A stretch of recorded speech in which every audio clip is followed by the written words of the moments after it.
excited about this matchup tonight. We've got 6 hours of live high school football coverage coming your way, starting with the live blitz and overtime shows. And don't forget to catch Scoreboard later tonight with Rick Renner. We want to start off tonight. Go ahead and check out this District 18 4A matchup between Brenham and Montgomery. We're going to start with the Brenham Cubs. They are 4-1 overall, 3-0 in district. Their head coach is Glenn West. He came in 1998. This is his 15th season, and he has been so successful so far. They've had 8 straight playoff appearances. We want to keep an eye on the key player of the game tonight, athlete Darian Johnson. He's our built for tough player of the game. We're going to talk a little bit more about him tonight. We're going to move on to the Montgomery Bears. They're 4-2 overall, 4-0 in district. And more importantly, those 4 games have come in a row. So they've won their last 4 games in a row. Their head coach is John Bolfing. This is his 8th year as the Montgomery head coach. They're averaging 26.3 points per game, and their key player is going to be running back Dedrick Linton. It's going to be a great matchup tonight, and we're going to go down to Jeff and Travis. They're on the field at the desk. They're our football experts, and they're going to tell us the Wendy's keys to the game. All right, Angela, we do appreciate that. Jeff Power, Travis Stewart joining you here along the side here in Montgomery, Texas, along the shores of course, Lake Conroe. And Highway 105 is just fired up here tonight. This battle between Brenham and Montgomery is a game that both these teams have been talking about for a while. If you think about it, these two teams have kind of owned this district the last few years. They really have, Jeff. And the point at which we're in the season now, week 6, which is really week 7 when you count week 0, the district matchups and what they mean are finally starting to take shape. And this one with Montgomery and Brenham pretty clearly maybe for the district title at the end of the year. Let's look at those Wendy's keys to the game. Definitely want that balance, don't we? Yeah, especially for Brenham, because right now they're young and they don't have the one big name to really carry them, so they're going to need to move that ball around between a lot of talents. Also ball security, and I think that means more for Montgomery right now, because in some ways like Brenham, looking for a star, so if you don't have one guy, you can't afford to turn the ball over and give possessions away to Brenham if you're not sure where your offense may be coming from. I think ancient history is big tonight. Who remembers it and who doesn't? Because Montgomery does not have a good history against Brenham. We'll talk about that tonight. But here's the long and short of it. They've never beaten them, and they've played them quite a bit. So Montgomery needs to realize that, you know what happened 10 years ago isn't going to happen today. And then Star Search, we mentioned for both of these teams, both of them lacking a guy that's really resonating on the citywide scene right now, much less statewide scene. So whichever guy, whichever team maybe unearths their hidden nugget, maybe their diamond in the offense tonight, you got to like them to win. Almost safe to say the District 18 4A title is on the line tonight. More than likely, because these two teams have finished first and second in district each of the last 2 years. And they've been close games, too. More on that in a moment. Let's check back in with Angela down on the field, and she's with a wild, raucous crowd over there. Angela. Thanks, guys. This crowd is amazing. And as Travis mentioned, these two teams have finished number 1 and 2 in the district the last 2 years. And the last 5 games have been very close. Each of these games was won by Brenham by a touchdown or less. We're going to check out the scores of those last 5 games. We start in 2011. You'll see Brenham won by a touchdown. In 2010, 31-26, another close game. Again, then in 2009, Brenham again 14-7. 2008, Brenham 17-10, and 2007, Brenham 28 and Montgomery 24. You know, these two teams have been district rivals for 17 years. This is always an important game, and I had a chance to speak to head coach John Bolfing earlier about this matchup. Well, you know, we try to treat it like any other game. It's the next game on our schedule. That's how we prepare for it. But obviously, it's a big deal. You know, whoever wins this game is in a great position to win a district championship, which is important to us and our kids. And it's also one more step toward the playoff. So it's a big deal for that reason. But plus just the history and the fact that Brenham is who they are. That they're you know, Coach West has done a great job over there building a great program, and it would be great for our program to get a win. And guys, both of these coaches know how important this game is tonight. They're both going to be leading their teams on the field looking for that win. When we come back, we're going to take a look at some Thursday matchups, and we'll have a look around Texas when Fox Football Friday returns from Montgomery. Football Friday Live is presented by State Farm. Visit texas.statefarm.com to enter the Fan Up Truck Sweepstakes. By Academy Sports and Outdoors. Right stuff, low price, every day. By your Texas Ford dealers. It's the Built Ford Tough Truck event at your Texas Ford dealer. Enjoy huge savings on America's best-selling truck for 35 years running. Ford is the best in Texas. And by Wendy's. Be bold with Wendy's Asiago Ranch Chicken Club and spicy, home style, or grilled. Try one today.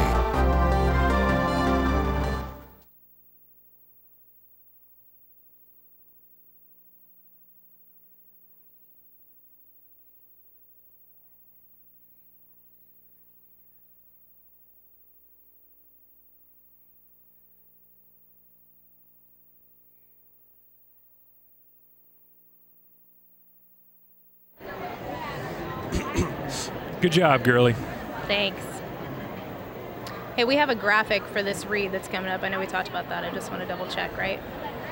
Yes, it's actually, remember, it's 2 graphics. You get a big logo graphic for the read, and then they'll show a second graphic, which they should move from one to the other without cutting to you, of Darian Johnson, just a picture of him and exactly what you see on the page. And Coach West told me he's going to do a little bit of everything. He kind of does that all year. So. Okay.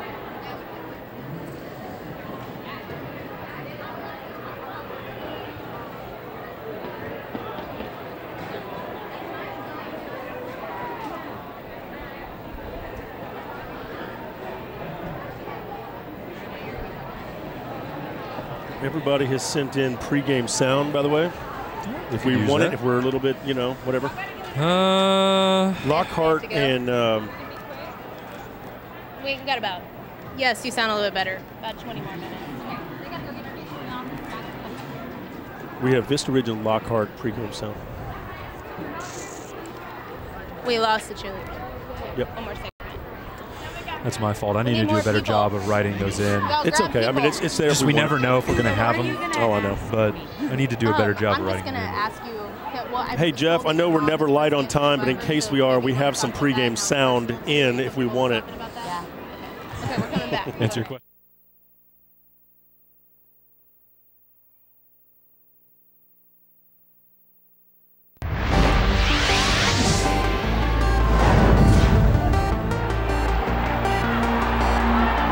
Welcome back to Fox Football Friday. We are live from Bear Stadium in Montgomery for the District 18 4A matchup between the Montgomery Bears and the Brenham Cubs. It's going to be a great game tonight. The fans are fired up. I'm standing here. I've got some fans behind me. The cheerleaders have gone to the field, but hopefully they're coming back. You see these fans are fired up. Guys, who do y'all think is going to win tonight? You can see they're fired up. Hey, be sure to join us each and every Saturday morning at 8:30 a.m. right here on Fox Sports Southwest as we highlight the Built Ford Tough Player of the Week winners. You can also watch our show online at playeroftheweek.com, powered by your Texas Ford dealers. Our Built Ford Tough Player of the Week that we've chosen is Brenham athlete Darian Johnson, 5'11", 175, just a junior. He's rushed for 195 yards and 3 touchdowns this season. And, you know, we talked to the coach earlier, and he told us he does a little bit of everything. And in games like this that are close, utility players can play a huge role. So we're going to have to keep an eye on him tonight. But he is our Built Ford Tough Player of the Week pregame pick. Now we're going to send it to the guys on the field at the desk, our football experts, and they're going to talk about some Thursday night matchups. Guys. All righty, thanks a lot, Angela. We do appreciate that. We had some big matchups last night, didn't we? Some really good ones, and all across the state, too. You had a really good one in your backyard in Houston. Yeah, in fact, let's check out Kingwood was taking on Klein Collins. This game being played over at Klein Memorial Stadium. And I tell you what, Collins came to the game as the favorite, and they would get the touchdown here from Trey White. He takes it to the outside here. Nice long run for a touchdown. Now, Collins, with only 1 loss in the season at district, was the heavy favorite, but Kingwood gave them all they could handle. Cade Harrington, this man right here, what a night he had. 3 touchdowns. Nice effort right here. This game going back and forth, but check out the next play. Logan Cliff, the quarterback for Kingwood, with the game all knotted up at, they're trailing by 7, 35-28. Cliff finds Hunter Flory, the corner of the end zone, ties it up. They go to overtime, tied at 35. Rhett Peterson connects on this field goal for Klein Collins, and the Tigers escape with a 38-35 victory. Wild affair right there. Okay, Irving Nimitz was at Euless Trinity, another big game. Of course, Euless Trinity has been rolling so far this season. Kingwood, as you see, the fall to Klein Collins, 38-35. Now to the Dallas-Fort Worth area, where Irving Nimitz was taking on Euless Trinity. And this game kind of got out of hand from the early going. Euless Trinity can run the football, 319 yards on the ground. Have you seen this man, Homer Babcock? He can run the football, 8 yards right there. Kenneth Gonzalez would then add a touchdown for Euless Trinity, and they would go on to win this one rather handily, 51-0 over Irving Nimitz. So a big victory there for Euless Trinity. Now down to the Hill Country, Smithson Valley and San Marcos. This game being played in San Marcos over at Bobcat Stadium. If you haven't had a chance to check out the new digs over at Texas Stadium, that is an incredible facility at Texas State, I should say, Bobcat Stadium. Look at this play right here, the touchdown right up the gut. We're going to get a chance to see Smithson Valley next week. They're going to be on the road at Converse Judson, and they have been rolling so far this year. They had a big win last night over San Marcos as they continue to roll in their district play. So looking forward to seeing Smithson Valley last week as we take a look at that final score. Smithson Valley, again, big winners over San Marcos. That game being played down in San Marcos, 35-7, your final. All right, so let's kind of set up tonight's game. Travis, give me your thoughts about this matchup. Well, the one behind us is going to be pretty sharp, but there's a lot of other games around the state this weekend, including one in the Houston area, just a little bit south of here, and that's Galena Park North Shore and Port Arthur Memorial, Jeff. A matchup of two unbeatens. The team in red here you see is North Shore, and that may be your key guy. That's quarterback Micah Thomas, who has just been dashing, gashing, slicing, and dicing defenses all year long. He's a tremendous dual threat. I mean, he can run, he's got a great arm, and most importantly, he's just a great leader. And I think that he combined with that North Shore defense is going to make life pretty tough for Memorial. And one more thing about him, Thomas, I tell you what, he injured his thumb last year versus Port Arthur Memorial, and that's their opponent tonight. So we'll see how that works out, but he's been much better this year. Coastal Bend area, Gregory Portland at Port Lavaca Calhoun. An interesting game. We've already talked about how great Calhoun has been so far this year, kind of feeding off last year's success, but Gregory Portland with a great season so far. Yeah, and both of these team Jets are going to run. They're going to run a lot. They're just going to run in different ways. We'll talk a little more about that later tonight, but Calhoun runs a triple option. They're going to put a bunch of different runners in the backfield. It's going to be tough to keep track of them. Gregory Portland's going to hand the ball to one guy, and they're going to do it a lot, and that's running back Devin Bisbee, but he is a wrecking ball. He can do a lot of damage to an opposing defense. And how about the Syntex area? Hewitt Midway at Copperas Cove, and Copperas Cove has bounced back in a big way. Midway, of course, then that 5A conference and doing quite well, and they've been sensational so far this year. Ooh, this may be my personal favorite of the night, Jeff, beside the one we have behind us. Midway had an absolutely tremendous game last week against Temple. They erupted in the second half, showed a lot of depth and talent there, but Copperas Cove is a different animal. They've got a lot of ability, a lot of speed, so Midway has to make sure they keep that Cove Bulldog offense in front of them all night long. Can't make mistakes. Okay, what do you say we take a look at the Academy Sports Desk and check in with Rick Renner, who will be updating us from the North Texas area. Rick, what do you have?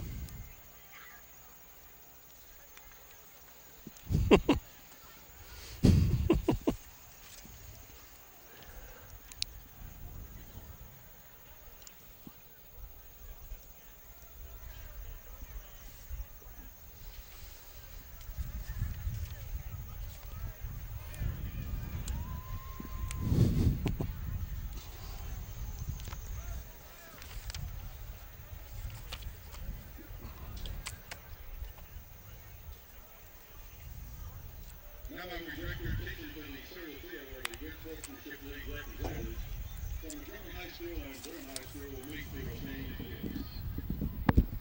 Representing Durham High School are members of the Durham High School Student Council. Montgomery High School is represented by Student Council members Shannon Cook, Luke Dolan, Jim Coughlin, and Stephen McDuffie.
What game did he say they were doing? I don't know, actually. I didn't hear. Can't hear his package, so, you know.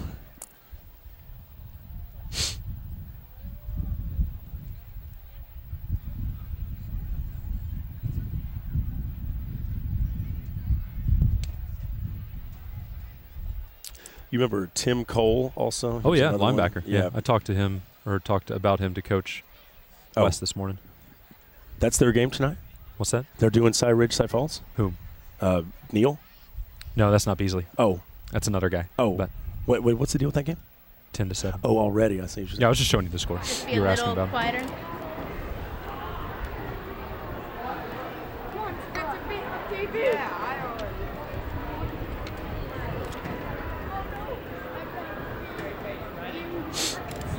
Okay.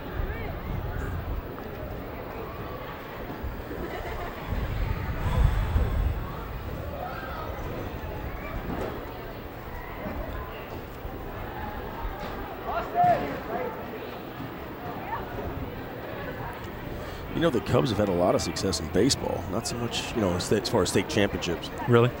No, I didn't know. So when we come back, You don't y'all follow aren't on baseball. camera, then I'm gonna I mean, I have no problem doing other high school sports. It's just, it's not my job, and I Right. don't have time to do any other ones. Right, I hear you.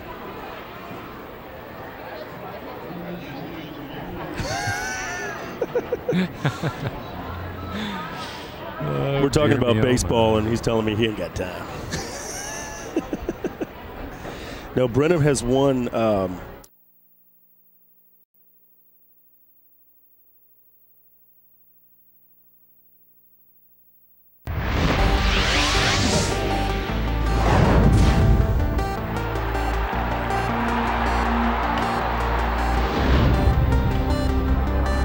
Welcome back to Fox Football Friday, powered by Dave Campbell's Texas Football Magazine. We are live in Montgomery for the District 18 4A matchup between Montgomery and Brenham. We're at Bears Stadium, and I've got a crowd that's fired up behind me. Guys, y'all think Montgomery's going to win? Yeah, they're absolutely fired up. And I'm also joined by a couple of State Farm agents who are here to tell us about State Farm's involvement with high school activities. We've got Shannon and Daniela. We're going to start with Shannon, and Shannon's going to tell us why State Farm is so involved in high school activities. Well, Angela, State Farm likes to reach out to the youth and try to educate them on the dangers of driving and try to get our youth to have less accidents. And one thing that we like to do is try to reach out however way we can. Well, here in Texas, football is the biggest thing. So we try to stay involved with the youth and help them just get home safe at night. And Daniela, I know that prices of gas and groceries and things like that are high. How can people save money with State Farm? Well, what I can tell you, Angela, that we're very proud of how State Farm stepped up to meet the needs of our customers, especially in today's market. And on top of just the regular discounts that we have, such as multi-car discount, multi-line discount, good driver discount, we have some programs specifically designed for families with young drivers, such as the ones here in Montgomery. And we have discounts for academic achievement. If they have grades above B and A, they get the discount there. We also have a discount for a steer clear program that we do here in Texas. And what that does is actually educates children and young drivers on the road and the safety of how to be a good driver. And we also have a discount for driver training, which all of our young drivers get. Well, thank you both for being here. Thank you for everything that you're doing. We're going to send it back to Jeff and Travis. They're on the field, and they've got more about this game. And I think they spoke to Roosevelt Leaks, if I'm not mistaken, guys. We did. Thank you, Angela. Do appreciate that. In fact, nice segue there. Angela's father, Marty Akins, was the quarterback when Roosevelt Leaks was playing for the University of Texas in the mid-'70s. How about In fact, Leaks actually played at Brenham, was a outstanding football player for the Brenham Cubs. They've had more success with state championships on the baseball side. They've won 7 state titles in baseball. They've come oh so close in football so many times. But I talked to Roosevelt Leaks about just the fact that Brenham supplies a lot of great talent all across the country when it comes to Division I college football. And here's what he had to say. High school football in Texas is very big. Brenham got some great kids up from Brenham.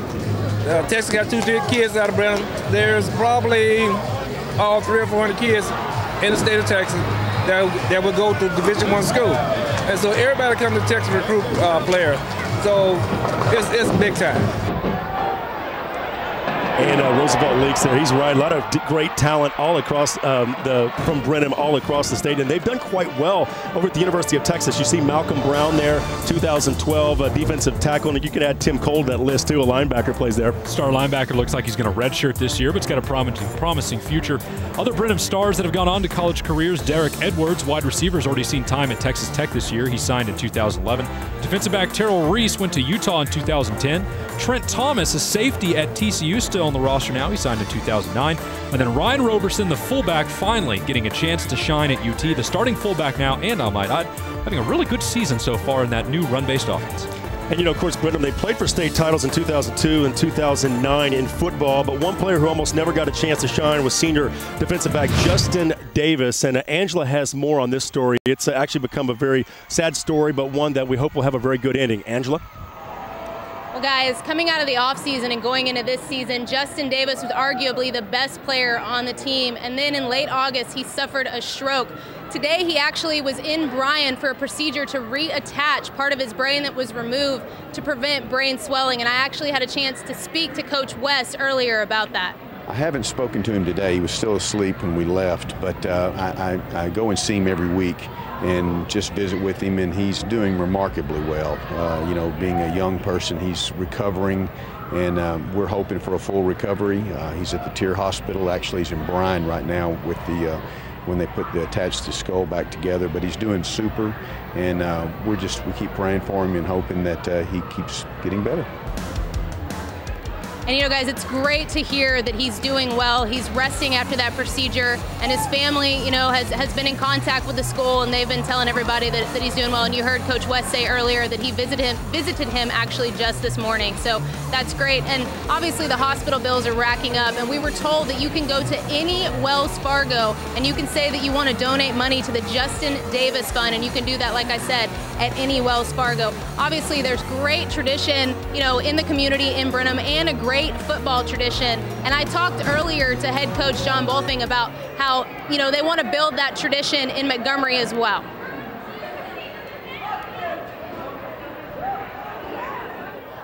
Well, we feel like we've been doing a real good job over the last 7 or 8 years, and you know, certainly if we could ever get to the level that Brenham has attained, just being a powerhouse across the state year in and year out, that's what we'd like to get to.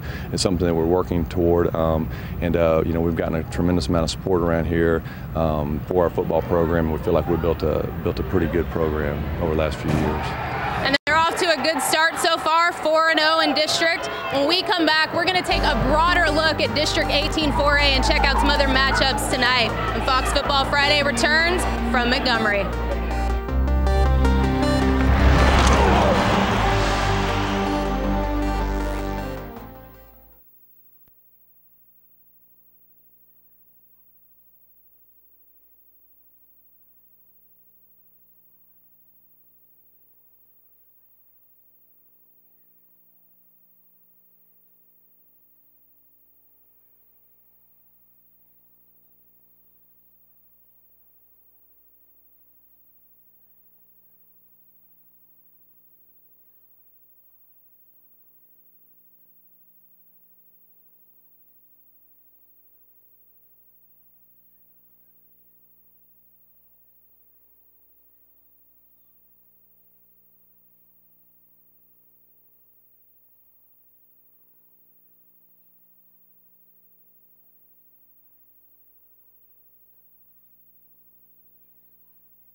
Time frame for this last segment? Yeah, we got it. Yeah, we got it. 20 seconds on this wrap. Yeah, we'll be quick. Oh, sugar. Isn't it Jim Linstater? Yeah, there you go. Yeah, she got it. Good girl.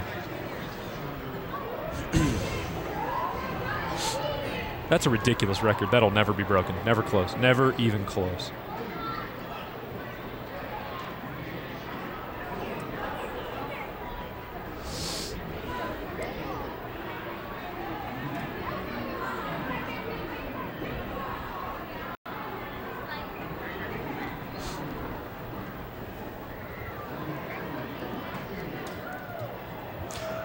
Hey, Angela, if you can hear me. Never mind.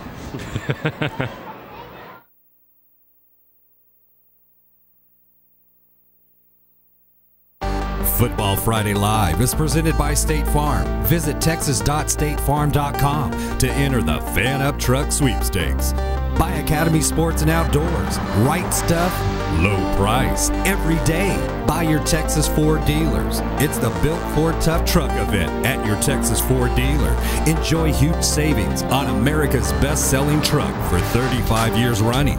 Ford is the best in Texas. And by Wendy's. Be bold with Wendy's Asiago Ranch Chicken Club and spicy home style or grill. Try one today. Welcome back to Fox Football Friday. We are live from Montgomery. Fox Football Friday, as usual, powered by Dave Campbell's Texas Football Magazine. We're going to take a look at Districts 18 4A as a whole right now. You'll see Montgomery and Brenham, like we talked about on the top there. Montgomery ahead of Brenham because they've played 4 district games, Brenham just 3. You'll see Huntsville and Magnolia West in a tight race there as well. And then you'll see Waller and Magnolia down at the bottom. They are certainly down, but not out, because this district is always close. Let's go to Jeff and Travis, who have their final thoughts on tonight's game. Yeah, huge matchup. I mean, this is the game that I think folks here in Montgomery have been talking about for a while. They want to end this losing streak against Brenham. Of course, the last 5 games, as we mentioned earlier, Brenham won those games all by less than a touchdown. And Coach Bolfing thinks this might be the team that can upset Brenham. You know what? And I think he might be right. I'm not going to Lee Corso this situation, but I would put on that helmet. I think they'll actually do it. I think they're going to win tonight for the first time in just this side of forever. Something about the crowd. I think this is the right mix of teams. 2 young teams. You never know what can happen. Got to love the home crowd. I'll take Montgomery. Okay, all right. So it should be a good battle. Brenham and Montgomery, these 2 teams. Of course, as we mentioned earlier, Montgomery has not beaten Brenham on the football field, so we'll see if that changes tonight. And Fox Football Friday, don't forget, we're going to have the Blitz coming up here in just a moment, but let's check back in with Angela, who has more real quick. Angela? And I wanted to tell you about 2 unique records that both of these schools have. Brenham in 1956, Jim Linstater, he broke the single season record for interceptions. He had 35. And then Montgomery, their girls golf team, they've won 12 out of the last 13 state titles. So their sports are pretty proud here. Please join us next for the Blitz Show when we return live from Montgomery.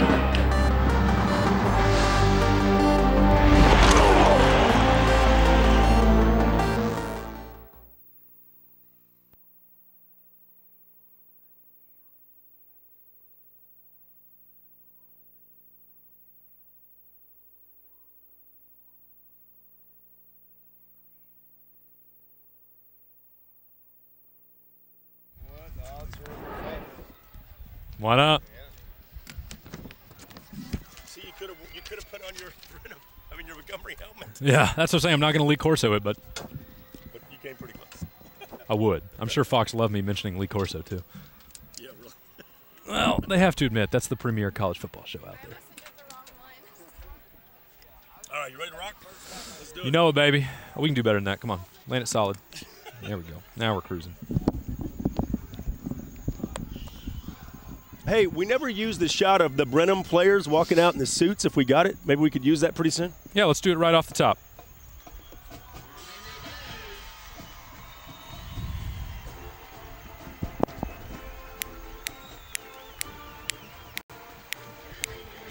Okay, about 4:30. Okay. Hey, you know, the coach said that they actually are the same coats that they order for the Masters. I mean, that's what he said. I mean, I don't know if that's what he said. There's no way. Same coats. Same designer or something. I don't know. That'd be nuts. Seriously? That's what he said. God, this can't be right. Green sport coats. And he said the same as the Masters coats. I'm going to put it on him. Whatever. Masters got no jurisdiction here.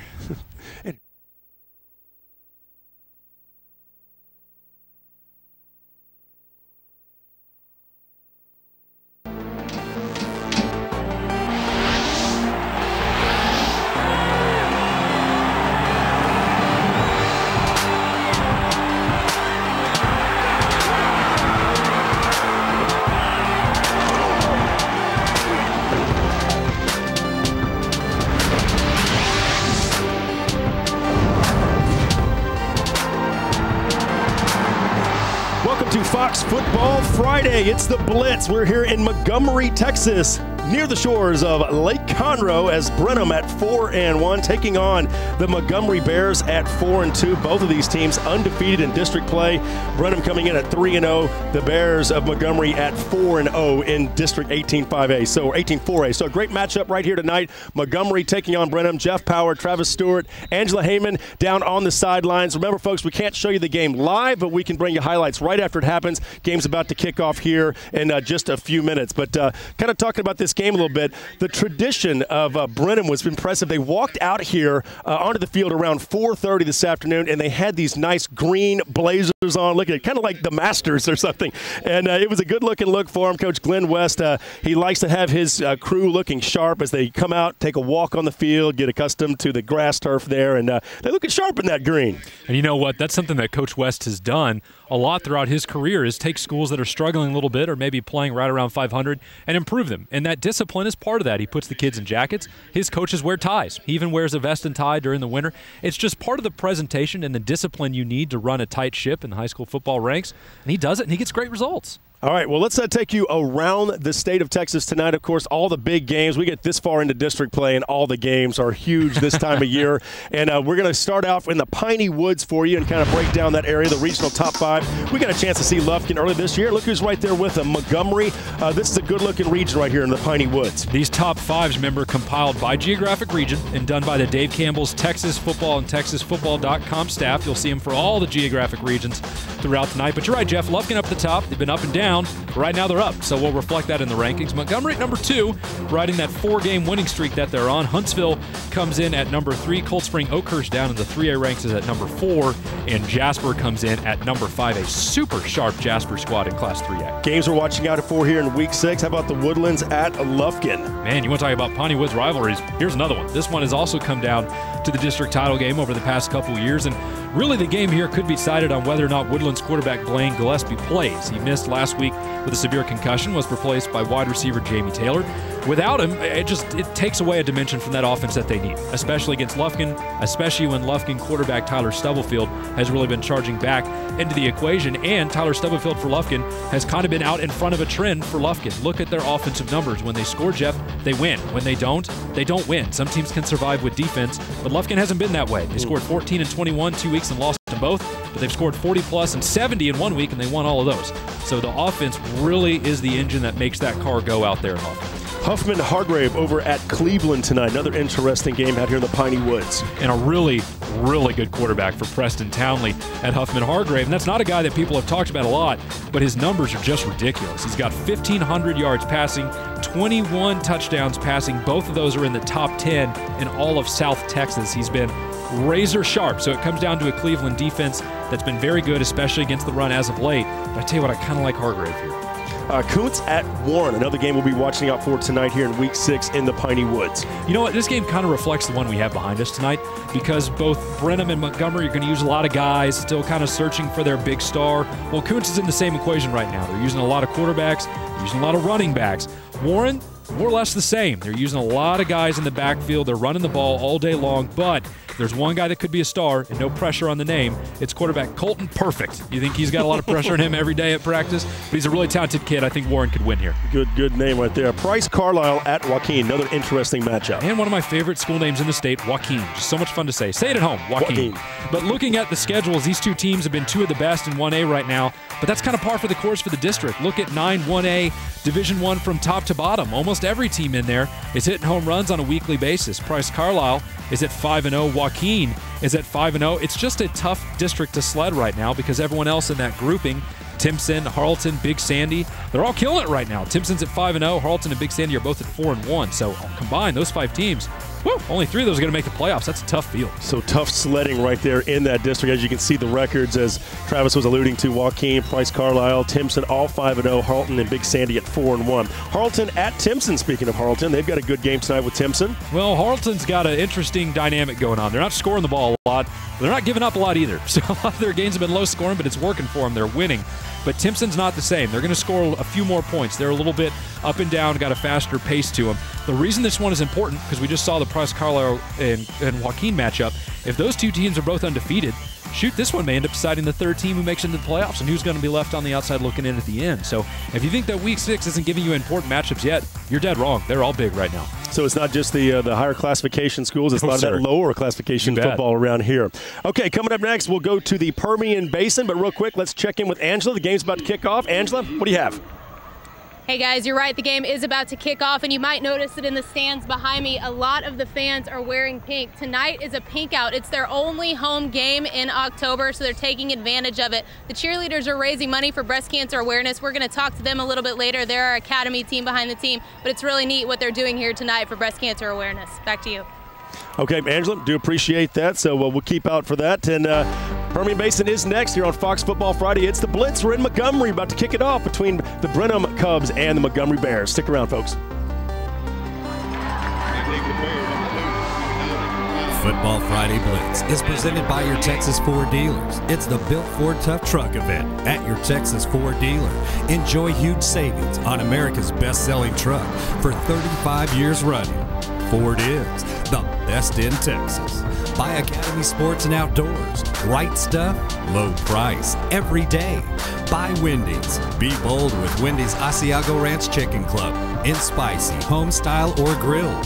Try one today. And by FredLoya.com.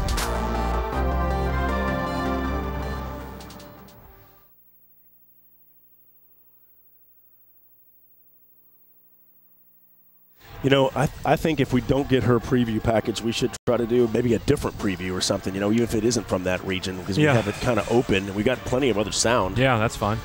Hey, Jeff, I'm checking in with Crystal to find out what's up with her preview. If she doesn't get it in, do you want to run maybe some of these other preview shots that we have from, you know, Jim Lanning sent us a shot, the statewide scores. We have Permian next, and then the next one is statewide scores, but you have an area where we're supposed to do Crystal Dominguez preview. I don't think she's going to get us something in time, it sounds like.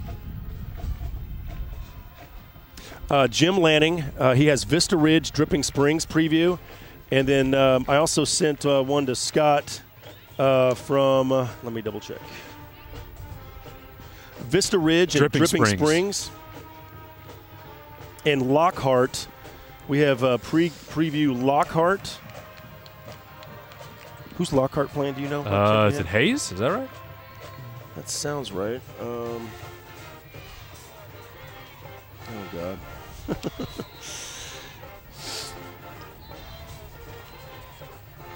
That must not sent right. I want to say Lockhart's got Hayes. We have the Lockhart coach. You want to check that one? I'll double check and see who they're playing. It should be in our Hill Country area. I don't know if it is or not, but I'll check. I mean, I know we sent someone there, obviously. It is Hayes. Okay. Okay, so I'm right. Good. I feel better.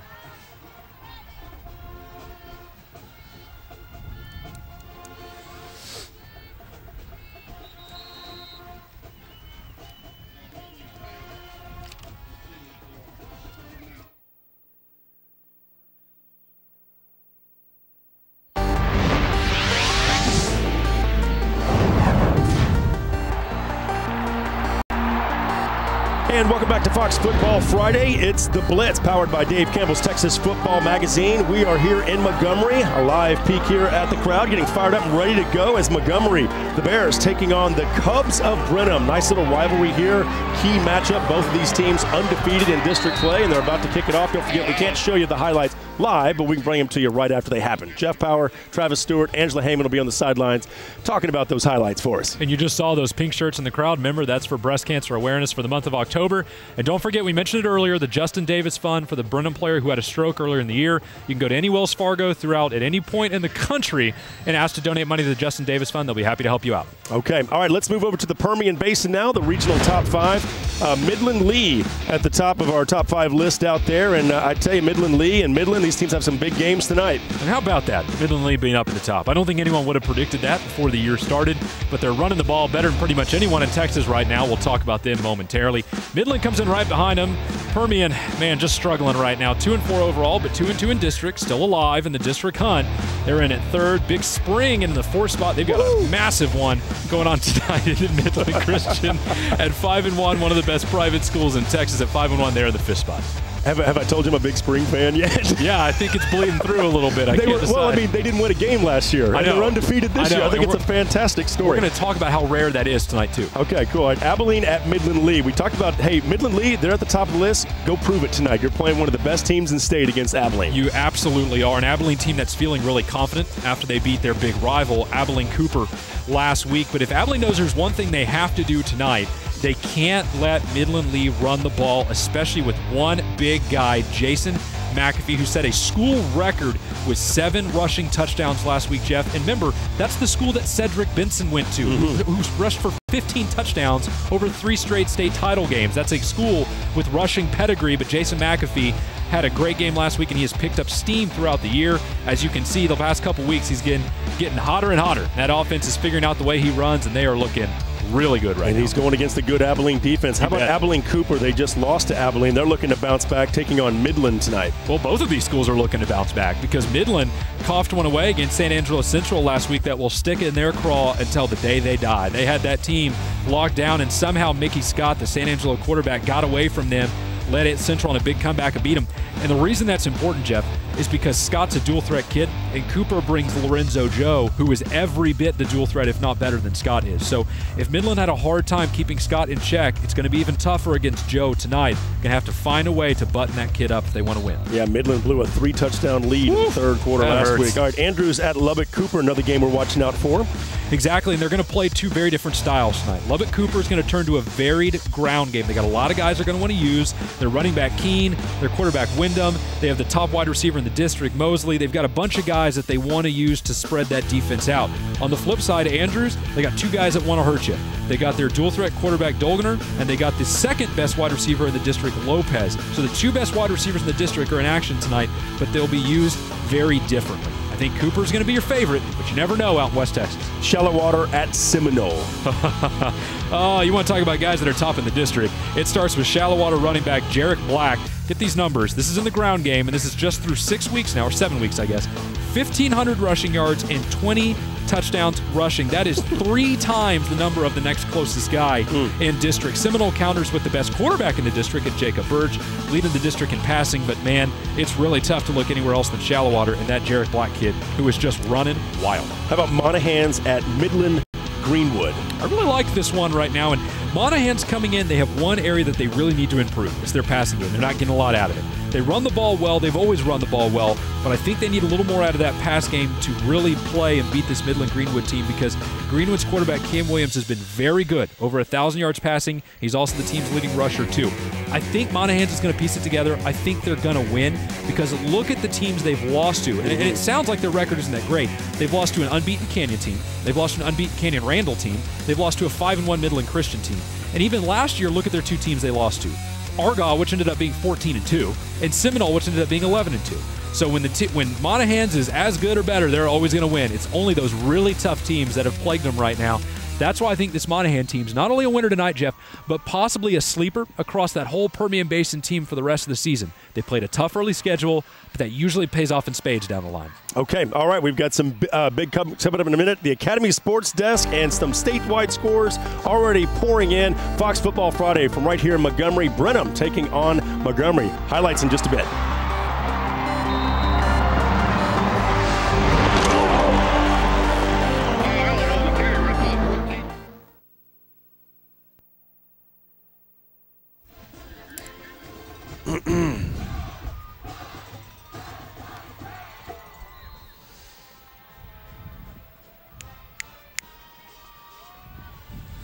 Let me get his name real quick.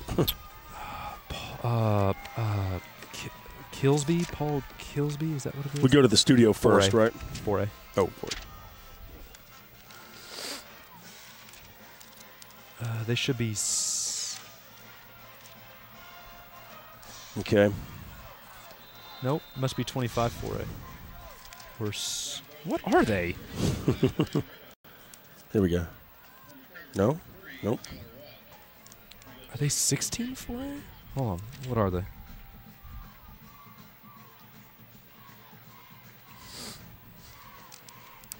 Here they are, 27. Sounds good. Hey, the coach for Lockhart is Paul Kilby, Kilby. That's what it is. Dang it. Paul Kilby. No, I have Kilby. Uh-huh. Yeah. All right, so we're doing Lockhart Hayes preview first after the right after Academy. Academy Then we'll do Sports Desk. scores. Okay. And Lockhart, I think they've only got one loss, right? I can find out for you if you want. Yeah. I mean, there's a reason why I put them on here. They were playing pretty well. You said 27, yes, sir? District 27-4. Lockhart is 4-1. Very good. Nice. That's what Hayes' record is, right? Yes, it is. But they've both lost a district game. So.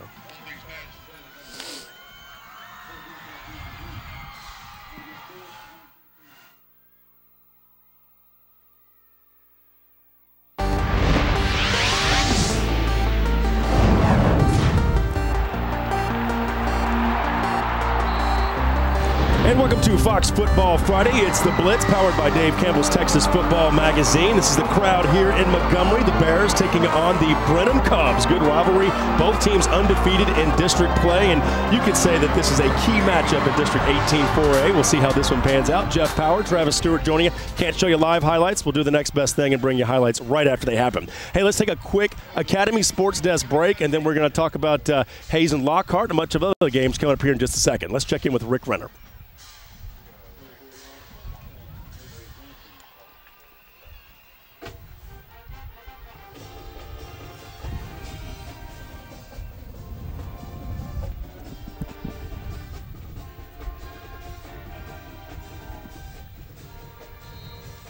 You hearing right? Nope. No.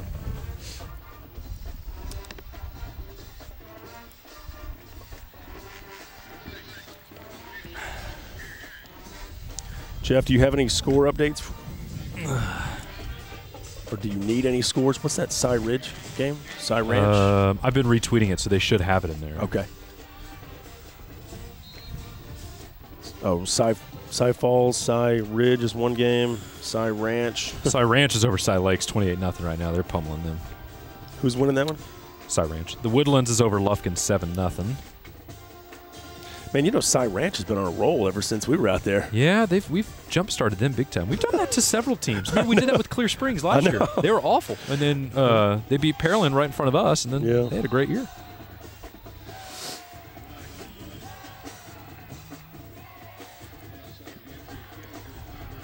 Yeah. Yeah, that'll do.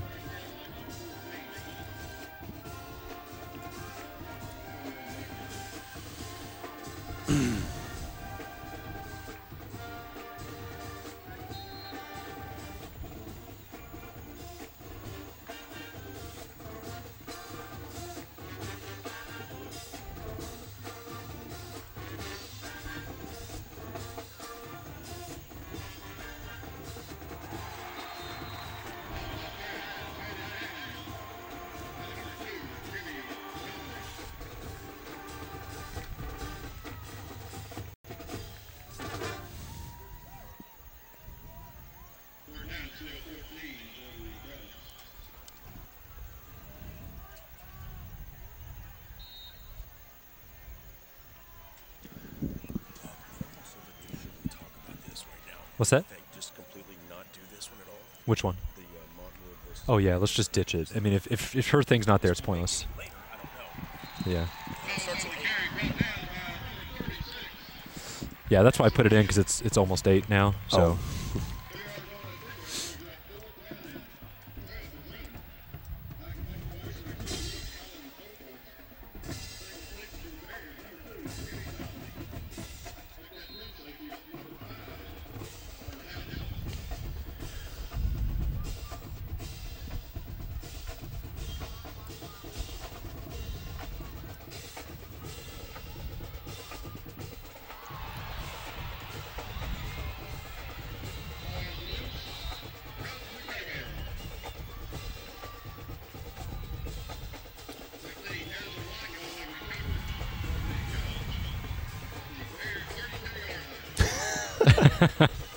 All righty, thank you. Appreciate that, Rick. Favorite pet? What kind of pet are you, by the way? I'm a big St. Bernard. Are you? Oh, yeah. What are you?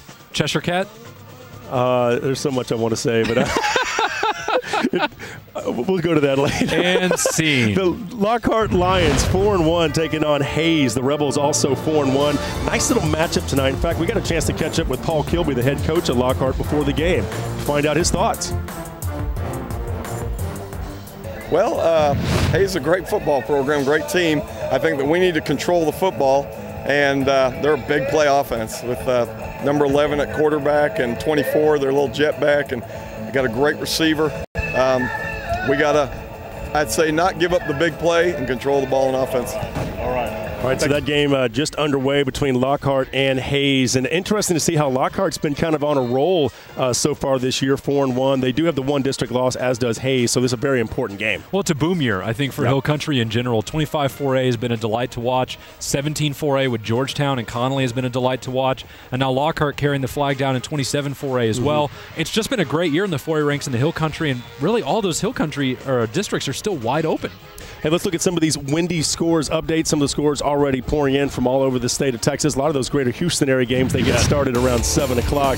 In fact, there you go. Morton Ranch leading right now over Memorial in the second quarter. Some big news before that game, right? Yeah, their starting running back, their best overall player on offense, may have actually left the team today. We'll know more about that one next week. We'll talk about it then. Pasadena Memorial over Pasadena right now, 7-0. Pearland out to a good start over Alvin, 7-0. And then Cy Ridge over Cy Falls. That one was 10-0 earlier. I believe it may actually be 10-7 now. Cy Ridge over Cy Falls. And Falls, of course, missing a star wide receiver. We'll talk about that one later tonight too, Jeff. Yeah, Warwick is out. Summer Creek over Kingwood Park right now, 7-0 in the first quarter. Barbers Hill leading Porter 7-0 in the first. Galena Park and North Shore, huge game with Port Arthur Memorial leading right now 7-0. Highlights of that one a bit later. And Cedar Ridge jumping on Stony Point 13-0. These two teams, big rivals up there in the Round Rock area. Exactly. I believe that North Shore touchdown actually came courtesy of running back Tristan Houston, still a sophomore. Keeping in the Houston area, it's Deer Park over Beaumont Westbrook, 14-0. Right now, Pearland Dawson looking very good over Goose Creek after they had a scare last week against Texas City. They lead right now 14-0. Cooper, that's Lubbock Cooper, is up over Andrews right now 7-0. And Prosper over Frisco Wakeland is up right now 7-3. A couple others to throw your way. Abilene locked up with Midland lead, tied at 7. And the Woodlands leading Lufkin right now 7-0. And Calhoun right now up 12-2 on Gregory Portland. You saw that score just rolling in. And I tell you, Port Lavaca Calhoun, a nice-looking football team they've got again. And you know what? You know what the most dangerous thing about Calhoun is? It's not the quarterback. It's not the running back. It's their mascot. It's not the coach. The Sand Crab? The Sand Crab is very dangerous. It's the home crowd. Yeah. It may be the best home crowd in Texas. Sure. And I encourage you to tweet me at DCTF if you disagree, but you're wrong because it's Calhoun. They are fantastic. They get behind that team, and they do it every week. They're incredible. Cool. Let's check in with Angela right now. Angela? Thanks, guys. Well, it's 6-0 Brenham right now. This game started off with a lot of good defense. We had 4 punts in a row. We're going to show you quite a few highlights here. We're going to show you this first highlight, the batted ball by number 2, Jimmy Dominic. Just great defense all around by both teams. That would force the punt. Here's the punt. You'll see the fumble on the punt, and Brenham's going to get the ball on their own 33-yard line. So they're going to get great field position. After that fumble, they ran a few plays, quarterback keep, couple of rush plays, and then you'll see the rush touchdown play right here by Darian Johnson. We talked about him earlier. He's already got a touchdown. It was a great run by him. Just kind of walked into the end zone, stayed tough, broke a few tackles. He's already scored. So it's 6-0 right now. Brenham leads. All right, Angela, do appreciate that. Darren Johnson already on the board here for Brenham, who lead it now 6-0 early in the first quarter. We know how to pick them. We know how to pick those keys or those key players of the game sometimes. Yeah, Darren Johnson definitely one of the keys. A long list of great players that have come from Brenham. All right, We'll take a quick break. Fox Football Friday continues from right here in Montgomery in just a moment.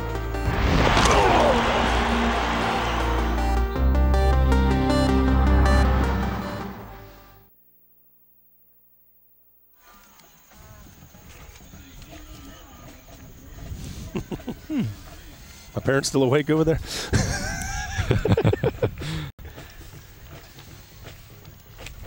River City. April Sound right around the corner. They got a gorgeous little golf course over there. Oh, my gosh. This is a beautiful Sits on the lake. Oh, I grew up on Lake Conroe. We had a boat out here, and we would just go out there all the time. We loved it growing up. So much fun. It's bigger than people think. Lake Conroe? Yeah. Oh, man, it's huge. you go up to like Willis, and there's still part of Lake Conroe. Oh, there. yeah. Yeah, that's ridiculous.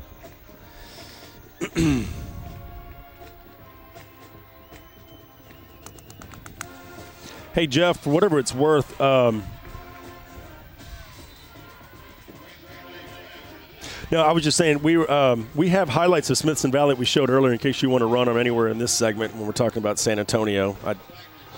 No big deal. We've kind of already showed them, but just throwing it out there. Yeah, it's a beautiful night out here. This is wonderful. How about you bite me?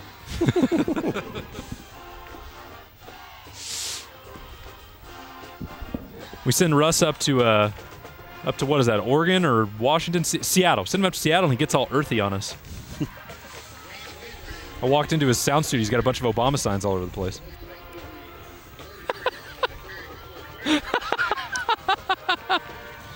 Hey, it's ACL Fest weekend in Austin this weekend. Oh, God. That's a cruel and unusual punishment.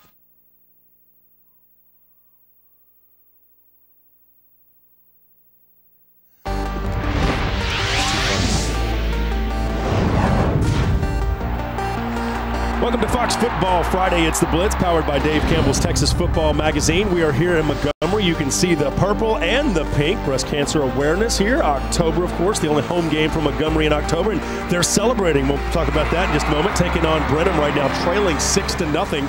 But, hey, they may have just got on the board. I'm not going to – that's Angela's purview. I'm not going to steal Angela's thunder. We will actually toss it to her. Let's do it. Sports Angela, what have you found for us? Hey, guys. Well, Montgomery doesn't waste any time at all. They're going to go ahead and tie up the game. It's 6-6 now. You're going to see this long touchdown run. He would start on his own 33-yard line. This is number 38, Paul Allen, big running back for Montgomery, and he takes it all the way to the end zone. Great blocking. Unbelievable touchdown play, and like I said, it's all tied up now, 6-6. Perfect. Angela, 6-6. Where's the point afters today? What's going on with the kicks? Well, they just made their point after earlier. Brenham missed it, so now it's 7-6 Montgomery. They're leading now. Okie dokie. All right, Angela, appreciate that. So right on cue, we know when we see the crowd cheering and going crazy, it's not just for us. It's probably because there's a touchdown going on. If at any point the crowd starts cheering because we're cutting to them out of a break, then we have really mastered the art of broadcast. Exactly. So 7-6 right now, Montgomery. Let's check in now in the San Antonio area, the Alamo City. A lot of good football there. Let's begin with Cibolo Steel, probably the best team in the region. You call it Alamo, I'll call it the River City, and Cibolo Steel, I think, is the best of the bunch right now. 5-0, but opening up district play tonight. Key game against Corpus Christi King. Smithson Valley did the same. Last night they beat San Marcos. You saw those highlights in the live show a little bit ago. Let's run that footage again. They're up to 6-0, 1-0 now, and they won big. Jeff, against San Marcos, that's who you see there in the purple, Smithson Valley in the white and navy. The one guy you won't see in this clip, we mentioned this earlier, that's hard-hitting running back Lawrence Madison. He's got a legitimate chance to be a 2,000-yard back this year. He's a banger, got a big body, he hurts you in between the tackles, and we will see him next week when we check out Smithson Valley taking on the greatness of Converse Judson. Yeah, Larry Hill has got Smithson Valley playing some good football, undefeated. We look forward to seeing them against Converse Judson next week. So kind of rounding out that San Antonio area, some great football. How about New Braunfels Canyon at New Braunfels tonight? Great rivalry right there in the city of New Braunfels. Yeah, and they've been playing this one for a long time. It's just they haven't always been district rivals, which they are tonight. Sometimes they drop to 4A, sometimes one goes to 5A. It's all wonky usually, but this year, district rivals. We have a radio update from New Braunfels Sports. Tell it to me true, Unicorn Boys. So far this season, Houston's kick is up, and Russell Houston nails it through the uprights. The New Braunfels Unicorns are on the board with 11 minutes, 14 seconds left in the second quarter. It's New Braunfels 3, Canyon 0. Let's take a break. Back with more. All right, so there you go, 3-0. The Unicorns leading right now. One of the greatest mascot names, I might add, across the state of Texas. But hey, district rivals, 4A. This has been a good showdown through the years. It typically has. The past two have been blowouts. New Braunfels won them each, 49-12. And then 20-0. Remember, these are just when they have been district rivals. They have not been district rivals since 2007. But in 2005, New Braunfels Canyon snuck in one, 42-21. And before that, unusually, New Braunfels beat them by the same score 2 years in a row, 17-13. But this game this year, Jeff, both of these teams kind of searching for what their identity is right now. Still trying to figure out what exactly they are this year.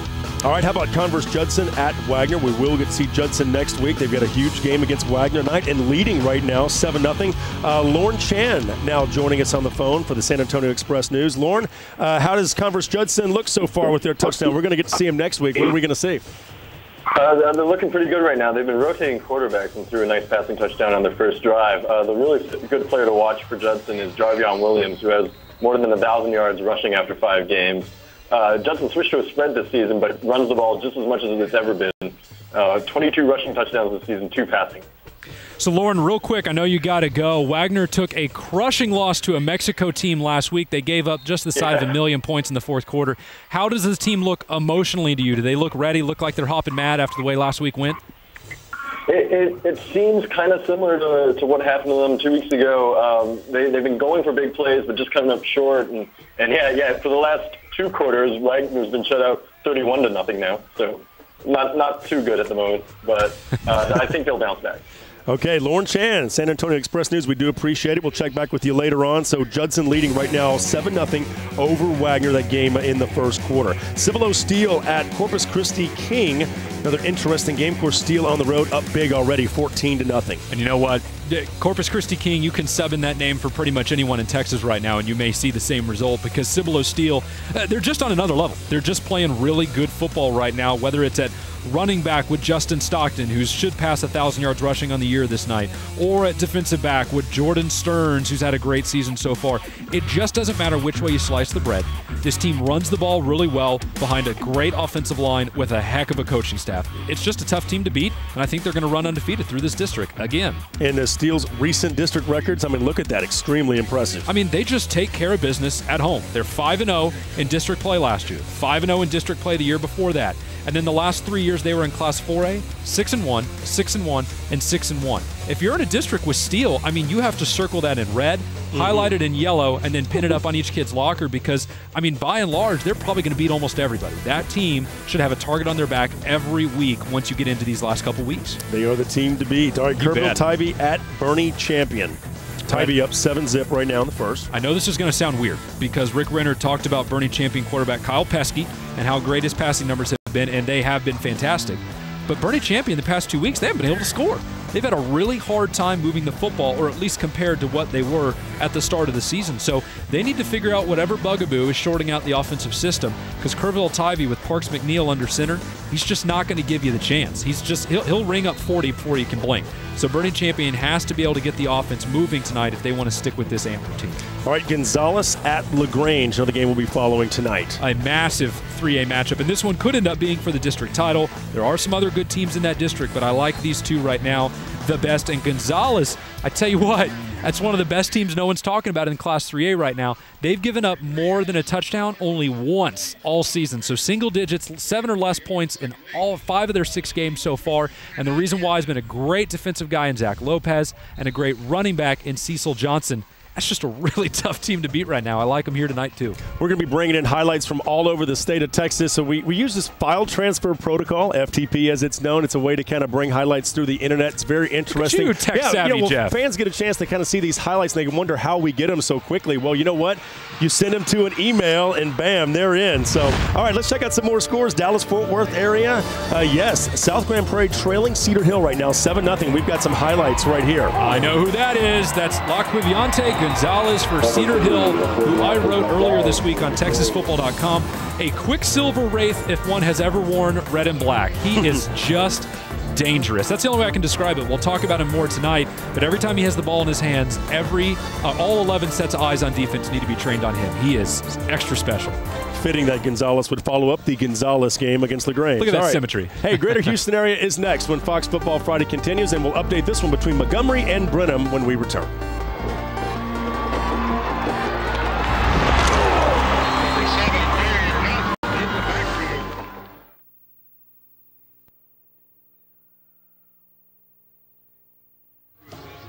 They've moved to the second quarter now in our game. 7-6? Yep. Oh, good. Good. Oh. Where to go? Someone, Blake, I guess. Everybody. I don't know. Oh, yeah, there it is. Also got some Lockhart footage that just came in, too, if we need it. Abilene Wiley is pummeling Big Spring. Oh, are they? And I am sorry. 21-0 into the first quarter. You mean the Fighting Greg Shermans are going down tonight? Jeez. Will you relax over there, please?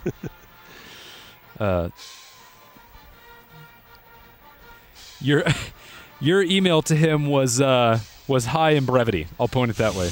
It was you said I can't say it, but well, that was the problem. You said like 2 words and signed off. If I was him, I would have been like, I'm pretty sure I just got told.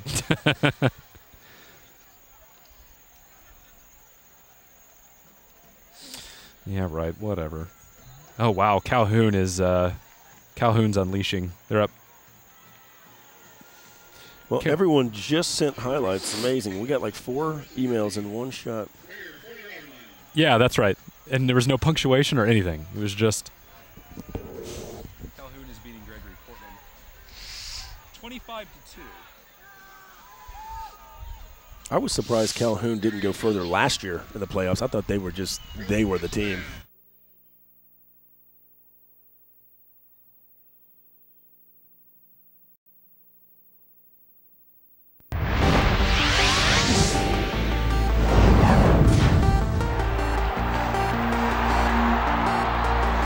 Welcome back to Fox Football Friday. It's the Blitz, powered by Dave Campbell's Texas Football Magazine. The Brenham Cubs and Montgomery Bears. A great game as we start the second quarter. 7-6 right now. Montgomery on top right now, trying to snap their schneid against Brenham. All right, let's go to the greater Houston area and talk about Katy. Probably them and Galena Park North Shore are probably the top 2 teams in this greater Houston area. You have to have a pretty good convincing argument to change my mind, because these two are really sharp. Remember, these top 5s brought to you by TexasFootball.com. The staff there puts these together on a weekly basis. Katy, as you said, up at the top because they're just rumbling over everyone right now with that ground game. North Shore coming in right behind them. We'll give you an update on their game with Memorial here in just a minute. Manville in at 4-1, remember, in their first season up from Class 4A. Pearland Dawson left behind, down in 4A, but having a great season, 5-0. They're off to a good start tonight as well. And Spring Westfield at 5-0. We saw them last year in the playoffs. Liked their product, and they came right back and had another good season right after. All right, games we're watching out for, none bigger than Port Arthur Memorial at Galena Park North Shore. North Shore already on the board with a touchdown. We talked about Micah Thomas and what he has meant to this team. He had the thumb injury last year in this game, missed the rest of the season. North Shore never really recovered. This year, they're undefeated and looking sharp. But Memorial's got a great-looking football team, too. And Thomas really hurt Memorial on the first drive of the game for North Shore with that little zone read they've got. It slashed and gashed him, as he's done to pretty much everyone all year, even to a defense as good as Memorial's. But again, the running back Tristan Houston, the young sophomore for North Shore, was the one that punched it in for pay dirt. And here is your play. That's Micah Thomas. There's that zone read. Laying a lead block, too. Attaboy, Micah. And then Tristan Houston off the left side, over the goal line for a 7-0 lead for North Shore, up early over Port Arthur Memorial. 2 unbeatens clashing tonight. Hey, speaking of big games, how about Cy Falls and Cy Ridge? Look at Ridge, 24-10 right now over Cy Falls. Of course, Falls coming off the loss to Langham Creek and trying to bounce back here against Ridge. And Ridge is not going to make it easy on them because they've got a great running back in Derek Childs. I know you and I have talked about him a lot. The kid is just ridiculously talented, right up there with maybe Keith Ford over at Cy Ranch, a district rival. And you never know, but I wonder if Cy Falls is feeling a little hangover effect from the loss of arguably their best overall player, Cy Falls wide receiver Ja'Cory Warwick, who tore a meniscus in his knee, probably out for the season. We caught up with Kirk Eaton, the head coach at Cy Falls, earlier this week for more information on the situation. You can't replace him. There's no way you can replace him. He's the most athletic player to ever play in this school, and we're pretty good. Now, I've been here since '98, seen a lot. We got kids in the NFL, but he is by far the best athlete we've ever had. But he's on a team with a lot of good athletes. So after 24 hours of shock and poor, pitiful me, I got over it and just refocused and made a new game plan. So that was, of course, the Cy Falls injury to Ja'Cory Warwick. That was huge. They're going to have to try to find a way to bounce back. And that was a torn meniscus, by the way, against Langham Creek, and they lost that game by 2 points. Mansfield running back Ken Burks, you know what, 1,873 yards, 23 touchdowns last year. He's got a right knee torn ACL. He had 907 yards already and 9 touchdowns this year, so they're going to sorely miss him. How about Lake Travis? Their wide receiver, Zach Austin, is out. There goes 17 catches, 400 128 yards and 7 touchdowns, 50% of the Cavs offense, according to head coach Hank Carter. So Zach Austin is going to be missed, of course, an ACL injury, and that is always tough to hear. He wears number 5 right there. Wichita Falls Rider quarterback J.T. Barrett, key knee injury against Fort Worth Brewer, and J.T. Barrett is going to be missed as well. As we take a look at that graphic one more time, as Wichita Falls Rider is sorely going to miss J.T. Barrett and what he means. He's a dual threat quarterback who can really do it all. And then, of course, Longview quarterback Bivens Caraway, another ACL injury, happened in the first game against Capel. How about 2,424 yards passing last year? Yeah, off the screen this year. That's tough to see. And you know what? Kids get hurt every year. That's just the nature of the game. But it feels like this year has given us more high profile, and trust me, all these guys are superstars. It seems like this year has given us more high-profile injuries than I can remember in years past. I don't think there's anything you can do to prevent it, because I could tear an ACL just walking up the curve to take out my trash. But sometimes the bug just bites teams harder than other. Lake Travis, I mean, they're poster child for it. They've lost pretty much everybody right now on that offense. Offensive line is decimated. Yeah. But all those schools that you just saw, they're going to miss those stars tremendously because their talent, I mean, through the roof. Really talented Those kids. rainy weekends, you never know. Friendswood at Texas City, another game we're watching out for tonight. Texas City leading right now 21-14. Offensive explosion so far. You ever want to see an 11-man game break the 100-point margin? This one may be your night, because Friendswood quarterback Jordan Wood, I mean, he's just on another level. He is averaging 12 yards per carry right now. He's got well over 1,000 yards rushing on the season. He's rushed for 22 touchdowns so far this year. He is ridiculous. Defenses cannot find him. He is running that Friendswood offense. And then Texas City, they're countering with their great running back Deshaun Rawls, who nearly knocked off Parolin Dawson last week as well. So 2 stars that no defense has been able to adjust for so far this season. I kind of like Texas City here, but you know that Jordan Wood, the quarterback for Friendswood, is going to be heard from tonight again and again and again, and most likely again several times after that. All right, Fort Bend Bush at Fort Bend Austin. Right now, Austin up 14-7. You know, Jeff, this show is a pleasure because every now and again we get a team who is expected to do really just this side of nothing and all of a sudden crop up and have a great year. And that's what Fort Bend Austin is right now. They beat Fort Bend Hightower last week on a Thursday game. It's only, I think, the 3rd time they've ever beaten Hightower, maybe 3rd or 4th. They don't have a long history, but they have certainly started off great this year. And if you look back at what they've done over the past couple seasons, it hasn't been great, but the 3-game winning streak they've had this year has really been special for them. And if they beat this Bush team, who I think is the best team in Fort Bend ISD right now outside of Marshall, it's really going to prove something. I mean, and look at their track record. They've only finished above 500 twice. They finished 6-4 in 2005 and 1997. Their all-time record, this is going to hurt, 56-103. It's been tough on them. They've only had 2 playoff appearances in school history. They've only had 2 head coaches in school history. But the one they got right now has them on the right path. And I don't know what the future looks like for them, but the present is pretty good. Congratulations, Fort Bend Austin. And you know, our Fox Studios will have highlights of Fort Bend Marshall later tonight. They looking good. They beat Stratford last night. They're undefeated. Summer Creek at Kingwood Park. Right now, Summer Creek up 14-0. Ahmad Vital on the phone. And Ahmad, tell us what you're seeing so far. Summer Creek looking pretty good right now at 13-0. Yeah, we actually just came into halftime just now, 14-0. Summer Creek is over Kingwood Park right now. Kind of a sloppy game over here. Been a lot of fumbles definitely coming from the Park end of things. Aaron Sharp, of course, their stud quarterback from Summer Creek, looking pretty good right now. Tough 35-yard touchdown pass to Torrey Johnson already in this game, and Kavon Aldridge scored from 2 yards in to give them the 14 for this one.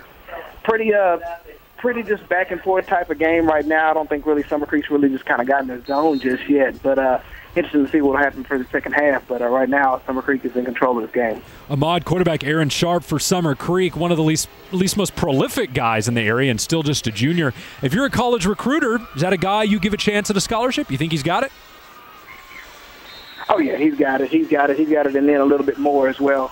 Looking at him tonight, man, he's standing in there strong. You can tell off-season's been good to him. He's filled out. He's looking more, has a stronger feel about himself. He's standing in the pocket and he's slinging it. Little loose with the ball sometimes when he's flushed out of the pocket, but right now he's throwing some darts out here, and I'm waiting to see what he's going to do in the second half. I'm putting together an eval on him right now as we speak.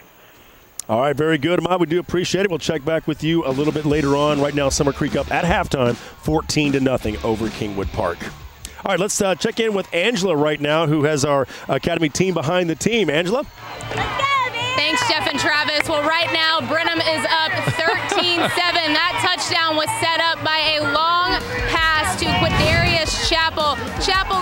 way up, makes the grab, and he's going to bring them down to the 3-yard line. That's going to end the first quarter. We take it to the other side of the field.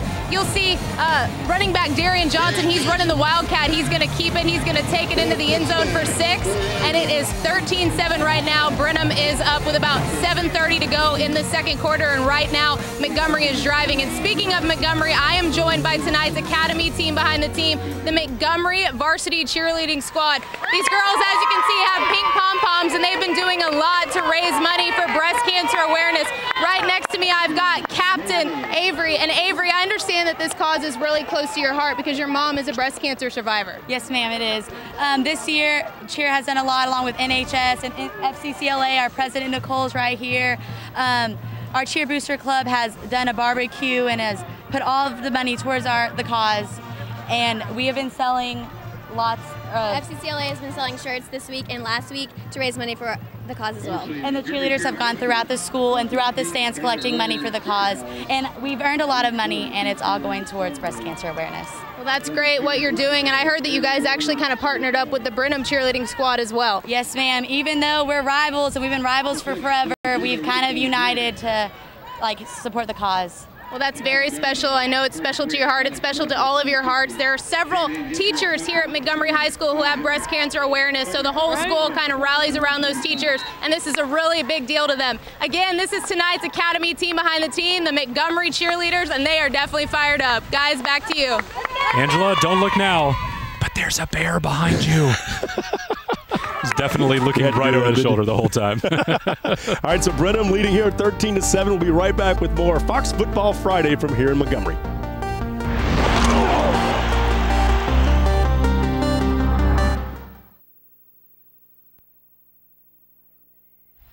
Wow, Longview is going nuts against Rockwall Heath right now. Really? They're up 35-0. Wow. I don't know what's going on out there.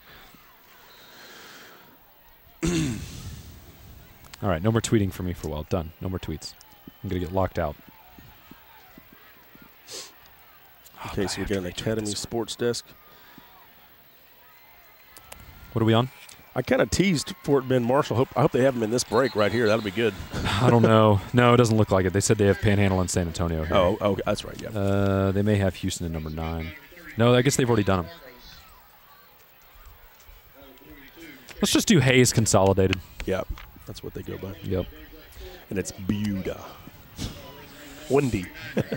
The debate rages on. Some people say Buda, some say Buda, and they swear to me. I say it's Buda. It's Buda. That's what I say. Trust me, if you're from there, it's Buda. That's what I thought, too. I was there for 12 years. We never called him Buda, I can tell you that.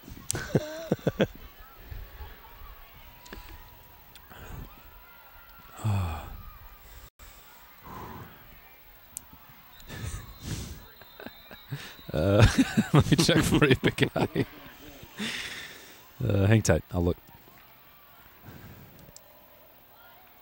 Oh, Highland Park? Oh, we got to show that if we have it.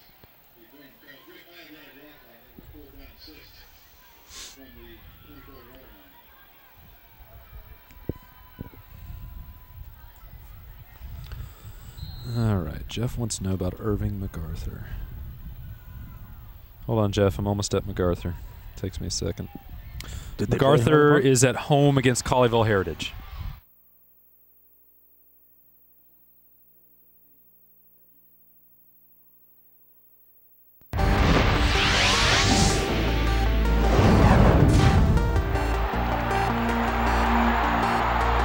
Welcome back to Fox Football Friday. It's the Blitz, powered by Dave Campbell's Texas Football Magazine, as we take a stroll along the sidelines here at Bears Stadium here in Montgomery, where the Bears are trailing the Cubs of Brenham 13-7. No relation. I've been wanting to say that all night long. All right, let's take an Academy Sports desk break and check in with Rick Renner, who has some highlights and scores around the area. Rick?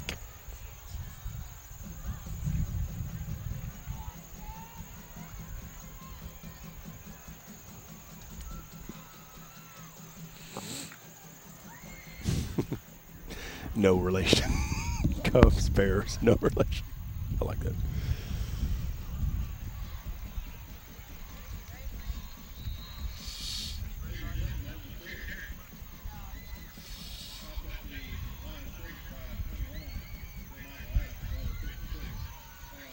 That North Shore game's at halftime now, and it's only 7-3 North Shore.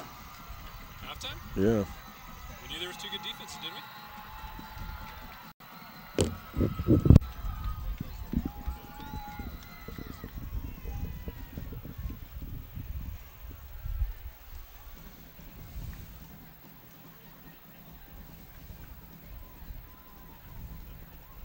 Give me one more time. Mesquite. That's a Thursday game. Right.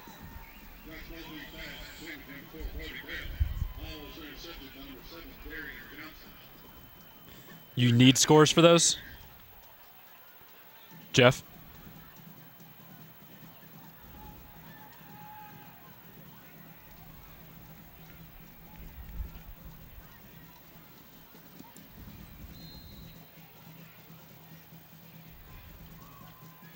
Yes. HP, right? Yep. They went for 2 in the win with under a minute left and got it. Oh, Petit did. Oh, HP did. HP okay. did.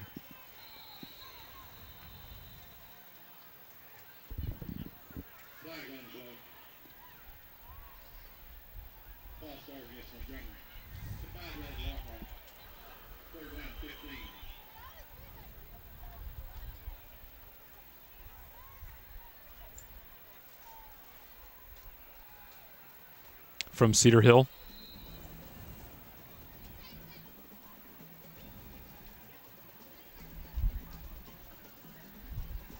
What?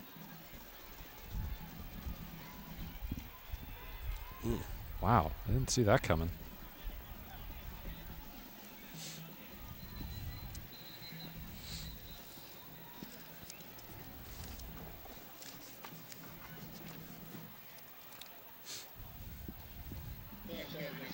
Can I make a dog comment when we come back?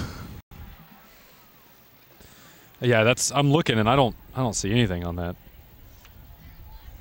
That can't be right. Let me check on that.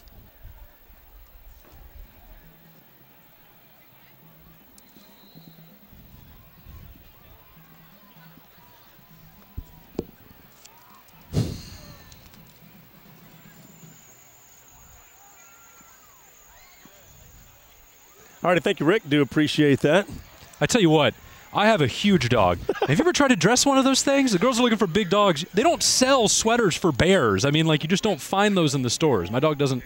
He's too big for that. You asked me about what kind of dog I'd be. Collie. I'm thinking Lassie. TV dog. Yeah, someone poisoned the water hole. You could fix it. Hey. Attaboy, there you go. Hey, before we go to the Golden Triangle, let's go to the DFW area. We've got some highlights. How about last night's game? Did you catch this? Highland Park and Mesquite Poteet. Did you see this game, Travis? This was a wild finish. It was absolutely wild because Poteet really controlled the game through much of the night, but Highland Park kept clawing their way back. They haven't lost a district game, I think, since 2008.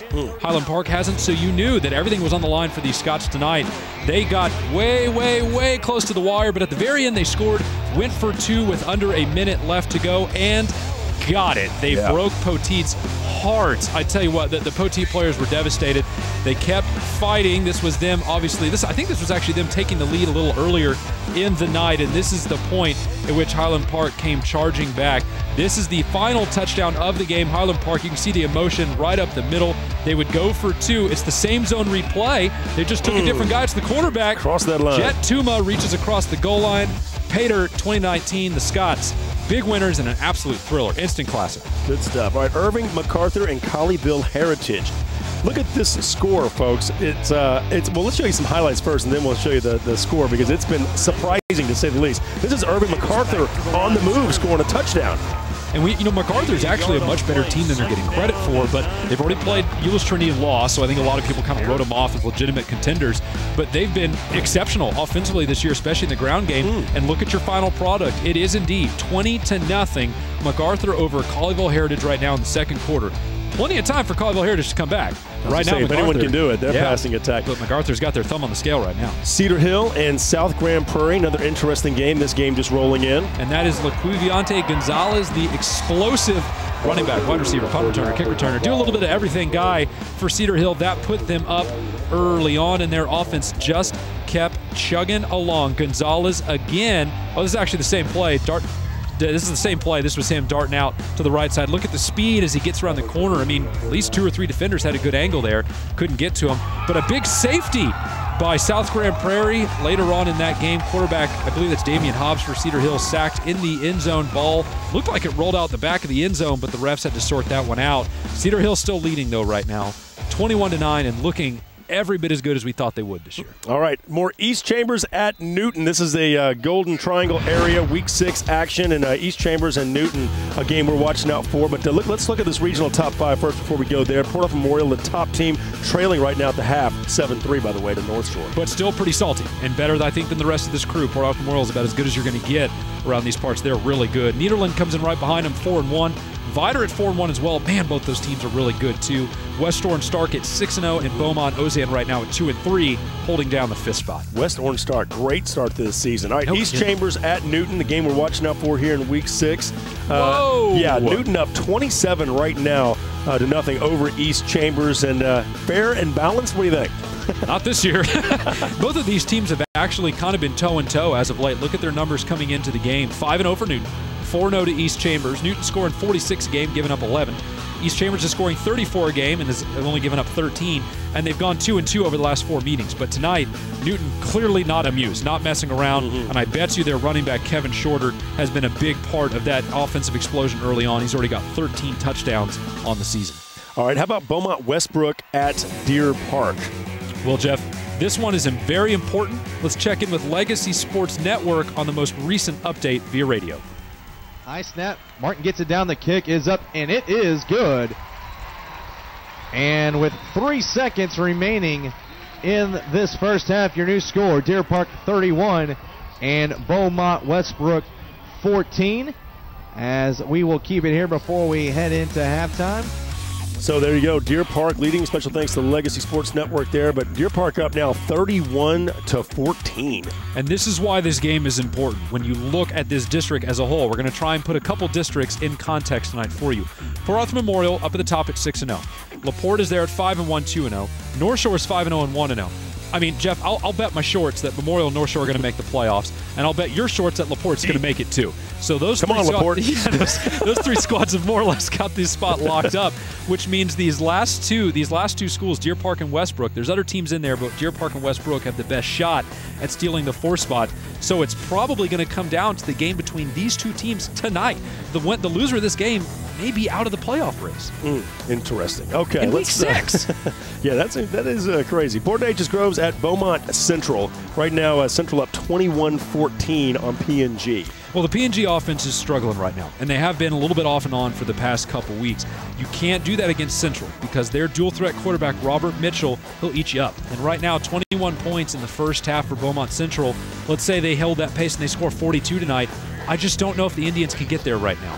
As a matter of fact, I don't know where the season is necessarily going for PNG right now because Nederland, Vider, Ozan, they all look like playoff teams. So much like the game we just talked about, this one may also end up deciding by the time Week 10 rolls around who ends up taking that 4th playoff spot in District 24A. How about Nederland at Little Cypress Mauriceville? Right now, Nederland up 14-7. Well, LCM's keeping it close, and that's good because Nederland is a really good team. And like we said right off the top, the 2nd best team in the Golden Triangle, I think. So being able to hang with that team shows that you've got some salt in you as well. But Nederland quarterback Carson Raines and that really good defense, I just don't think they're going to give a whole lot of room to breathe for LCM. But if there's any team that can do it, it may be them because LCM has scored exactly 35 points each of the last 3 weeks. How does that work? But Nederland is good defensively as they come. I think they'll win tonight. And what Nederland and Port Neches Groves have in common? Bum Phillips coached at both schools. Boy, look at that history. Silsbee at Bridge City, another game we're watching out for. Silsbee up 17-7 at the break. Well, Silsbee's built a cushion, and that's good because I don't know what the status of their quarterback is. Patrick Reed, who was injured in their last game and did not finish. He barely played at all. Kendrick, their backup quarterback, Kendrick stepped in and played really well. But without Patrick Reed, it's a different Silsbee team in general. So I don't know if he's back tonight or not. We'll still look for an update on that one. But if he's not in, a big win tonight could show that even without their best player, they can survive until he comes back. And that Silsbee team, we've talked so much about West Orange Stark this year. They're almost just as good as they are in Class 3A. Really talented group. So that Golden Triangle, some great football. Let's check in with Angela right now down on the sidelines. Angela?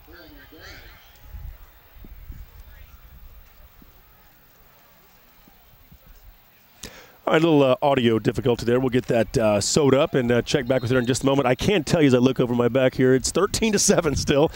Brenham leading Montgomery right now, and I think that was basically what she was going to get to there. You know what's interesting is they obviously decided to kick the point after their next touchdown and not chase the points since they missed their first point after. Good point. And that's smart because when it's early on, don't worry about getting to round numbers like 14. Just put the easy points on the board and figure out where it takes you later in the game. Yeah, do what is right. That's exactly right. All right, the Hill Country is next when Fox Football Friday continues from right here in Montgomery.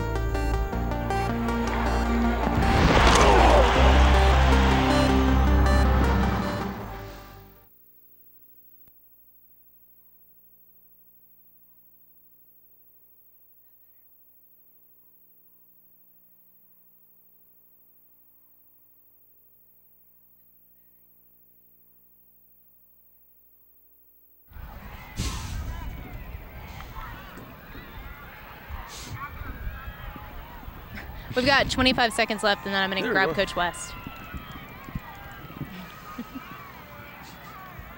So are we going to push the check presentation to another segment? Yes. Okay, that would seem prudent. Look at Angela answering before Jeff even does. She's taking over the script. Oh, hush, Travis. We got a script pirate.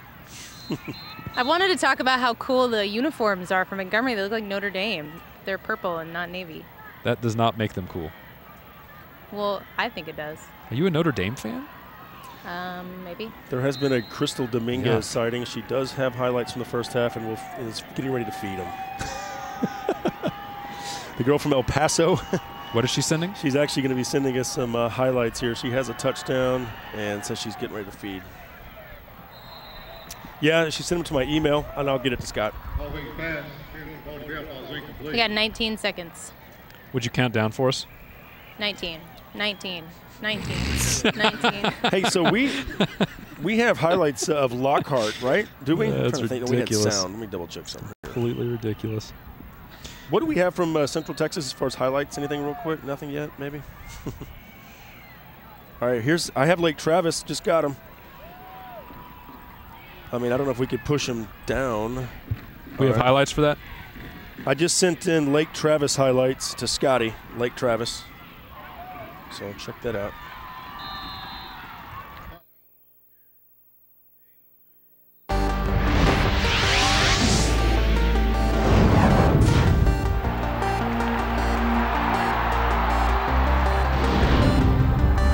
And welcome to Fox Football Friday, powered by Dave Campbell's Texas Football Magazine. We are here in Montgomery. The Bears taking on the Cubs of Brenham, and right now Brenham leads it 13-7 here in the second quarter. Good crowd on hand here at Montgomery supporting their Bears. It always is. I mean, these two communities, Brenham and Montgomery, they always show up, which is why they've been perennial contenders over the past couple years. They've had great star players. Everyone loves to see those. But even this year when the rosters don't have the one big guy that jumps out at you, fans are still here packing the seats. Yeah, in case you're wondering where Montgomery is, just outside of the Conroe area, kind of close to Lake Conroe. It's beautiful here, too. It really is. All right, let's go to the Hill Country. Our regional top five begins with the five-time defending state champions, Lake Travis. Of course, Lake Travis moving from 4A up to 5A this year, and they've really been hit hard by the injury bug and somehow have still managed to put together a 5-1 record. I think that's actually a testament to just how good this team is, that they've been able to hang on with all the losses they've taken. Vista Ridge comes in right behind them.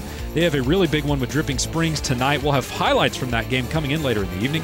Cedar Park is in at 4-2, and they have been on a hot streak as of late. Offense is coming around for them. Leander at 6-1. Their only loss to Cedar Park, hence why they're saddled in behind them. And then Round Rock Westwood, a team we'll see at the end of the season, actually, in Week 10 for Fox Football Friday. They are in at the 5th spot. Yeah, Westwood's going to take on Pflugerville in Week 10. Tonight, they're taking on Pflugerville-Hendrickson. And an interesting matchup right now, Westwood up 10-7 at the half. And Westwood is a really good football team with a really good coach in Anthony Wood. And what they do, Jeff, is in some ways kind of like Hendrickson, where they both teams have an offensive theme. They've been doing it for years. For Westwood, it's a dual-threat, dangerous quarterback. In the past, it was Ben Johnson. Now it's Bear Fenimore, which is one of the best names in the state, by the way, Bear Fenimore. He's having a great season so far. Exactly. Hendrickson, they also have a theme, though. They run the ball, and they do it with a lot of guys. Look at the history they have with running backs as of late. This year it's Samaje Perrine with almost 1,000 yards and 7 touchdowns so far. Last year, Perrine again was great, but Dajae Johnson, who's now playing a lot as a true freshman at University of Texas, over 2,000 yards and 26 touchdowns. Back in 2010, when Dajae was a junior, or Dajae, I guess, when he was a junior, he was playing great football as well. He was joined by Kenny Williams, who's now getting some time at Texas Tech as well. So if you're in the market for a running back, I've got a bridge to sell you to Hendrickson, because they've got quite a crop of kids there every single year. Really talented. We'll hear from the winning coach of that game later on tonight. Cedar Ridge at Stony Point. Nice little rivalry building here in Round Rock. Of course, Stony Point's been around for a while, and now Cedar Ridge coming in, and look at this score. They're up 33-17 at the half. Man, Stony Point, they've just got something in the water. To borrow the phrase we used earlier, someone poisoned the water hole right now. They're just having a really hard time stringing together consistent play, and a lot of it has been offensively. They're using a 2-quarterback system right now, but they've only topped 21 points twice this year. They're having a hard time moving the football, and Cedar Ridge, which is a new program, is getting stellar play out of quarterback Michael Mann. He's doing a little bit of everything, but getting some help from his star wide receiver Raymond Racine, and those two of them are really putting Stony Point in a bad way in the first half here. Pflugerville-Connolly at Hutto. Right now, Connolly up 14-10 in the second quarter. Well, Hutto's funny because when their defense plays well, they win. So that means that Connolly quarterback Dejon Williams is going to have to play well to produce, whether it's throwing the ball or running it, which he does both of them pretty well. The thing that I'm interested in at Hutto is who their next big name will be, because this team historically has had great college talent, especially as they've been picking up steam over the past couple years. Right now, it's tight end Tanner Thrift, who's pledged out to Baylor, but look at the group that precedes him. Quarterback Ryan Higgins is going to Louisiana Tech. Defensive back Alondre Thorne went out to UTSA. Nehemiah Hicks, the tight end at Texas A&M, he's there now and may have an NFL future ahead of him with that great frame of his. And then wide receiver Jeremy Curley went on to TCU and then ended up obviously playing for the New York Jets and darn near beat the Houston Texans last week on Monday Night Football. He's got a great career ahead of him. Yeah, Curley has been sensational coming out of Hutto. All right, Elgin at Maynard. This is a great rivalry. These two towns very close together along 290, just outside of the Austin area. Elgin up right now 7-0. Now, Maynard needs a big game out of quarterback Cannonier Fitzgerald, and I think they know that. The biggest issue, though, is where they are. So far this year, they're 2-3, Jeff, but they're 0-3 on the road and 2-0 at home. So when they get that home crowd behind them, it's a totally different Maynard team. Playing at home tonight, they just have to get a good defensive effort and find a way to slow down Elgin quarterback Terrell Simmons, who's been just hurting people all year long with his legs, with his arm. Maynard has to shut him down and then get a big game themselves out of their quarterback, Fitzgerald. All right, Dripping Springs at Vista Ridge. Vista Ridge undefeated, up right now 14-10. You totally dig Vista Ridge, too. I know you've been high on them all year, and that ground game that they've got, and a big reason why is running back Stedman Mayberry, who has been legitimately one of the best running backs in the entire area. Speaking of great, Brenham's got a good one in Coach Glenn West, and he is with Angela Heyman on the sidelines right now. Angela? Thanks, guys. I'm with Coach West. Coach, your team gets that field goal at the end of the half right there. Puts you up by 2 scores. That's important in a game like this. Well, it is, because we missed the first extra point, and you're always chasing that. So that was a huge break that we got, and got to play another half. And you've got to be happy with your defense and special teams in the first half. Your defense really stepped it up there in the first couple of drives for Montgomery, and then your special teams, they forced 1 fumble and a punt, almost 2. Well, we're really not happy with anybody till the game is over, but our kids are working hard, and we hope we keep it up. Thanks, Coach. Good luck in the second half. Thank you very much. Guys, that's the Fred Loya Insurance quote at halftime. All right, Ansel, do appreciate that. We've got some highlights rolling in now from the Central Texas area. Roll them. Let's check out Lockhart and Hayes. Interesting matchup. Lockhart coming into this game with only 1 loss, as Hayes is. Both of them with a district loss, though, trying to battle through. And there is Caleb Kimbrough there for the touchdown for Hayes. And that's an interesting matchup. We had a little tease for the game coming up next. Lockhart up 7-0. We'll check that. We think it might be the other way around. It might be Hayes up. Yeah, I think it might be Hayes Kimbrough just scored, over Lockout right now. We can also check in elsewhere in the Hill Country for Lake Travis, those injury-riddled Cavaliers we mentioned earlier, playing now in 15-5A, running against those Austin area teams, Jeff. Yeah, taking on the Aikens Eagles tonight. And here's Lake Travis on the move. And I tell you, Baker Mayfield has been he's been consistent for Lake Travis throughout the year, and has picking up the touchdown pass right there. Lake Travis sporting the all-red uniforms tonight. And here is either the extra point or perhaps a field goal a little later on in the game. But right now, Lake Travis looking good, and they are up 45-0 over Austin Aikens. Yeah, so much for the injuries tonight anyway, right? Yeah, I don't know if you can say that problems are definitely solved for Lake Travis by winning big over Aikens, a program that struggled as of late. But you know what? You can't say it's bad either. And if you're this team, we've said this several times this year, the goal is let's just get to a point where we're healthier. Let's just hang on, either figure out what we're going to do with all these guys out of the lineup, or wait enough time to get them back so we can be at a state title contender. And they have so much depth, and that kind of shows, you know, they're going to roll through district play. We'll see. But coming up next, the Big Country here on Fox Football Friday. It's halftime. Brenham leading 16-7 over Montgomery. We'll be right back.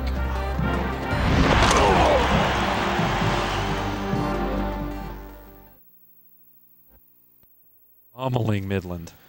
And you don't want to catch a team after they lose a tough game, you know? Not like that, you don't. Oh, there should be one at your feet, buddy. I got one for you. How y'all doing over there? You need water right there? You good? What? You looking for a score? This is just the most. Just you yelling bangs in my ear. Okay, hang tight.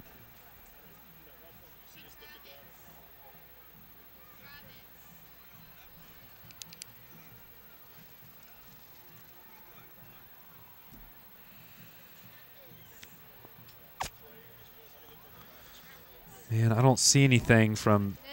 I don't see anything Beau, from Walls. B-E-A-U. Reese, R-E-E-S. If I don't get a chance to say goodbye, I love you. Oh, we drop it down just a little bit. Yes. And then take it with you. Yeah, Jeff, I don't. You want just a giant check to take home? That's right. $500 bills, and you'll sit here and hold them like this. I'll ask you both. They keep us awake. I'll probably ask you. Jeff, I don't have anything on wall bangs right now. I'll keep looking, but I don't see anything. It's kind of a no man's land, unfortunately. How things are going. Oh, so we're doing the Wendy's thing right here. Rotate, like just take one step back so I can get more light on it. Just got just Yes. Yeah. Are either of you doctors? Okay. Thanks, Dr. Reese. Dr. Reese, the superintendent. I hope you don't mind that I called you Beau. Yes, R-E-E-S. Dr. Bill, Dr. Beau. You're right. Dr. You want me to call you? I'll call you Dr. Reese. I won't say Dr. Beau.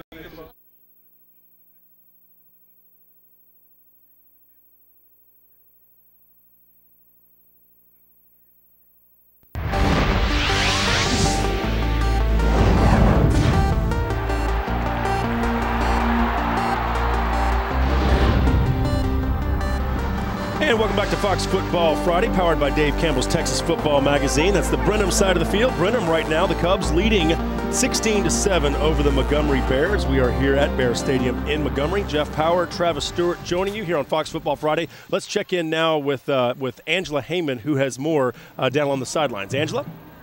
Thanks, Jeff. Well, I am joined by Montgomery High School Principal Phil Eaton, and as well as Montgomery ISD Superintendent Dr. Beau Reese.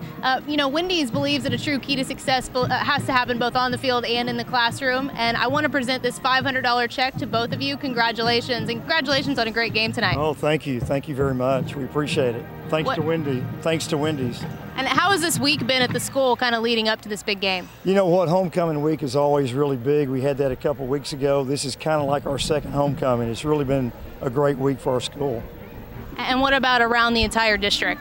It's been awesome. We appreciate the opportunity to showcase our kids, and our community has really been supportive and rallied around this opportunity. Well, thanks so much for letting us be here. We're having a great time. Well, thank you. Thank you. We need to have a better second half. Back to you guys. There we go. So, of course, pulling from Montgomery there. They do trail 16-7 to Brenham. All right, let's move over to the Big Country now. Top team, Abilene. Second team, Abilene Cooper. We've been talking about this all year long. It's been a resurgence of the Abilene schools this year. And, of course, Wiley down in 3A. It's been impressive. And Abilene Cooper is playing like the overall or second overall best team in the Big Country tonight. We'll update you on that game momentarily. Abilene, though, is the best, and they are taking on a good one tonight in Midland Lee. Stephenville in at 4-1. They're 3A and above a 5A in San Angelo Central. But, I mean, come on. We all know Stephenville can play with 5As and 4As. They've been doing it for years now. Abilene Wiley coming in at the 5th spot spot. They have a good one against Big Spring. And speaking of segues, let's take a look at that Wiley Big Spring game right here. Yeah, that is a huge game. Wiley and Big Spring, of course, one of the top games that we're watching out for from the Big Country here in Week 6. And right now, Wiley leads 28-17, and they have just been rolling this year. Let's check in real quick and listen in on the game and find out what's going on. A 33-yard field goal. Robertson with the wind at his back. He's got plenty of leg. It's all about accuracy now. Yeah, we know he can get it there for sure. Danny Hill on the hold. There's a snap. Kick is away. And the kick is good. So with 9.2 seconds left, the Steers make it 28-17 now. And you might have heard Tobin Tannehill's name mentioned there. Of course, the brother of Ryan or Tannehill out in Miami. And right now, Big Spring trailing 28-17 to Wiley. And that's 17, I think, unanswered for Big Spring because they were trailing 21-0 at the end of the first quarter. Big Spring, who is unbeaten this year, coming off a winless season last year, Jeff, they're pretty rare. Look at the only other teams in Texas to have been winless last year and now unbeaten. Anson was in 1A Division I this year. They were in 2A Division II last year. Last year 0-10, now 6-0. Savoy was in 1A Division II last year. They dropped down to 6-man this year. It's an unusual drop. They are now 5-0 after being 0-10 last year. But here's how rare it is to do this all the way, to go 0-10 to 10-0. No one did it in 2011. No one did it in 2010. To be honest with you, I don't even have the archives to go back and check, see if anyone did it in 2009 or 2008. So a very rare occurrence if Big Spring can not only win tonight, but finish out this season on a 10-0 perfect record. Well, it's going to be tested tonight, taking on Abilene Wiley. All right, Glen Rose at Stephenville. Right now, Stephenville up 28-17, that game in the second quarter. But you know what? Obviously, Glen Rose is giving everything they can handle. And against Stephenville, I mean, you have to consider that almost a victory. And no team wants to take a moral victory away, but Stephenville, with this great quarterback in Tyler Jones and this wonderful wide receiver in Bryce Gunter and the great running back / defensive back Whit Westbrook. I mean, I can go on and on. They're just a loaded team that was a state title contender in 4A, so you know that they're going to be a title contender in 3A. This one should end up deciding the district title, and if Stephenville goes on to win, it would be just a fulfillment of great expectations that we had for them in the preseason. How about Vernon at Graham? Right now, 14-13, Vernon leading at the half. Well, Graham's going to come at you with a balanced offense, led by quarterback Ben Davis. And both of these teams, I think this is actually, two punchers throwing the exact same punch at the exact same time. Two very balanced teams, right about the same talent level, and really this could end up deciding the district title. You can never say for sure, and there's a couple other good teams in this district, but right now these two look like the best, and the winner here may go on to sweep this district as a whole. So maybe Breckenridge, kind of the team that both teams have beaten, the teams that they're kind of looking at as, how do we fare against them, and then how do we fare against each other? Well, this just kind of illustrates what I was saying, how balanced these two teams are. Look what Vernon did to Breckenridge earlier in Week 1. 55-12, they beat them. They ran up 403 offensive yards. Well, Graham saw them a little bit after, beat them 44-0, and rang up 475 offensive yards, I should say. And Graham is 3-0 at home. So these two teams, they did almost the exact same team to the same opponent. Really good team. Let's take a look at Wall and Bangs real quick. And I think Wall really wants to hand the ball over to running back Grant Eubanks. Bangs will counter with quarterback JT Newton tonight. He's kind of been their end-all, be-all offensively right now. Don't have an update, but if you have one, please do be a dear and send it to us at @DCTF. Use the hashtag Football Friday. We'll pump it right out to the screen for you. All right, Merkel at Eastland right now. Eastland leading at 14-7. The game also at halftime.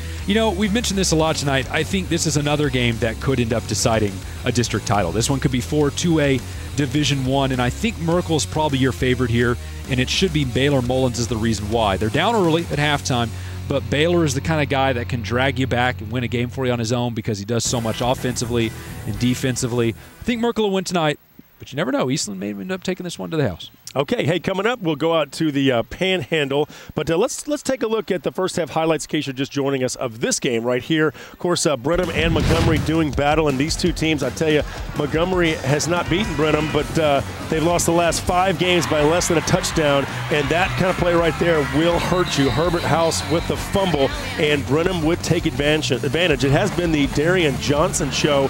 The touchdown run right up the gut made it 6-0. They missed the extra point. Back to him in a moment, but Montgomery would answer back. Nice touchdown run here by Paul Allen, and that evens things up at 6, but they go for the extra point and get it, so they were up 7-6. Back comes Brenham. The touchdown on the receiving end here is all the way down to the 2-yard line. And then here's Darian Johnson in for the touchdown run. And right now, they would add a field goal late. Brenham leading at 16-7 right now over Montgomery. One game we just talked about was Vernon and Graham. Might as well update it for you. Vernon just kicked a field goal to make it 17-13. And then, Jeff, a serious update for you. I saw that A&M consolidated quarterback Jalen Cheshire was injured tonight, was taken off the field on a cart, but he was able to give the fist pump to the fans on the way off the field. That must mean he's at least doing okay. So thoughts and prayers to Cheshire and the A&M consolidated community. Okay, all right, the Panhandle coming up next on Fox Football Friday. We'll return to Montgomery in just a moment.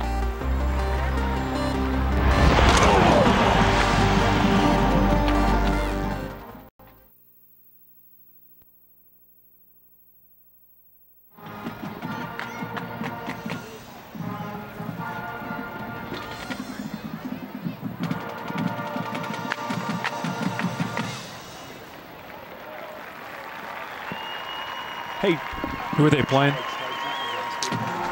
Lubbock Estacada? I don't know about that, bud.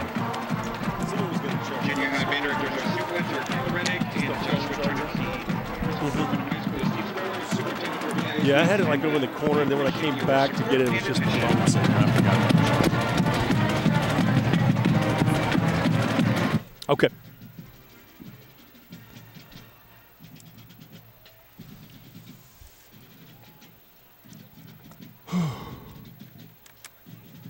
It's so weird, Jeff.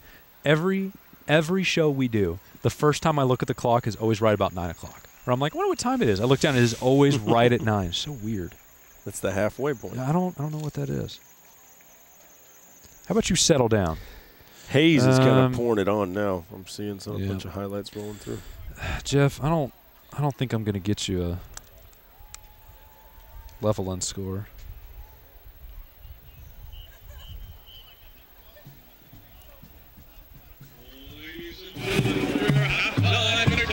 Hey, Jeff, can you hear me in the truck? Do you want to dump the Twitter queue and restart it and get some fresh stuff in there? Do you want to dump out the Twitter queue and get some fresh stuff in there that I can retweet for you?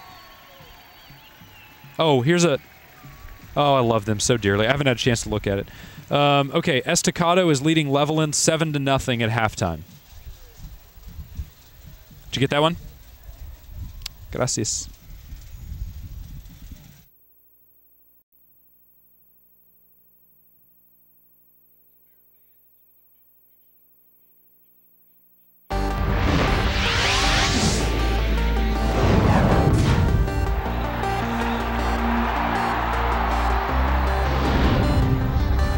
And welcome back to Fox Football Friday. We're here in Montgomery, and folks all dressed up. We got an Elvis sighting down on the field, and hey, looking good. That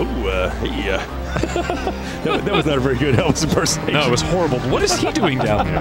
Well, hey, it's you got a costume party going on. Right. A lot of fun over there. I like Montgomery and Graceland. Maybe we can get Elvis on the set later. Elvis, you can ask him. You have to do the interview, though. I'm not doing it. Okay, all right, fair enough. All right, let's go check in with the Academy Sports Desk with Rick Renner, who has more from across the state. Rick?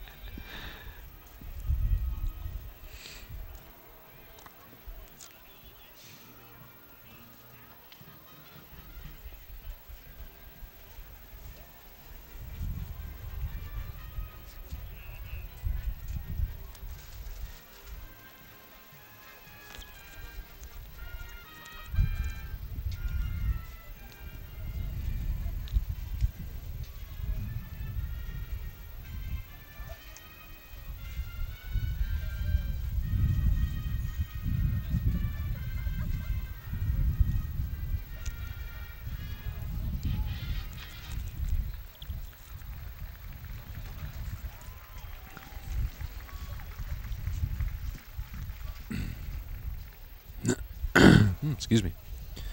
Gracias, señor.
Typically that's right, but my jacket keeps kind of blowing open awkwardly, so I gave up and buttoned it. I'm going to sue for sexual harassment.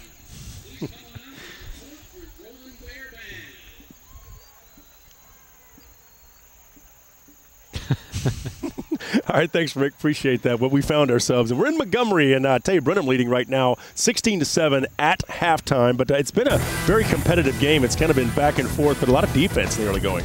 Yeah, even though it's a 9-point lead for Brenham, it's been a lot closer than that. It really one fumbled punt return by Montgomery may be the difference right now in this first half. Plenty of time to come back. Check in with the Windies keys to the game that we talked about in the pregame, Jeff. Right now, balanced Brenham, we've seen it. We've seen the quarterback hit Quadarius Chappell on a big, long play that set up a touchdown. We've also seen Darian Johnson run for 2 scores. They've done a little bit of everything so far. Ball security, well, we've definitely seen that come into play because remember Montgomery already fumbled that punt return, and that was a big momentum shift for Brenham right off the bat. Ancient history, tough to tell right now. I haven't seen anything that looks like ghosts in the closet from Montgomery worrying about this team that they can't seem to get past.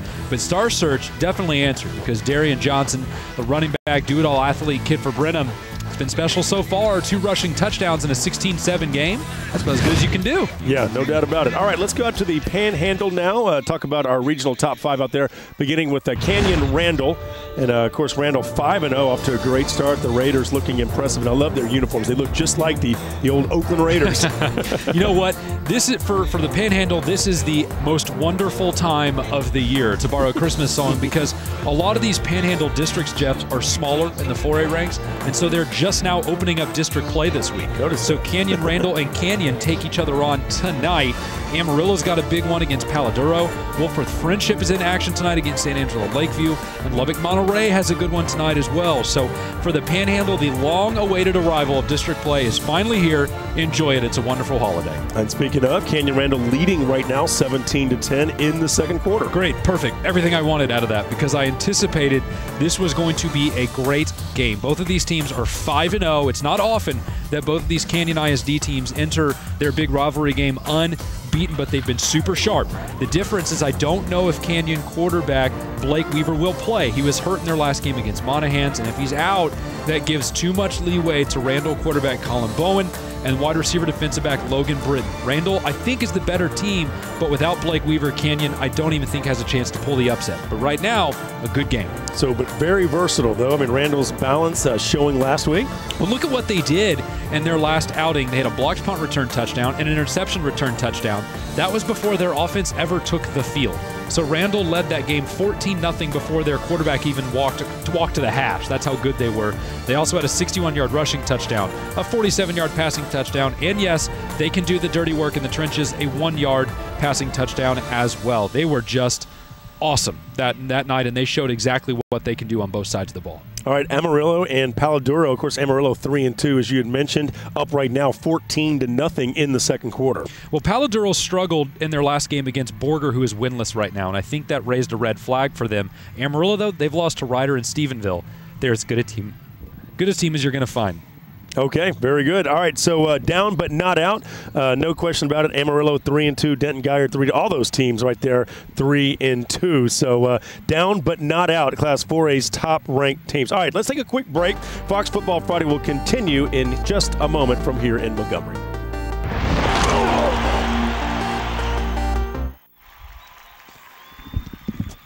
had a sneeze and I fought it so long. I was trying to bail out and I couldn't get it.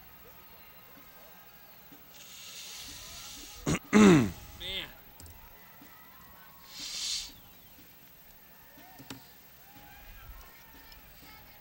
That Fox studio break go a little long?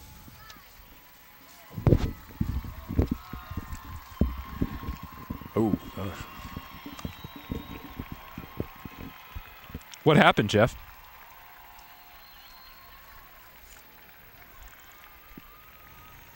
Was that my fault?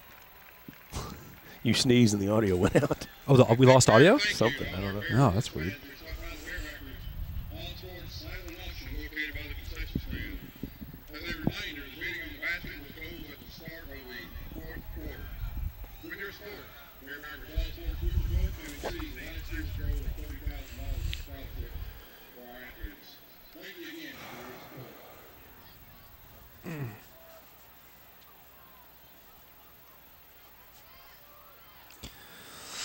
Whew. I almost blew my ears out doing that. That hurt. It's that time of year, ragweed.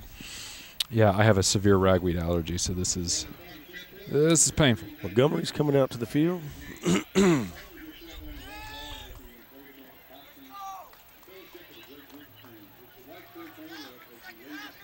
Oh my, me oh my. America's is beating Montwood 28-7. That's a huge upset. Yeah, and we have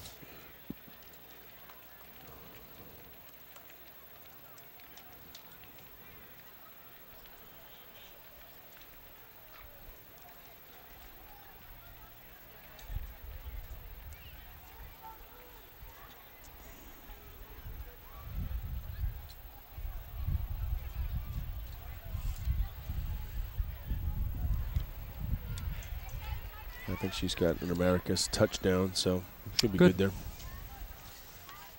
May not matter, though, if we don't have any audio.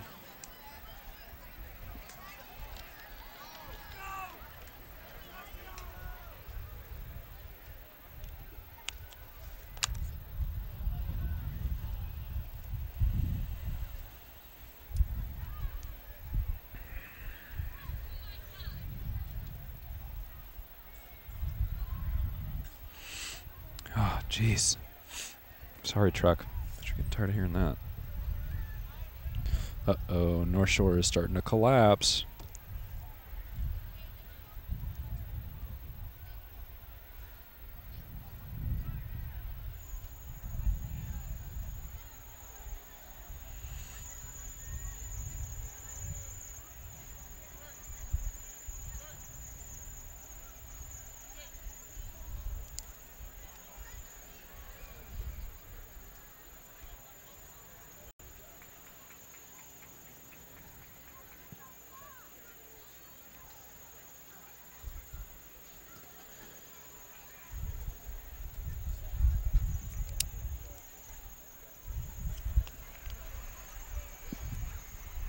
Memorial over North Shore 17-10 late in the third with the ball.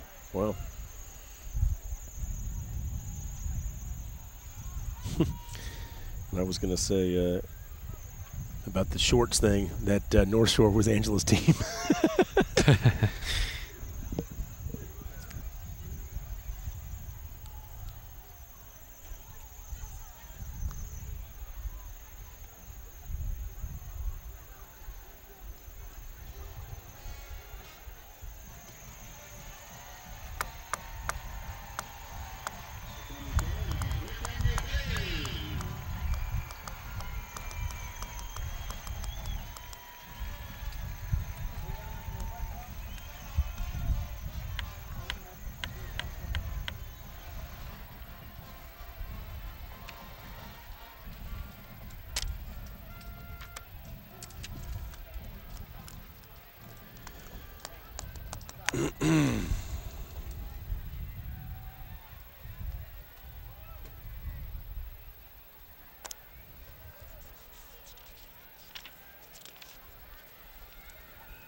Mr. Ridge kind of struggling tonight, looks like. Finally got some plays coming in for them. Got some Westlake coming in. We're busy. Yeah. Man, I got this one guy who wants to do Sin Shack every time. In Sin Shack, you have to do an extra move, but he did it tonight. He actually got me the link. All right, then. Success. Yes.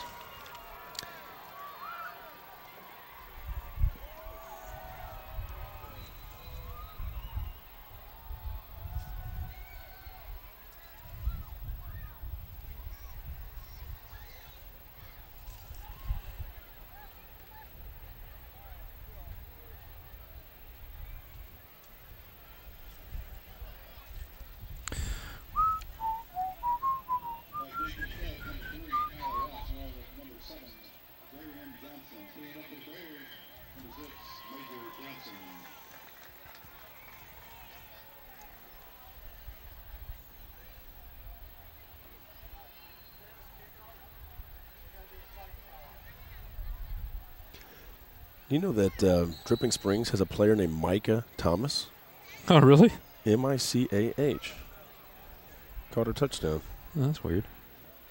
Sure you don't just have email confusion? I mean, the guy who sent it to me doesn't know who Micah Thomas is at North Shore. I promise you that. I guess that's true. Nope. Nope.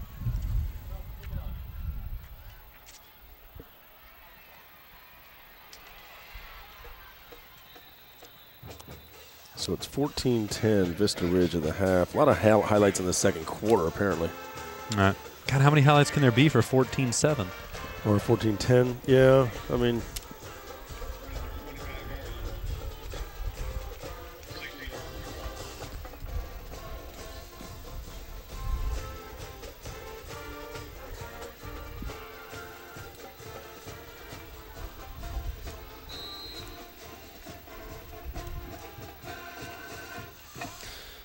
Okay.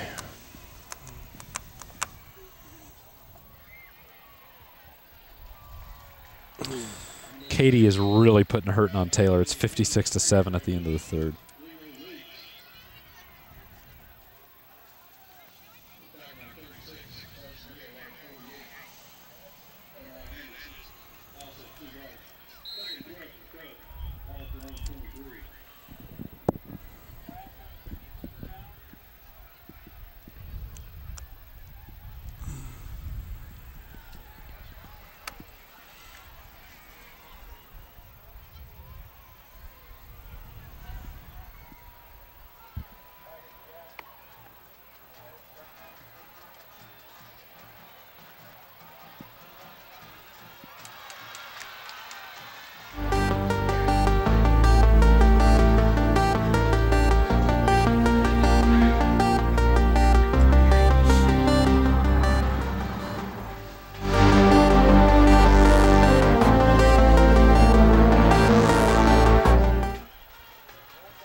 Dallas-Fort Worth Metroplex coming up next, segment 10. This is a test. DFW Metroplex, regional top 5, DeSoto, Coppell, Allen, South Lake Carroll, Dallas Skyline.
Yeah.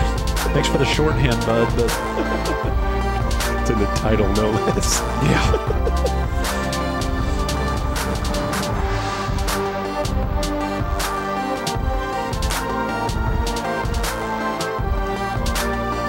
That's what it pays off to know, you know, a player there.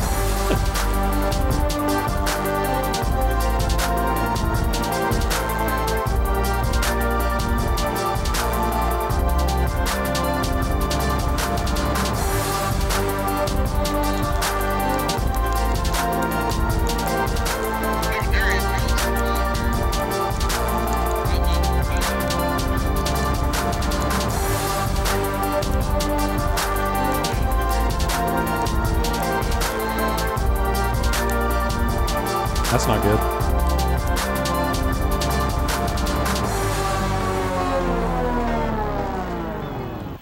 Okay. Is it going to be soon? Or do I have time to stand up and stretch my legs for a minute?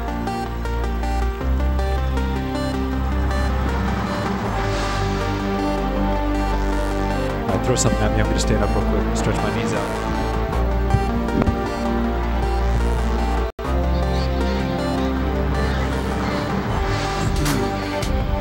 Who scored? Who scored?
Jordan Siebert, 39-yard touchdown pass to Brandon Cox, 17-0 Westlake. Ben Slaughter, 6-yard touchdown run, 26-0. Keith Carter, 55-yard run to the 10-yard line. Jordan Siebert, 10-yard pass to Brendan Cox. Jordan Siebert with a touchdown pass to Brendan Cox, and Westlake up 33-0. Jordan Siebert having a big game so far for Westlake. And Brendan Cox on the receiving end of that touchdown right there. Brendan, not Brandon, Brendan. 33-0 Westlake on top. And we'll have highlights also from Hayes and a few other schools a little bit later on tonight. If Scotty can hear me, Chris Hardy sending us highlights from the Westlake area. They are coming on Sin Shack, but no different. Just have to hit the little email download file. No big deal. What else? North Shore highlights. Just got some more North Shore highlights. North Shore running into some issues in the third quarter.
Goes out of bounds.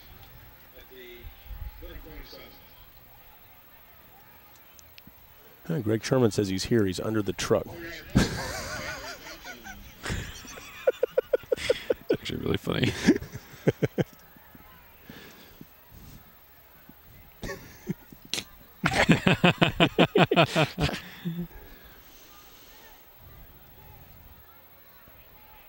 See, this is what I've gotten accustomed to. Look, when Robert sends something, look at this. You know, you got the file.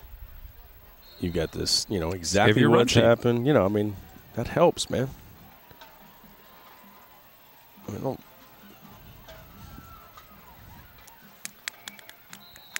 I'm putting all my highlights on one paper. Of course, I should have flipped this over, but anyway. It'll save me later when I have to read it.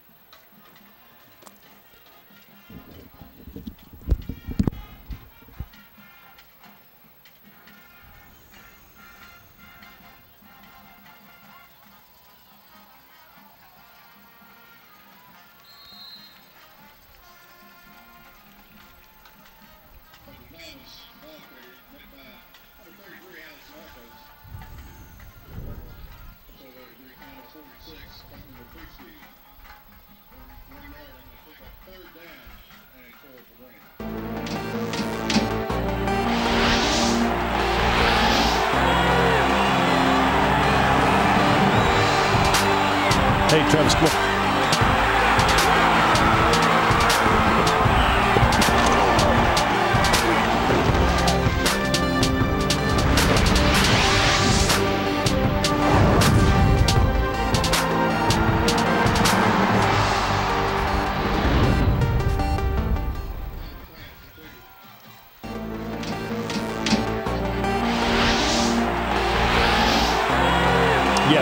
Right now, 10-10. Darius Mouton returning a play, 99 yards of kickoff.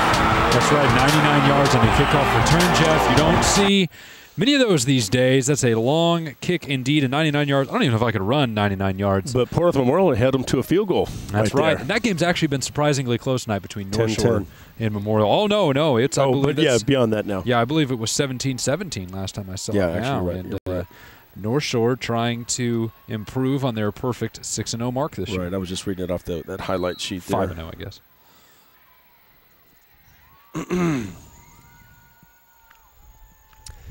Port Arthur Memorial taking on North Shore, and Memorial. It's been a lot of special teams in the second half. John Leday with a touchdown return on a punt. It was 10-7 Memorial to start the third quarter.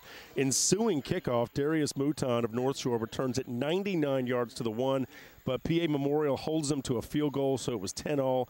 Right now we have it at 17-all. Westlake in a game in Austin, Jordan Sievert with a TD pass to Brandon Box. It was 17-0 Westlake. Ben Slaughter touchdown run made it 26-0.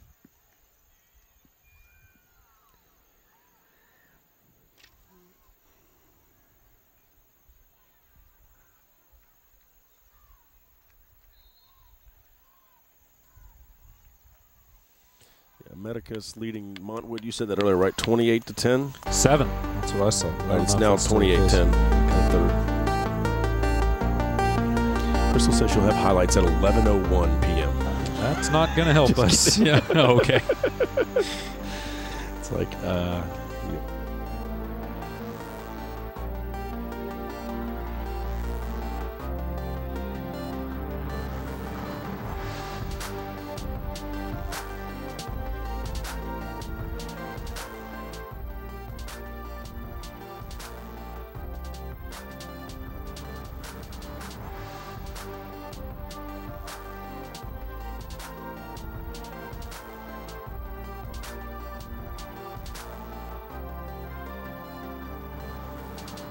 Do you have a score on Lockhart and Buda Hayes, Jeff Power? We have fans on Twitter looking for an update on that mighty Hill Country and River City game. Again, Lockhart and Buda Hayes. Paul Kilby, the coach at Lockhart, we heard from him earlier, and he talked about I'm really not sure what he talked about. I can't remember. That was several hours ago, and it's all turning into soup in my head. I have, is it 28-6 Hayes, third quarter? 28-6 Hayes, third quarter. Fire it to him.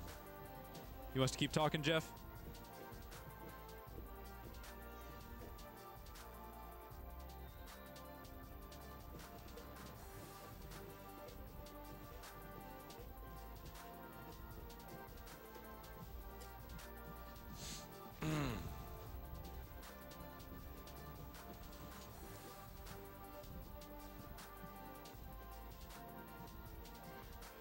You hear that 33-7 DeSoto leading Mansfield Timberview?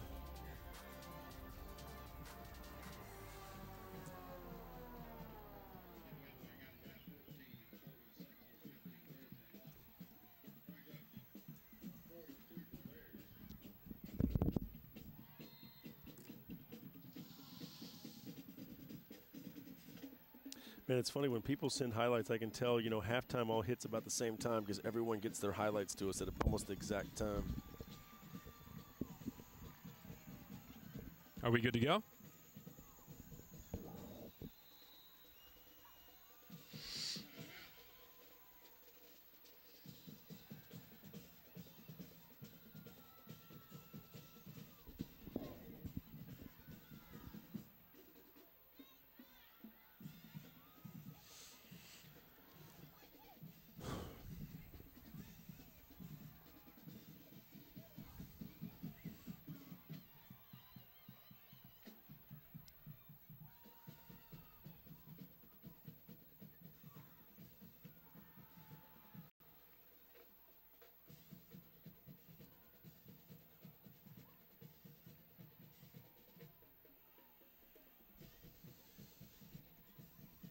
So look at me a lot when you talk in case our lips don't match. Yeah.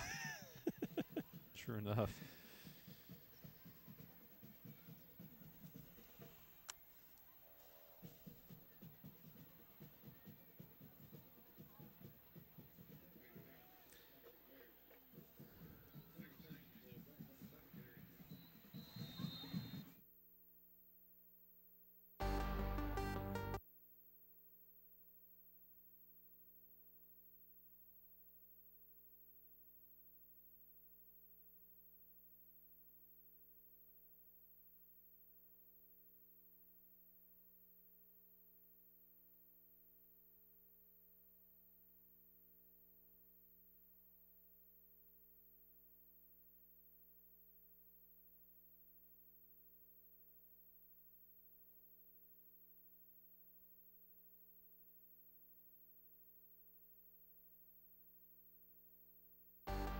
Football Friday Blitz is presented by your Texas Ford dealers. It's the Built Ford Tough Truck event at your Texas Ford dealer.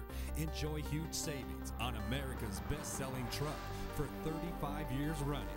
Ford is the best in Texas. By Academy Sports and Outdoors. Right stuff, low price, every day. And by Wendy's. Be bold with Wendy's Asiago Ranch Chicken Club. In spicy, home style, or grilled. Try one today. Hey, welcome back to Fox Football Friday. We're here in Montgomery. Had a little technical difficulties there. Thank you to the Fox Studios for covering for us. Jeff Power, Travis Stewart, Angela Heyman on the sidelines. Montgomery right now trailing Brenham 23-7 here, 3:29 to play in the third quarter. All right, let's move over now to the Dallas-Fort Worth Metroplex, talk about some of the best football in the state of Texas. It resides in the DF Dub. DeSoto right now rolling tonight. They're in the top spot when we talk about the Metroplex. Speaking of DFW, look at the left side of your screen. You'll see that Azle is just about to put the knife in Brewer 36-15 with about 6 minutes left in the fourth. Good job, Azle. Good start to the season for them. On to that top five, like you mentioned, DeSoto at 5-0, Coppell at 5-0 and opening up district play tonight. Allen at 4-1. Rick Render's talked about a bunch of these squads tonight. They have highlights from those teams coming in later in the evening. Southlake Carroll's at 4-1 and Dallas Skyline at 4-1 as well. Man, that is a good top five. All right, games to watch out here in week 6. Look at Allen right now up 28-0 on Plano East at the break. You know, there's two things that go into this right now. One is that Plano East is missing quarterback Mario Smalls. And for a guy that's thrown for more than 1,000 yards this season, it's kind of the straw that stirs the drink offensively for them. So losing him to an injury as they did 2 weeks ago makes it pretty tough on them when you pair that up with the Allen defense, that fearsome front seven and front four specifically for them. That's just a bad combination. Allen playing like, once again, a top-ranked team in 5A. All right, so no doubt about it, Plano East without Mario Smalls and several other top-notch players, and it's hurting them. Yeah, and these guys are going to have to now step up in Smalls' absence. Taylor McGehee, the quarterback, is going to have to be a big one. He kind of filled in for Smalls last time. Ricky Elodiana, I made it that time. Running back for Plano East has had a great season so far. They're going to need more out of him. Same with Lionel Willis. And then their wide receiver tandem of Colin Shaw and Parker Hunt. I mean, all these guys have to step up and fill the void with Mario out. It's never one guy that replaces an injured star. It's got to be a bunch of them. We've got Greg Tepper on the phone with us now, who was on site at Allen and Plano East. Allen out big right now, Greg. How good have they been tonight? Well, I tell you what, they've been excellent, but this to me has been a story about who hasn't been on the field than who has been on the field. You know, Travis, you and I talked before this game that quarterback Mario Smalls for Plano East was kind of questionable for this game, and it turns out he has a broken fibula, and he's on crutches, and that has changed the entire game so far. But, I mean, give Allen a lot of credit. There's nobody missing from this Plano East defense, and they are still running it up on them. It's actually just now 42-0. Allen has gone in front, and the story has been Kyler Murray, the Allen quarterback, sophomore quarterback, by the way, and he has looked fantastic. I tell you what, Travis, you know how high praise this is when I say it. He reminds me a little bit of Braylon Addison, the way that he never takes a big hit. Even when he gets tackled, it's on his terms, and, man, he can put it on a dime. Kyler Murray has been the best player on the field tonight, and that's a big reason why Allen's out big. And I think Kyler Murray, I believe the son of former A&M quarterback Kevin Murray. So good genes there out at Allen. Greg, thanks very much, bud, and drive safe. Enjoy the radio show tonight with the great Roger Emmerich. All right, so Cedar Hill and South Grand Prairie, another game we're watching out for. This one has tightened up a bit, 28-23 right now, and we've got some highlights of this one. Cedar Hill up by 5 right now. This has been kind of a back-and-forth affair here in the second half. SGP looking for the jump ball in the front left-hand corner, and they get it. And that's been a problem for Cedar Hill this year is defense. We know they can score, but they're having a hard time stopping people right now. And SGP, they've always got athletes, especially on the outside. Look at that big old body, 38. It's a weird number for a tight end or a wide receiver. But heck, if he catches touchdowns, you'll give it to him. Cedar Hill back offensively. It's Damian Hobbs at quarterback trying to avoid the pass rush. Looks like he had nothing, and all of a sudden he's got a bunch of something trying to find his way outside the pocket. Throws this one downfield and caught by like Cuviante Gonzalez, who all of a sudden has daylight, and there he goes! Wow! That is not something you see every day. I have not seen that play, so you can probably hear me picking my way through it. Not sure if that's going to be a horrible fumble or interception, but Gonzalez with a great touchdown catch there. Touchdown catch and run. But SGP comes and fires right back with that great ground game of theirs right up the gut. This game 28-23, and as you can see from the highlights, I mean, just ludicrously entertaining right now. All right, Lakeview Centennial at South Garland, and another great matchup here. South Garland up right now 13-10 in the third quarter. Well, Lakeview Centennial turned a bunch of heads when they beat Saxe last week, a team that had been unbeaten. They beat them on Thursday night in an absolute thriller. And everyone all of a sudden got up in arms because Lakeview Centennial, Jeff, has not been a team that's been at the forefront of the Garland ISD district. But right now they're playing as good a ball as anyone. South Garland, they're right in the mix for that district. If Centennial ends up winning this one here, man, I tell you what, they may have a chance to win the district title, which just about no one would have anticipated when the season started. How about Mesquite Horn at Mesquite? Mesquite right now up 21-7. Skeeter's looking good. Good quarterbacks here, but you're right. It's Mesquite's Alex Cooper that's really the guy that I think in this game everyone is going to be looking for. He's got a lot of talent. He can run, but he's really dangerous when he throws the football, and it is totally reworked that Mesquite offense when he first jumped into the lineup as a full-blown superstar starter last season. they have got as good a chance as anyone to play deep into the postseason, Jeff. Claude Mathis has DeSoto rolling. They're up right now 33-7 over Mansfield Timberview. It's the first time these teams have ever met, and I bet you Timberview wishes it could go away because this DeSoto team is a nightmare. It's a bad dream to try and defend with either Dontre Wilson, their running back, or Desmond White, I believe, is their quarterback who's just cutting people up, and the defense is playing much better nowadays. It is just a more talented, faster, and deeper team than most people. And coming off a bye week too. Ennis at Red Oak, 15-13 right now. Ennis leading by 2. Well, Ennis is kind of a feel-good story right now because they're under a new coaching staff now, and it's going very well for them. And the coach came over from Kirbyville. Jack Alvarez has done a great job. And look at the product he's put on the field. You know, in 2008 they were 11-2, front of the world, state title contender. 2009 they dropped to 5-5. Then things got really rough for the next 2 years, 2-8, then 3-7. But with Alvarez now running the show, they're 5-0 this season, and it took them a couple years to kind of build the program again, but now they're 5-0 and running the ball very well behind running back Terrence Williams, which is the thing that they did very well at Kirbyville where Alvarez was before. Bright future now for Ennis once again. Okay. Hey, how about some highlights? Colleyville Heritage, they were trailing Irving MacArthur big time earlier, but they're trying to fight their way back into it. We saw how Irving MacArthur got on the board, and they've got some awesome players over there at MacArthur. But, we told you that Heritage can pass the ball around. We know what they can do through the air, but, when you dig yourselves a hole, it's tough to fight back. And right now they're down 20-0, and I'm still kind of waiting for that Heritage offense to get rolling, but so far they've been shut down. With quarterback Cody Thomas, you would think it would only be a matter of time. But like we said earlier in the show, Jeff, Irving MacArthur, a better team than they're getting credit for. And I think they're really starting to turn the corner, especially in the ground game on offense. Okay. Hey, the Super Syntax is coming up next, and we'll update this game for you when we return here on Fox Football Friday in Montgomery. Football Friday Blitz is presented by your Texas Ford dealers. It's the Built Ford Tough Truck event at your Texas Ford dealer. Enjoy huge savings on America's best-selling truck for 35 years running. Ford is the best in Texas. By Academy Sports and Outdoors. Right stuff, low price, every day. And by Wendy's. Be bold with Wendy's Asiago Ranch Chicken Club. In spicy, home style, or grilled. Try one a day.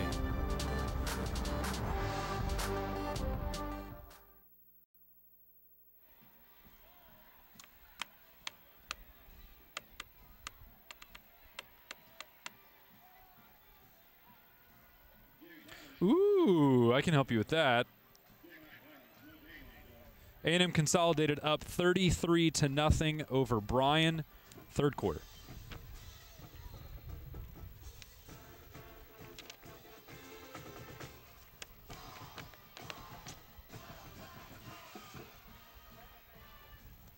Man, this North Shore game, do we have more highlights of that? This one looks like an awesome game.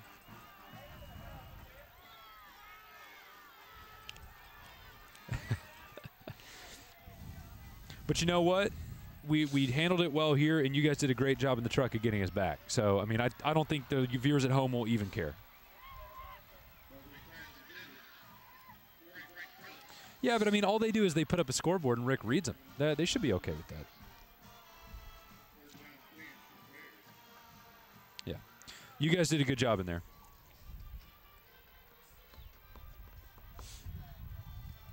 Oh, man, Newton is pouring it on East Chambers right now. Ouch.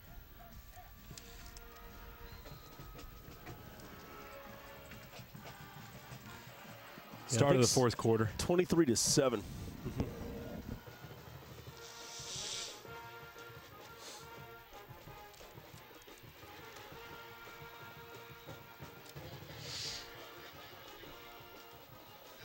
We do have the correct highlight because I heard the guys in the truck say it was a run, but it should be a pass for that touchdown.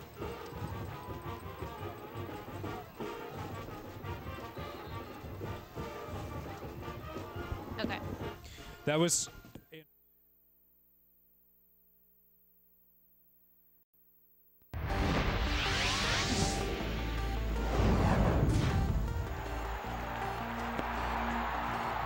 And welcome back to Fox Football Friday, powered by Dave Campbell's Texas Football Magazine. We're here in Montgomery where the Bears hosting the Brenham Cubs. Yeah, think pink. It is October, the one home game here in October. They want you to think pink. Breast Cancer Awareness Month, of course.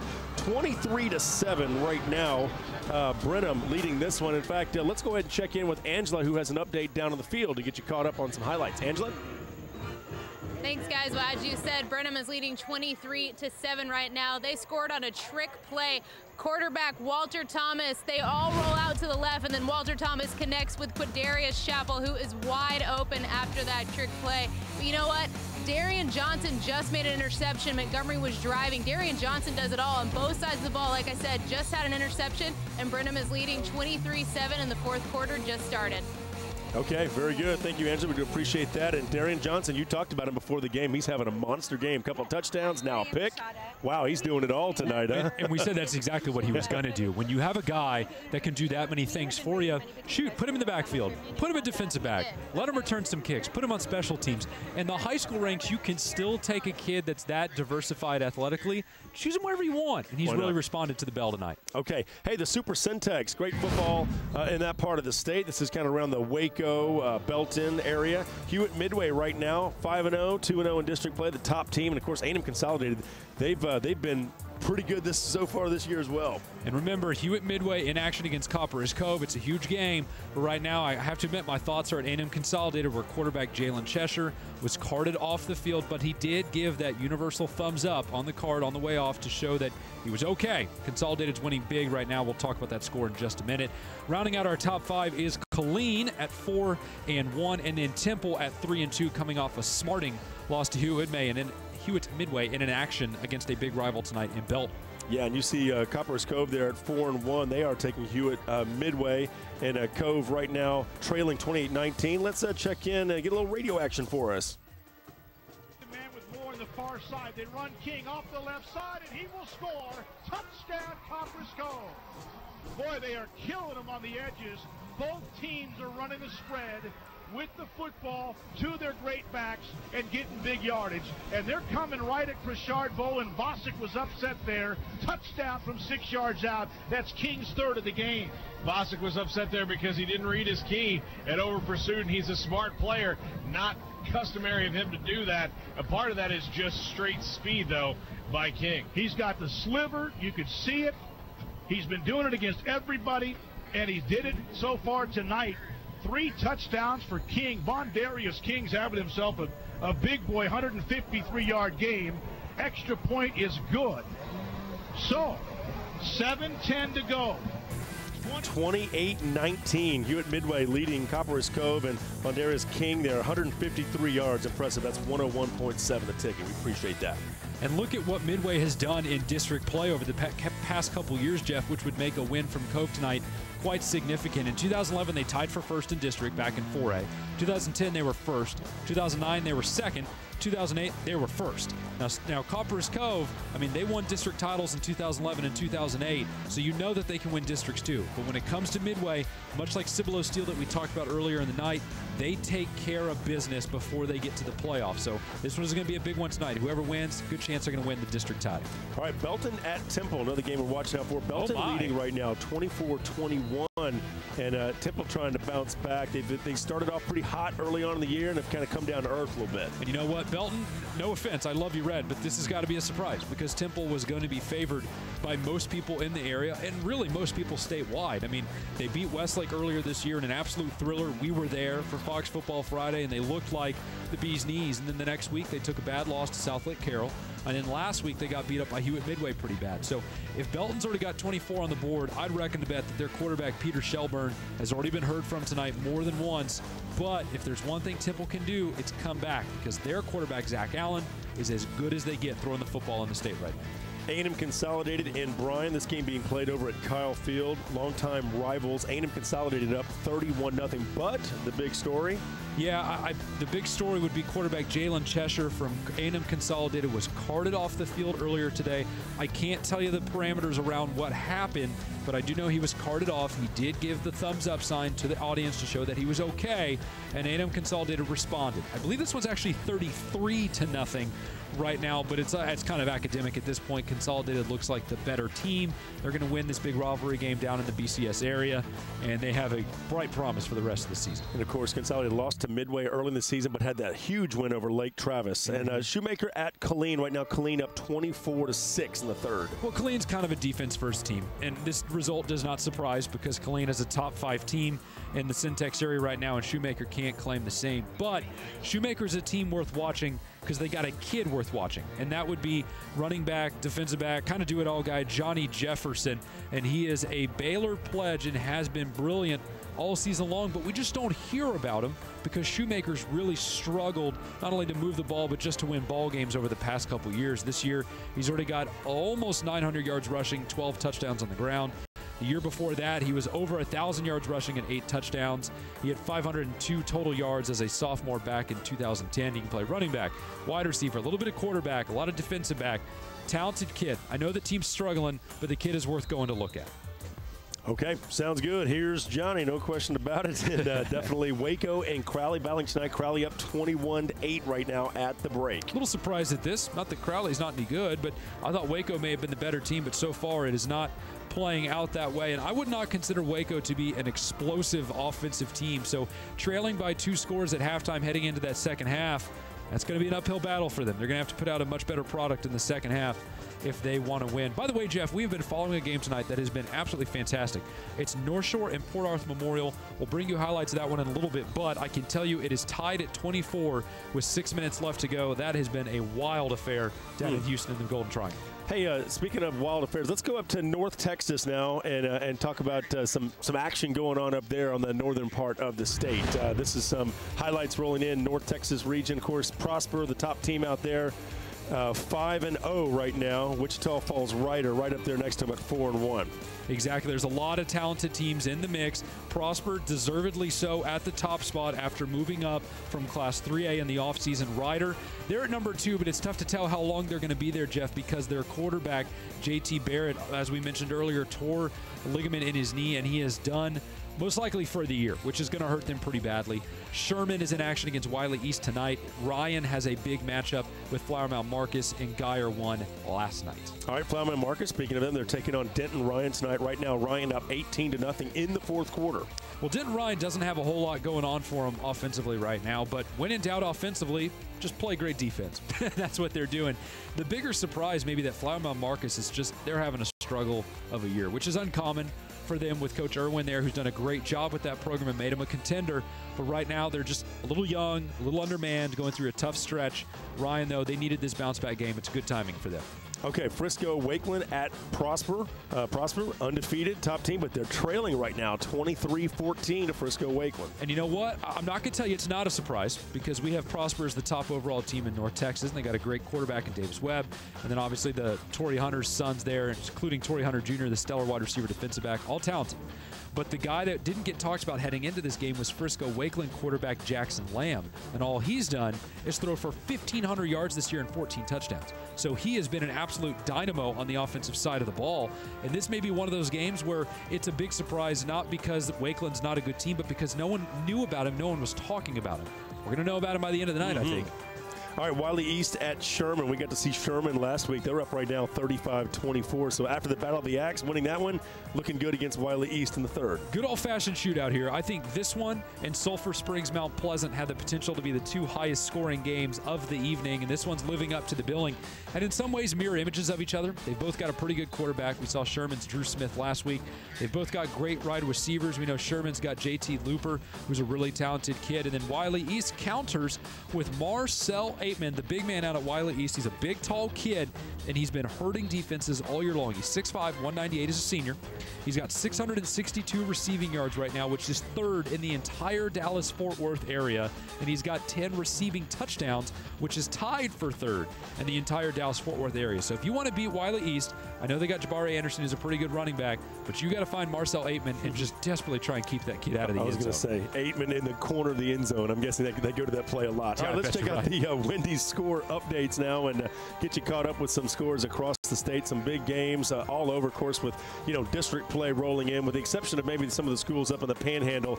Everybody else kind of already in district play and kind of rolling along. This is that time of year where, it's put up or shut up. Well, yeah, and that's exactly right. And this game behind us is a key example of that because it's a game that very well will decide the district title. Yeah. We talked about that here. Abilene Cooper may have done that last week, or maybe more importantly, Abilene Midland Lee tonight may end up doing that. And then in the instance of Westbrook down in Beaumont and Deer Park, the loser of that one, because of the way that district breaks out with those top teams, the loser of that one may already be done, and the winner may almost assuredly lock up that fourth playoff spot. So even though I know it's not quite cold enough outside to be wearing mittens, it doesn't feel like playoff season yet, for a lot of teams, this is already do or die.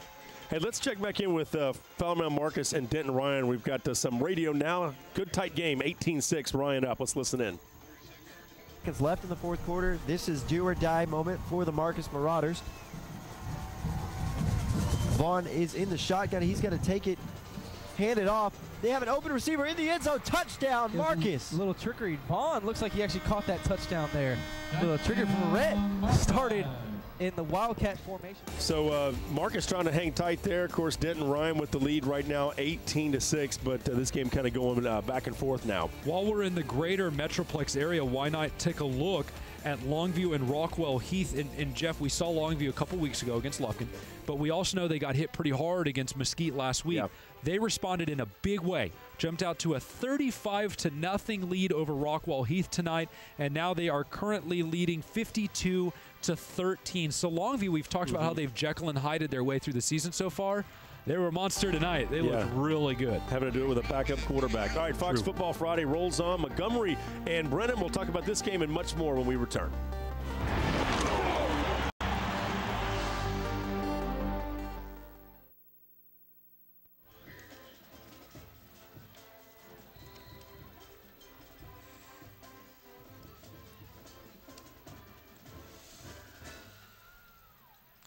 All right, so essentially we just skipped El Paso, correct? So you just want to smush them together? Okay.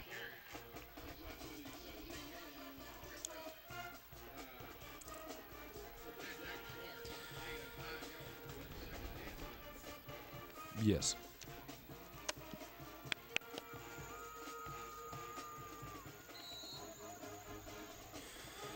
Yeah, Jeff, I'm not going to take very long on these at all. I'm going to... working on it. She says they're coming. I know. Got everybody else from Central Texas flooding highlights in.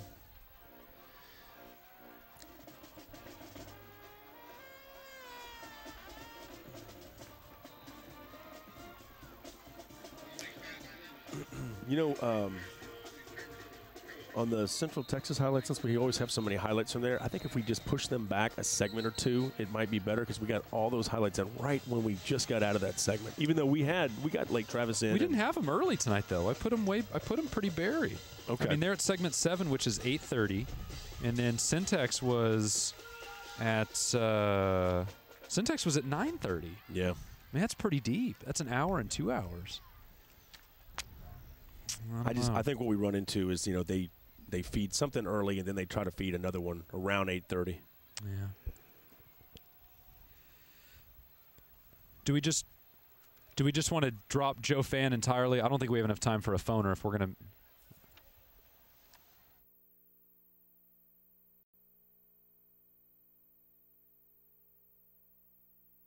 Football Friday Blitz is presented by your Texas Ford dealers. It's the Built Ford Tough Truck event at your Texas Ford dealer.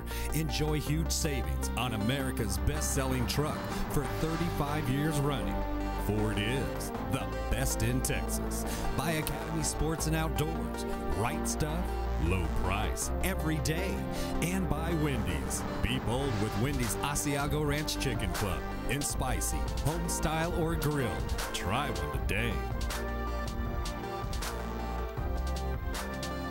All right, Fox Football Friday continuing from here in Montgomery. Brenham taking on Montgomery here in a battle, District 18 5A matchup that these two teams, 4A, that should be going a long way in determining who's going to win this district title. Exactly. A lot of talented kids on the field tonight. Also a surprising amount of talent in the El Paso area this season, Jeff. Let's take a look at the top 5 there in the Sun City. Franklin leads the pack at 6-0. Montwood just a step off the pace, but maybe not for long. We'll update you on that score in a second.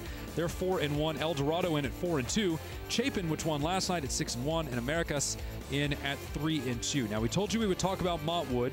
We will deliver. They are in action at Americas tonight, and look at that, 28-6 in the third quarter. But if there's hope for Montwood, it's that they came back in the fourth quarter against El Dorado last week. They'll need a similar effort to beat Americas this week. Yeah, and we'll have highlights of this one just a little bit later. Now, Bowie and Andress, another game going on. We've got this one scoreless right now in the third quarter. A lot of defense. You know what? Let's just bookmark that, because we're going to talk about defense in El Paso here in a minute. But for now, this one will illustrate a trend we're going to talk about in a few minutes. Okay. Del Valle at Hanks. Actually, let's talk about this mess in the middle you're talking about here in District 1-4A. Yeah, I mean, we'll go through this quick. Bowie and Andress, you can see they're all in the mix. And look at all these teams right there. Chapin's ahead of the pack, but all these other ones are all jammed up there looking for teams 2 through essentially 5 and 4. So keep an eye on that 1-4A. It's going to be a doozy for the rest of the season. And now Del Valle at Hanks. They're up 14-7 right now. Remember, out in El Paso, it's Del Valle. From the Austin area, it's Del Valle. That's right. That's right. Now, Hanks gets a gold star right off the bat because they got a touchdown, which is rare because Del Valle is riding 3 straight shutouts. More defense. Again, I promise you there's a defense discussion coming. 3 straight shutouts for Del Valle is broken, but right now they do still hold the lead. Horizon at Riverside. This game also being played out in West Texas. Horizon up 14-7 right now. Am I seeing double? I could have sworn we just saw a 14-7. We got another one here. Clint Horizon may very well be the best team in that district, or at least amongst them. I think they'll go on to win tonight. I think they'll be a playoff team at the end of the year. How about Mountain View at Pecos? We haven't dropped down to 3A very often in the El Paso ranks so far, but this one is a key district matchup. I like Mountain View a lot. I think they should win this game. I think they may end up going on to win that district, but you never know against a pretty salty Pecos squad that I think has actually made a lot of improvement this year. You talked about that defense. Let's talk further about it. Well, I can tell you that El Paso area schools are definitely growing defensively. Well, over the past couple years, they've been allowing about 25 points per game average across all the schools. This year, that number has dropped down to 22 points. Doesn't sound like a lot, but that's a field goal less a game. That's a pretty big difference when you go by football numbers. So the city of El Paso growing defensively the first time in a long time, and that could do a lot of wonders for them when it comes playoff time later in the year. Let's move over from one side to the other. How about East Texas now? Regional top 5, John Tyler, the top team. And there's an undefeated team right behind him. That's pretty good. White House. And White House is winning big tonight. Longview also in action. We just told you how bad they're beating Rockwell Heath. They're going to be 4-2 and 1-1 after the end of the evening. Kilgore and Gilmer rounding out the pack. 5-0 for Kilgore and 5-1 for mighty talented Gilmer. Okay, so games we're watching out for. Rockwell Heath, we talked about this one. Longview just putting it to them right now. This, of course, week 6 action. And I tell you what, Longview, they've kind of had an up and down season. They had the slow start when they lost to Capel in the opener. They kind of bounced back, looked really good against Lufkin. Then they leveled out a little bit the following week, and now they're back up 52-20. Let's check in with Lufkin and A&M Longview. Let's check in with Longview and Heath with another scoring update via KFRO radio. A little tired of the cheap touchdowns being given away, and so now he's going to go back with his starters. Second down and a couple of yards at the 48-yard line of Heath.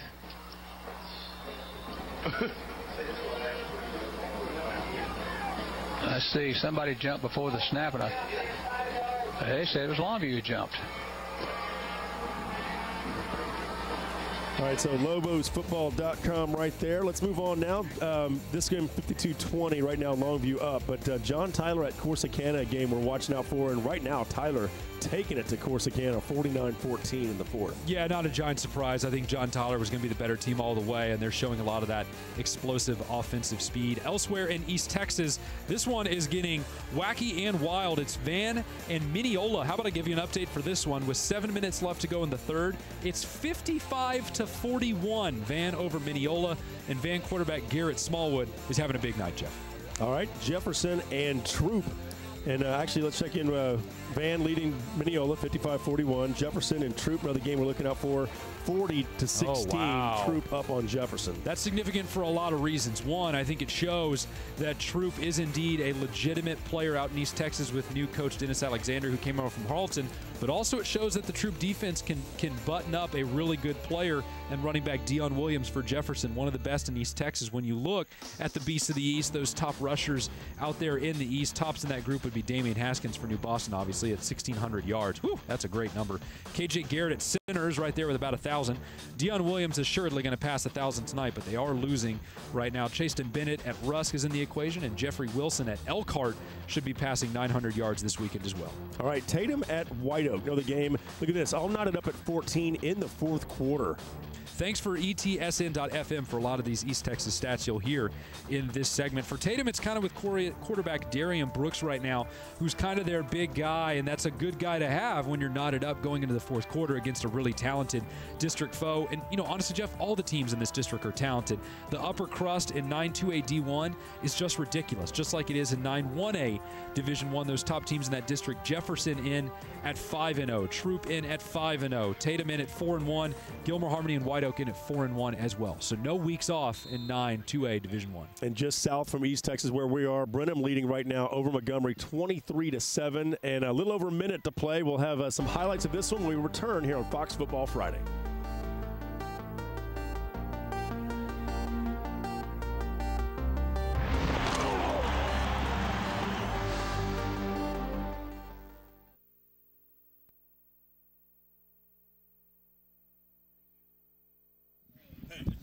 Let's pick it up, man. I feel like we're kind of, I don't know what it is. I feel like we're having bad luck. Let's roll. Let's get going through this.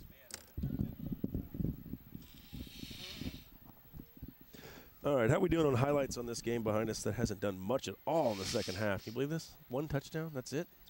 I haven't even heard anything back there. Crazy thing is, if Montgomery can get in, it's still a one-possession game. Yeah, no kidding. Just got to get in.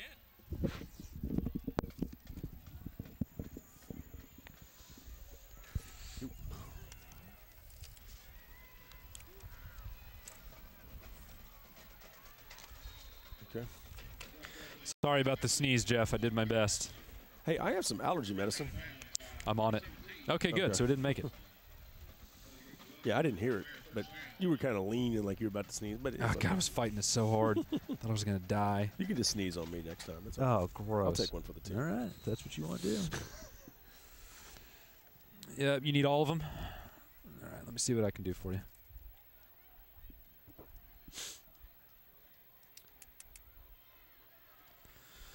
All right, hang tight.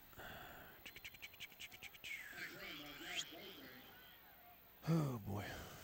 Ooh, Montwood's coming back. It's 28-23. Man, they are the heart attack special. Nope, don't have that one. Just got a bunch of more highlights. But Commerce is winning over Sunnyvale 28-10. Did you get that one, Jeff?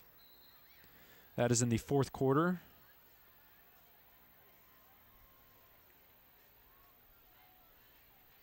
No, I'm not ready.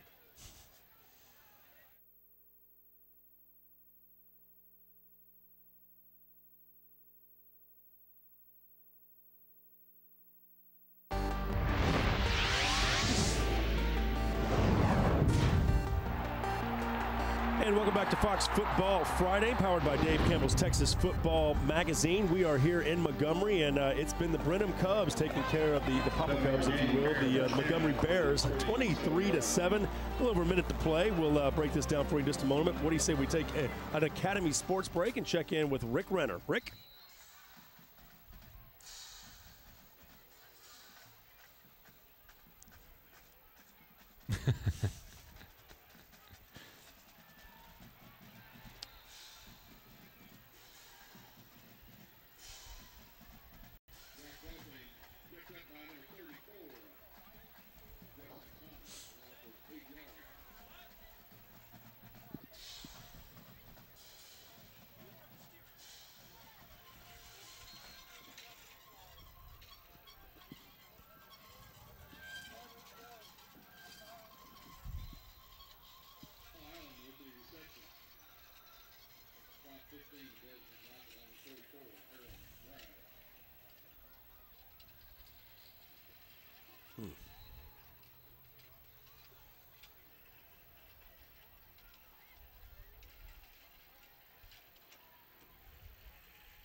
Jeff, can you hear me?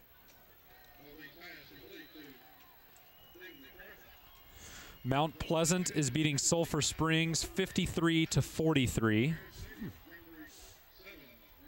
That's in the third quarter. I'm still looking. These are going to be kind of helter-skelter.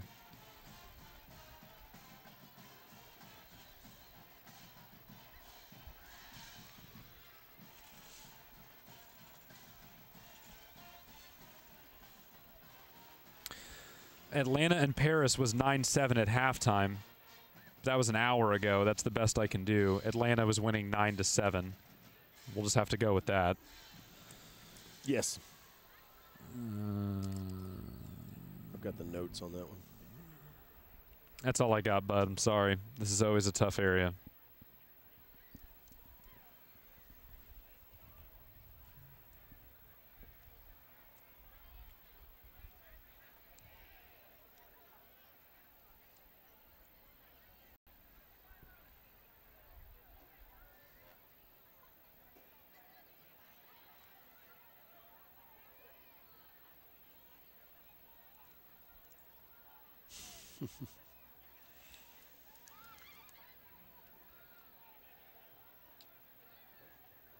That Memorial game in North Shore, man, 24 all? Yeah, it's a good game. Cy Falls beat Ridge, by the way.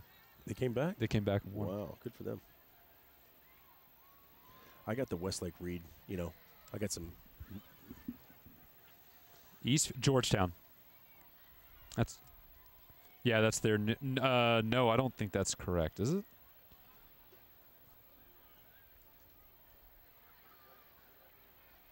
Is that an FTP game?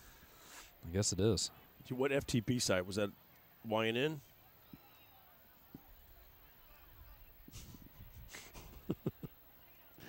All in the family tonight.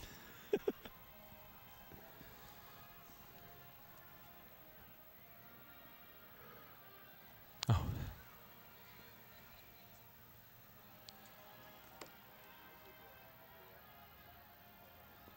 You're right, Jeff. Eastview is playing Georgetown. You're smart. What's the score on that game? I have no idea. I haven't seen a highlight on that all night. Look at Rico. What a deer. Such a doll.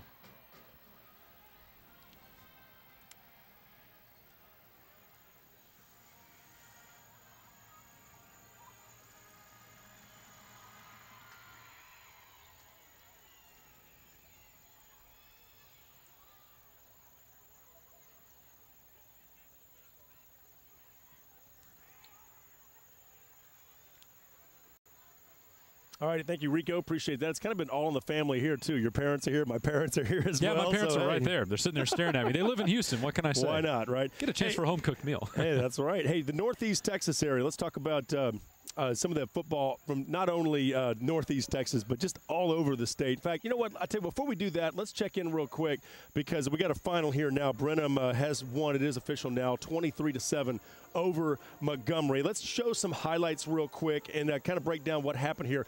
Not a lot happened in the third quarter or fourth quarter for that matter, but for the most part, these two teams kind of settled this score early on. You see the fumble right here really hurt Montgomery. That's Herbert House on the fumble there, and Brenham would take advantage. We talked about the play of Darian Johnson. Well, he was sensational. Look at this touchdown run up the middle. They missed the extra point. They were up 6-0, but back comes Paul Allen. Check out the run right up the gut. Nice effort, good speed, and there you go, 7-6. Montgomery on top, but that was it for the Montgomery highlights. Back comes Brenham on the move right now. Walter Thomas with the pass here. Yeah, wearing number 19 there. Nice effort down the field, a little trickery there. But the touchdown run by Darian Johnson, that made it 13-7. Brenham, they had the field goal here just before the half. They were up 16-7. And then they add a touchdown here in the second half as well. Look at this. Talk about the trickery. Look at that. The pass from Walter Thomas all the way over to Quadarius Chappell, and Chappell takes it in for the touchdown. And we got a final 23-7. Brenham over Montgomery. Let's check in now with Angela down on the field with the team. Thanks, guys. So as you can see, the Brenham team is around me. Big victory for them tonight. I'm joined specifically by Coach West and Darian Johnson. Darian, I want to start with you. Doing it all tonight on both sides of the ball. You had several touchdowns and an interception running the Wildcat. Pretty good game for you tonight. Yes, ma'am. Thank you. And how are you feeling? I saw you cramped up at the end of the game. How's your leg? It's getting better. I feel good. Coach, big win for you tonight, a big district win. You've got to be happy with the way your kids played. I know you said you couldn't be happy till the game was over. What about now? I'm very proud of them. We wanted to have poise and we wanted to play hard, and they did that. And this season is dedicated to JD that had surgery today, and we're so proud of him. We're going to keep playing hard for him. I was going to ask you about that. You know, he's got to be in the hearts and minds of all of your players, and it's so great to hear that he's doing well today. JD, we want you to get back with us. Come on back. We love you, bro. And Coach, after this game, you stay undefeated in district. This is, a great way to head to a district championship. Are you thinking about a district championship yet? We're thinking about, right now we're going to celebrate this win, and then this weekend we'll start for the next week. We take them one at a time. All right, well, congratulations, guys. I'm going to get out of the way. You guys can celebrate. Yeah, Glenn West. He says we can celebrate tonight. The player's right on cue. Time to celebrate. When you play for Glenn West, you take the opportunities to celebrate when they come because he keeps the discipline there. Yeah. You don't mess around when he doesn't want you to mess Glenn's around. like, go get your green ties and your coats and get in the bus. That's exactly right. All right, but special, that thought real quick about Justin Davis, the fun is set up for him as well, and we wish him well and his entire family. We know they're in the Bryan College Station tonight, and just a kind of a tragic situation which happened to him earlier this summer. Suffered a stroke in August. Make sure you can go to any Wells Fargo location anywhere, and you can donate money to his Justin Davis Fund. When we come back on Fox Football Friday, we'll talk a little Northeast Texas here on Fox Sports Southwest.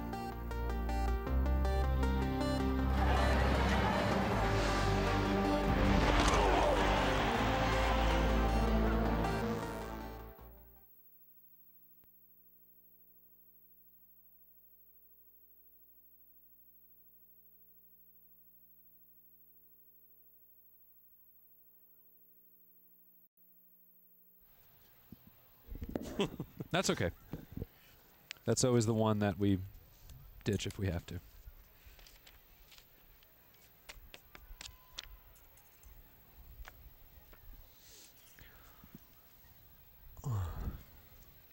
Those have kind of been the parental hot seats tonight, haven't they? Yes. My parents were sitting in those same seats earlier. How was the drive? Was the drive bad? Was the drive bad? Did y'all go to the catfish place? Did y'all go to the catfish place? Missed opportunity. Is that the catfish corner you're talking about? Country catfish, I mean? I don't know. We saw it on the way in. Yeah, country catfish. And it looked awesome. I wanted them to go. Uh-oh. Is that a challenge? Get a lot of highlights, huh? Is that a challenge? Oh, boy. I'll give you mascots and I'll give you key players. I'm not doing it Craig way and giving you the counties and the populations and the census reports over the past 4 years. I don't know how he can do that. We have highlights from Crystal. I can't believe it. I think we're good. Yeah. I don't think we need to dance through that much more. Maybe when we hit overtime, we can run the highlights of it real quick. But Scott, I just sent you highlights from El Paso from Crystal. I'm impressed she finally got them to us.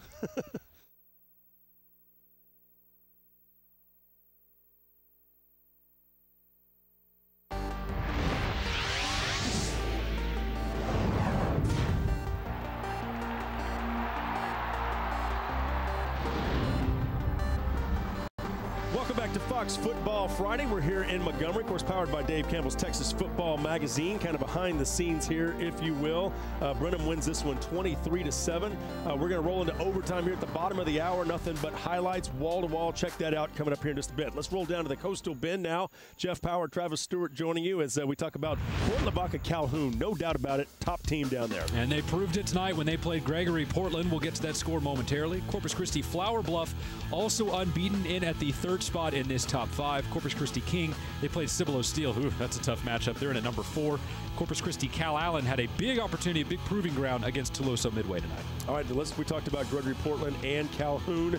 here's what we're talking about. This game kind of got out of hand early on, and the Sand Crabs totally feeding off of what they did last year. They roll 46-15. They remain undefeated now, 6-0. I mean, it's a tough loss for Gregory Portland, obviously. I mean, they thought this was going to be more competitive than this, but I think this more than anything just shows that Calhoun is a cut above. They are the best team in the Coastal Bend. I don't think it's close, with all respect to Flower Bluff. They are just awesome right now. No one can stop that triple option offense. Yeah, they have been fantastic. In fact, that perfect start, you know, the 10-0 regular season by the Bay, Port Lavaca Calhoun, that was their record in 2011. Yeah, and they look like they could be unbeaten again, and really that would be quite a thing, because you look at the other schools that have been unbeaten in the Coastal Bend as of late. They're all small schools. Sinton's a 3A, Refugio's a 2A, Ganeto's a 1A and a 2A, depending on what year it is. Ben Bold is a 1A as well. So Calhoun doing what they're doing in a dog-eat-dog cannibalistic Coastal Bend 4A area is really impressive. Maybe Refugio should battle Port Lavaca Calhoun, huh? Actually, maybe a pretty good game. So let's talk about some other games across the state, and just let's go down to the Valley real quick. What do you say? Let's take a look down there and see what's going on, because Valley got some good football. And, you know, this is a district down there where it is tight, to say the least. Mission, Sharyland, and Donna both 5-0, 3-0 in district play. Of course, they start playing district play in week 2 in the most part. That's right. Edinburgh North, they won last night to improve to 6-1 and 4-1 in district. Weslaco in at 3-2, but they've won 3 in a row, all district games. Economides in at 4-2 and 2-2 overall. But the wackiest district is 31-5A. And in that district tonight, we had McAllen Memorial at McAllen Rowe. And once again, Rowe finds itself playing a high-drama fourth-quarter affair with another McAllen ISD team. It seems like they're all coming down to this point.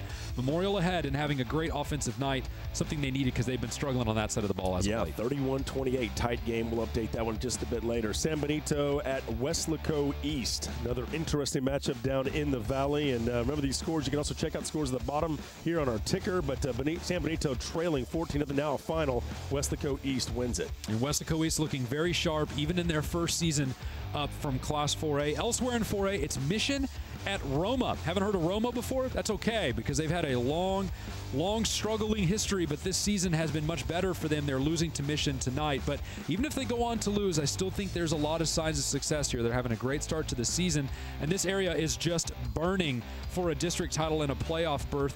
They're 17-18 over the past 4 seasons, which is great, but the previous 19 seasons, they were 31-1, 55-2, so you can see how much progress they've made in a short amount of time. They have no playoff appearances from 1990 to 2012. Not a single one. That's got to hurt 8 head coaches since that time span. All right, La Jolla at Juarez Lincoln tonight. Juarez Lincoln up 21-0 right now in the third quarter.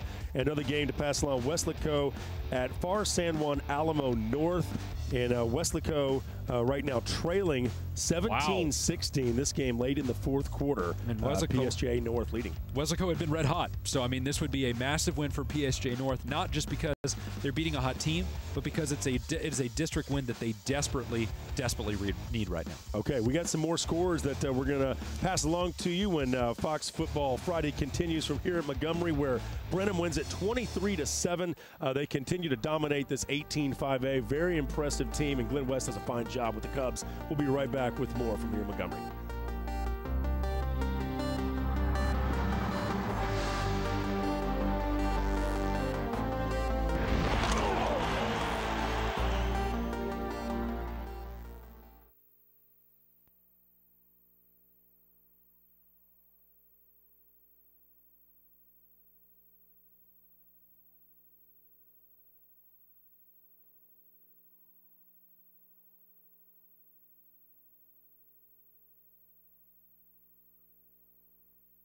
So you may take both of them? Yeah, it doesn't make sense to have just one, especially the losing team. None for you.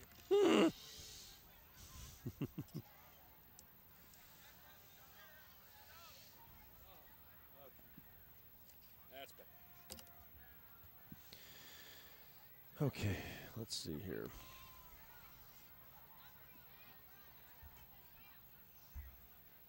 Tough night for Montgomery.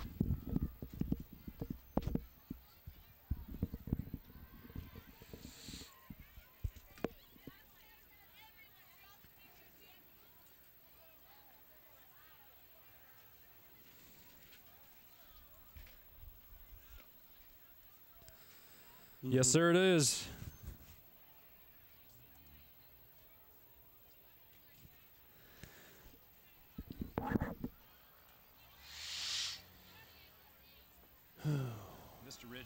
Springs, Jeff. Okay, back to Coastal Bend. Is that what I heard? Okay.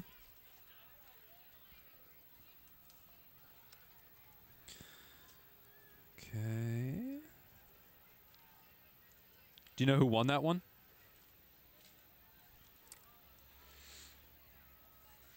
Okay. By the way, Hayes, 56 to.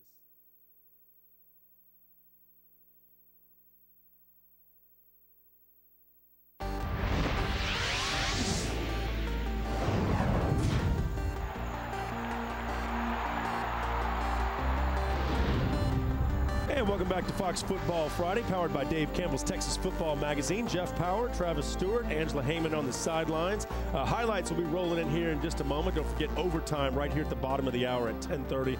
A lot of good highlights for you. We're stacking them up. So let's talk about some football statewide. Give me your thoughts. Well, I think it's been a lot of great action. Why don't we segue and start in the Coastal Bend, where we kind of run through that a little one earlier. Port Lavaca Calhoun beat Gregory Portland, but also in action tonight was Cal Allen against Toloso Midway, and we talked about how it was a big proving ground for Cal Allen. I think they proved something. They beat a pretty good Toloso Midway team 42-14 tonight, and the offense finally woke up for them. That had been a struggle for them all season long. Looks like they may have found some missing pieces tonight. Yeah, they'd had some injuries they'd had to deal with so far this year, but they bounced back in a big way. That's a good win for them over there with Phil Danaher.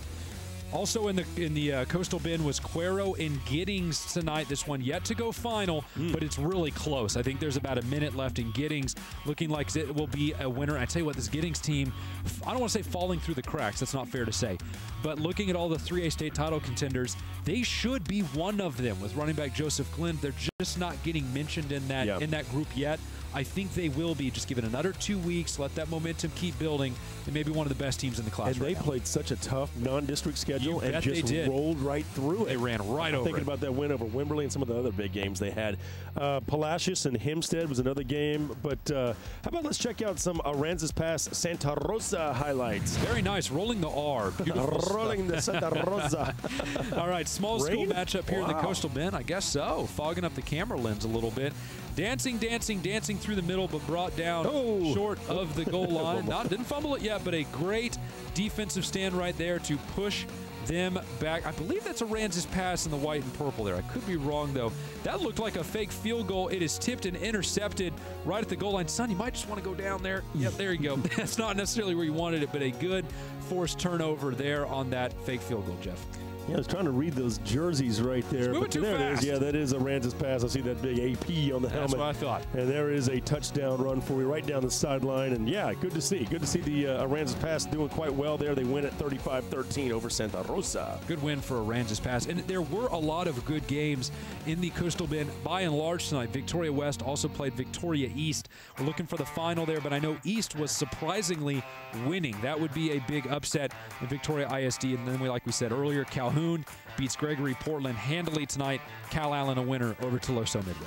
Yeah, so that kind of takes care of the Coastal Bend area and some of those schools. We talked about some of the Valley schools down there earlier. But, right now as we kind of shape up the scenarios for all the high school football districts and all that, there's a lot of key games, not only this week, but this is that week where you've got to start bringing it. You got to show what you can do. One game that kind of comes to mind we talked about earlier, Colleyville Heritage, a team that trailed.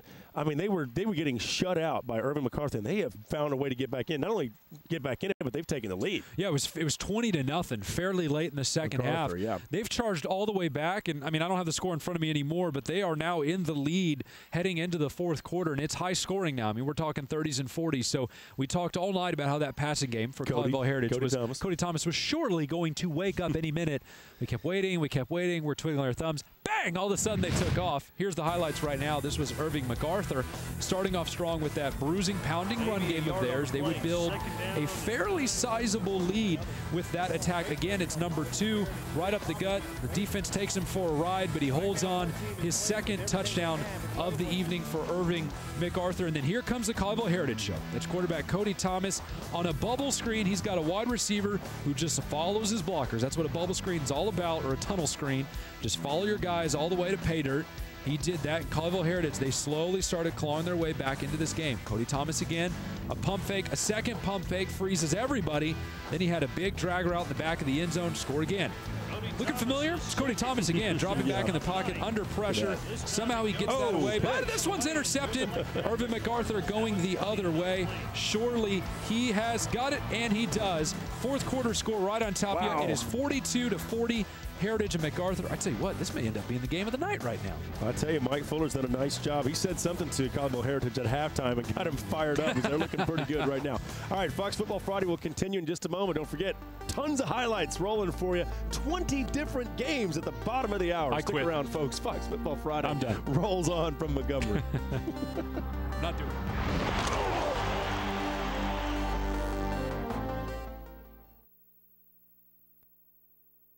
Club over here. Are you serious? Thank you. You just turned them into a little army of minions. No. No. Oh, someone's got the jokes. You want to come up and do some stick? You want to jump in the next segment? Do a segment? I bet he won't either. Divorcing my family.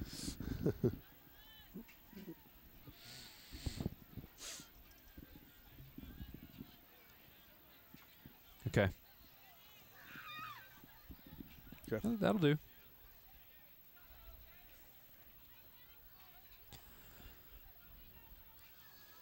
That sounds lovely.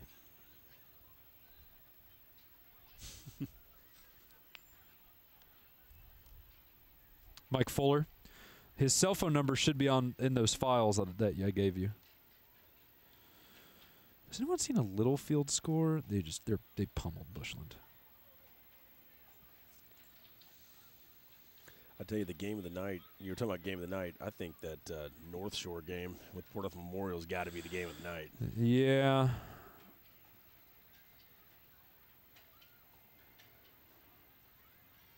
We got Westlake. What are you talking about?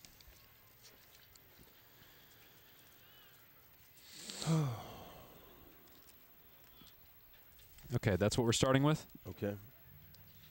Oh, sorry. Okay. Oh, we're just doing score sheets. That's right. I love football. Texas OU weekend. Got LSU playing South Carolina. And, of course, the huge game of the week. Houston. Friday Blitz is presented by your Texas Ford dealers. It's the Built Ford Tough Truck event at your Texas Ford dealer. Enjoy huge savings on America's best-selling truck for 35 years running. Ford is the best in Texas. Buy Academy Sports and Outdoors. Right stuff, low price, every day. Buy Wendy's. Be bold with Wendy's Asiago Ranch Chicken Club. In spicy, home style, or grilled. Try one today. And by FredLoya.com.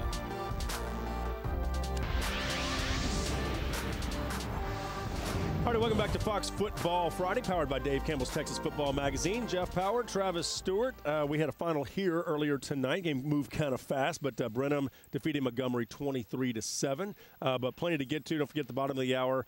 Tons of highlights from all over the state of Texas as we get into overtime. I heard 20 highlights. That was the number that was quoted to me. So if I don't quit before things, I don't want to do that. I got my coffee. I'm ready. I didn't get any coffee. Anyways, let's check out some big scores from around the state tonight. I don't know where we're going to start off. We'll run the mystery box from anyone who used to play that game when you were a little kid. Abilene final over Midland Lee 31-17, and barring a major upset down the road, that will probably win them the district title. Midland a loser to Abilene Cooper tonight 41-0. New Braunfels tops Canyon 30-27. Cibolo Steel big winners over rival Corpus Christi King 54-14. And look at that. North Shore defeats Port Arthur Memorial. Highlights on the way. 31-24. What a finish. Can't wait to show you. Canyon Randall over Canyon 23-13. Aransas Pass, we talked about earlier, they beat Santa Rosa 35-13. And Rockwall Heath over Longview. I think that should be the other way around. I think Longview won that game. Longview was your winner there for sure. Other big scores that I have seen come across my desk was the Woodlands 49 and Lufkin 21. That one has gone final. And then a game in the Panhandle that we previewed earlier was Andrews versus Lubbock Cooper. I got you a winner. It's Andrews 21 over Lubbock Cooper 20. Wow. Okay. All right. One more segment to go of the Blitz, and we'll wrap it up. And then we've got overtime for you at the bottom of the hour. Highlights, interviews from all over the state of Texas. Fox Football Friday continues.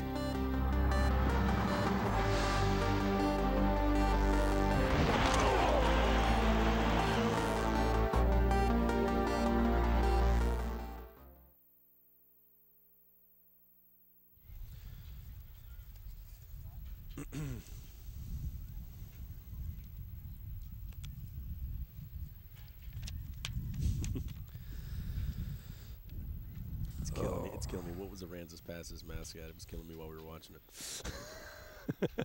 We don't have them on very often, but I should know that, man. I used to work down there. I don't know. That one's not. I know it's a bell. Sea creature. A sea creature.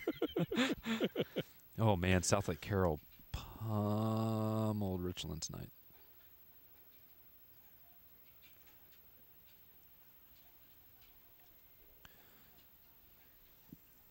North Shore won according to our score, right? Yeah, we had 31-24. We had the score on there just a second ago.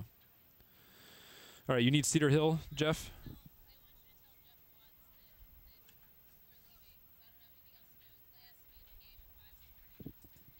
Is Angela free to go?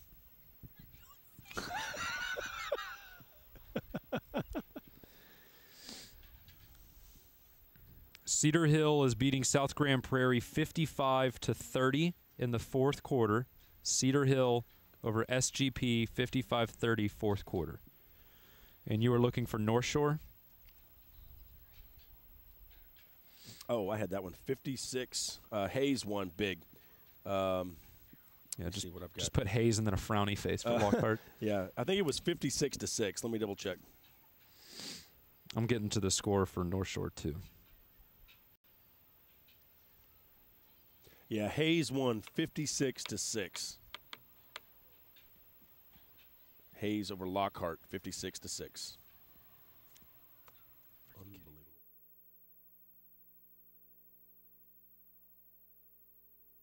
Football Friday Blitz is presented by your Texas Ford dealers. It's the Built Ford Tough Truck event at your Texas Ford dealer.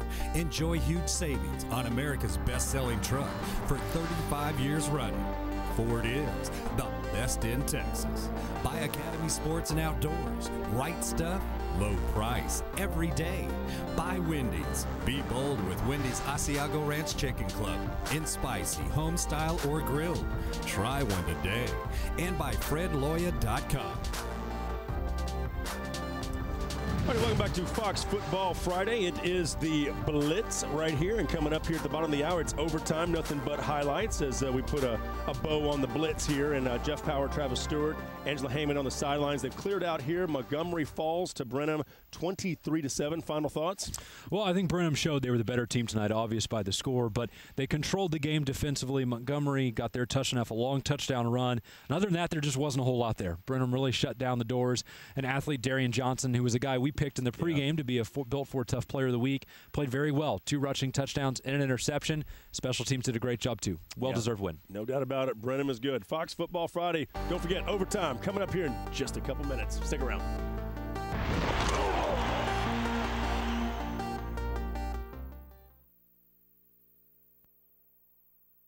Do we have Anthony Wood since Westwood won?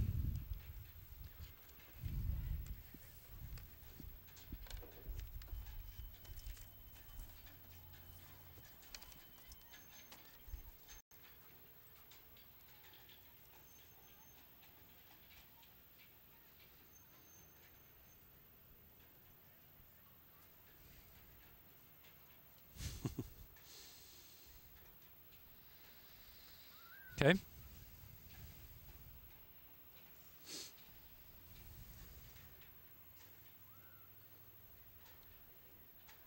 Okay. Let's find out their mascot. What do you say? Go for it. I'll write these down while you look. 3A, right? Aransas. Okay.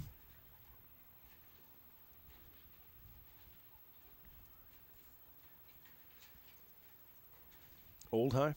Yeah. Yes. Abilene won. It was at Midland Lee, I believe.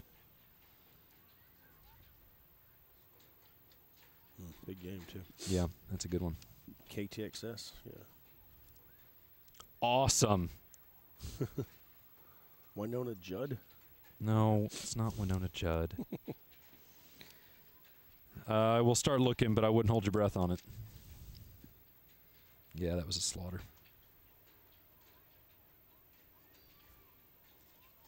Okay. Man, Scotty. Here we go.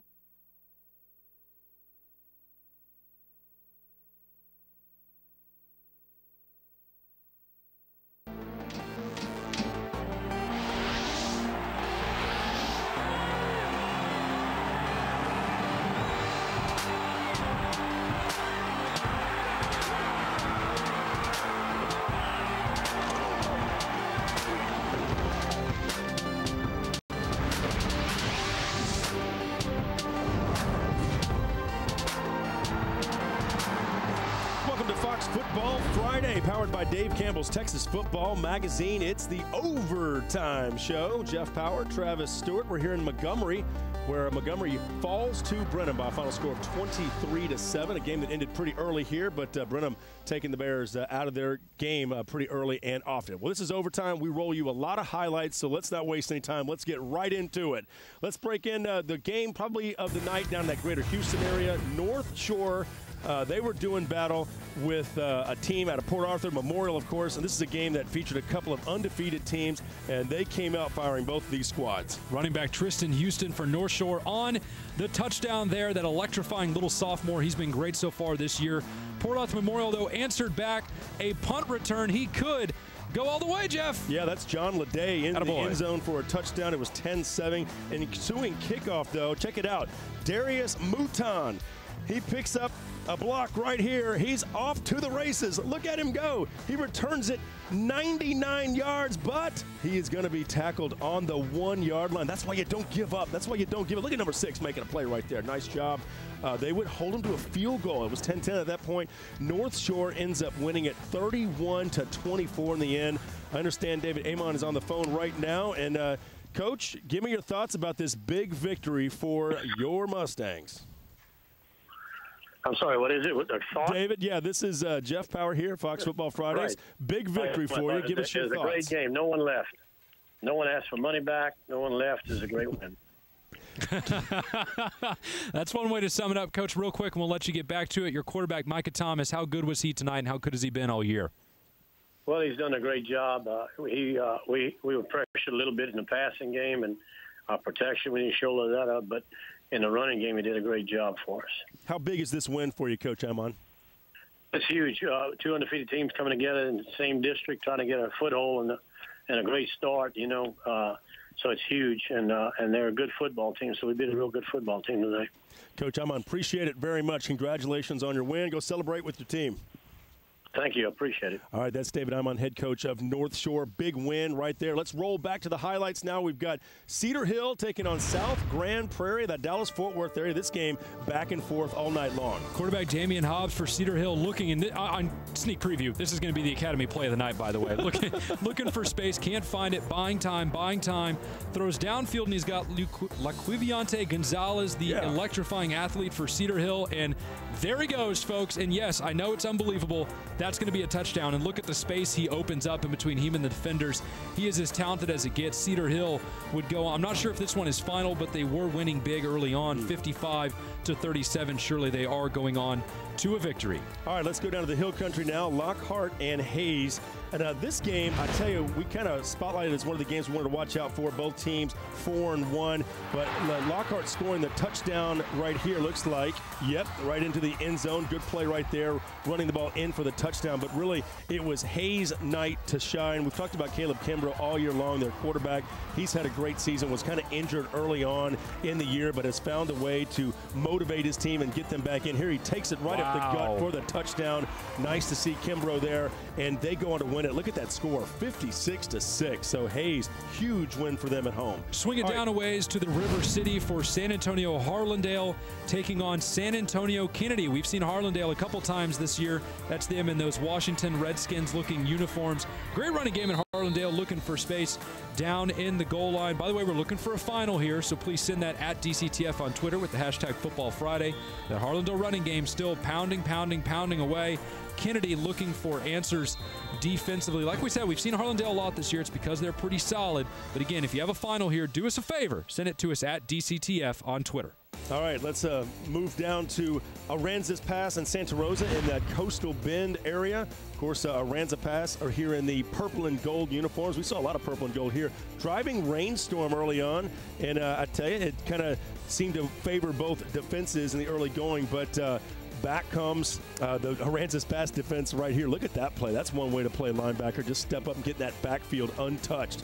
Look at this. Looks like kind of a botched kick, maybe an opportunity, but no, intercepted in the back of the end zone. So that AP defense just standing tall. They get the big play, a touchdown run coming up here, and it is Aransas Pass that goes on to win this game by a final score of 35-13. Moving back up to DFW, it's Irving MacArthur in Colleyville Heritage. And this one started out looking like a shocker. Then it's going to end up looking like a shocker for a totally different reason. Perhaps Irving MacArthur in the black and red, charging away with that hard pounding running game, doing a lot of damage early on and building, Jeff, a 20-0 lead. But Colleyville Heritage, with their superstar passing game, started charging their way back behind quarterback Cody Davis. They hold a 42-40 lead. Davis has at least 3 touchdowns passing. Who knows what he's got now? They may be on track for a shocking comeback win. Okay, how about North Texas now? Wichita Falls, Old High as we call them.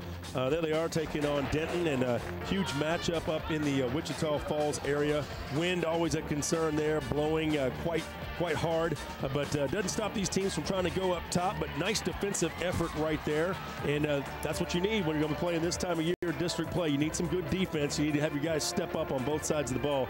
Now here we go, moving the ball here for Denton. That is a touchdown run into the end zone. This game kind of a back and forth affair all night long going on in North Texas. We are still looking for a score in this one, but you can see the big pick right here by Denton High, and we'll try to get you this score here before the night is over. That's Denton and Wichita Falls. Remember, you can always send it to at DCTF, hashtag Football Friday. Denton beat Wichita Falls 28-19. There's your final. Into that Permian Basin for Abilene, those Eagles against Midland Lee and running back Jason McAfee. Abilene coming off a big win there in the white and gold over Abilene Cooper last week. Midland Lee starting off with the ground game, a bruising effort right up the gut. Midland Lee would score early here, but Abilene would not be denied. Quarterback Evan Abbey, the best passer in the district, looking over the middle. A touchdown catch. It looks like a big tight end, number 81, into the end zone for Abilene. That would put them back in command. Field goal attempt here coming up. Blocked. Oh, no, it's a fake. And that is the holder. I guess that's Evan Abbey finding another man, 44, in the corner of the end zone. They would go on to win 31-17, Jeff, very possibly locking up a district title for them in the future. How about East Texas now? Garrison and Winona. You kind of celebrated this in the break that we'd have highlights of this. Explain. Well, Garrison's a great team, and they've been a great team for a while. That's them in the red. It's kind of maroonish and white. We haven't had a chance to talk about them much over the years, but a great start for them so far tonight. A good little pass into the flat there. Some traction. Offensively, Jeff, they were very good all night. Look at the zone read. Even faked out the cameraman. There goes the running back, or actually probably a wide receiver around the outside. He's got pay dirt as well. Winona put up a good fight tonight, but I think Garrison was probably your better team. You can see a fumbled snap there. The Garrison defense just swarms on it. Your final is Garrison 35, Winona 14. Garrison wins again. Looks really good out in East Texas. Okay, what do you say we go back? Let's take a quick break. We'll come back with more highlights from across the state of Texas. How about Abilene Cooper? One more? No, we'll get to that in just a moment. Fox Football Friday continues here in just a moment.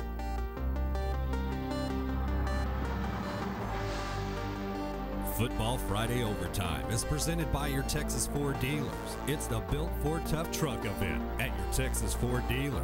Enjoy huge savings on America's best-selling truck for 35 years running. Ford is the best in Texas.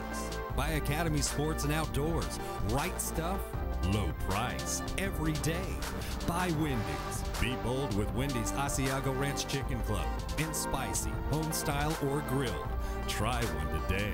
And by FredLoya.com.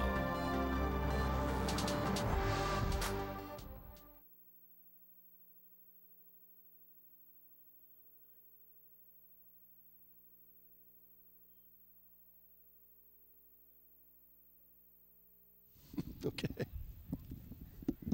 Okay.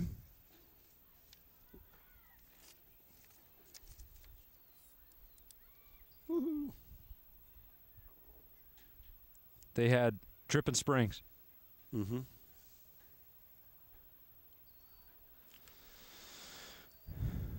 All right, that's good.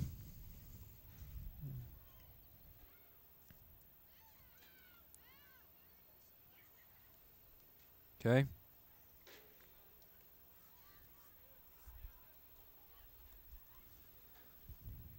Okay.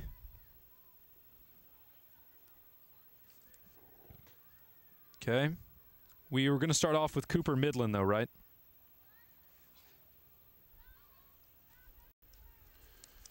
You got some finals in some of these? Nope. I know Lake Travis was Not a blessed huge. one. I'll look, though. Jeff, are we going to start off with Cooper Midland? That's fine. That's fine. What sponsor element do you want to do? Okay. What sponsor element do you want to do? Heath Longview? Rockwell Heath. Oh, that's right.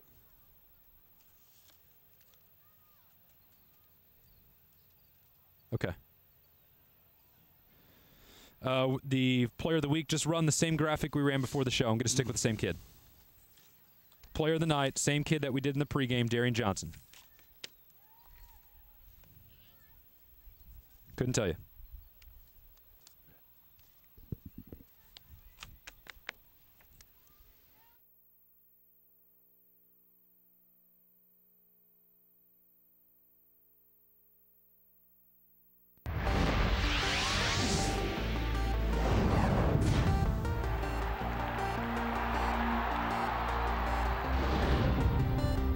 And welcome back to Fox Football Friday. Let's take a look at our Fort Bill Tough Player of the Week. Now, I don't get a vote in the post game to nominate guys for the week, but if I did, I would go with the guy we talked about in the pregame, Darian Johnson. Special tonight, 2 rushing touchdowns and an interception on defense. The only thing that could slow him down, Jeff, was a leg cramp. Didn't play late, but they didn't need him late.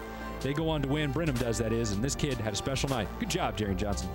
Hey, more highlights to get to from all across the state of Texas. In fact, let's go out to the big country out west, Midland and Abilene Cooper. Now, Cooper pretty upset maybe after their game last week falling to Abilene High, but they bounced back in a big way against Midland. Lorenzo Joe, their quarterback, running that zone read that they do a lot of out there, and a great lead block. I think that's their running back, Kerry Sims.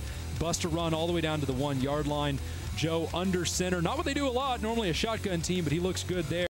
Pounding it into the end zone is that Cooper running game through the Midland defense, and that's going to be a recurring theme because Midland had a really hard time getting stops tonight, and when they couldn't get stops, it made it more difficult for their offense. Ball almost intercepted there by Cooper. They do force a punt, and Cooper came right back. More run game, right up the middle, right off the defenders, right up the gut, and down pretty close to the goal line. Abilene Cooper had a good night tonight, Jeff. 41-0 winners over Midland. Yeah, big win for Cooper. They bounced back in a big way. How about let's go down to the Hill Country. Lake Travis and Aikens High. This game, well, it wasn't close, and Lake Travis just took advantage early and often. Baker Mayfield with the nice throw to the outside here. He picks up a good touchdown pass. Lake Travis sporting the all-red uniforms tonight, looking good, and they were up early and often in this game.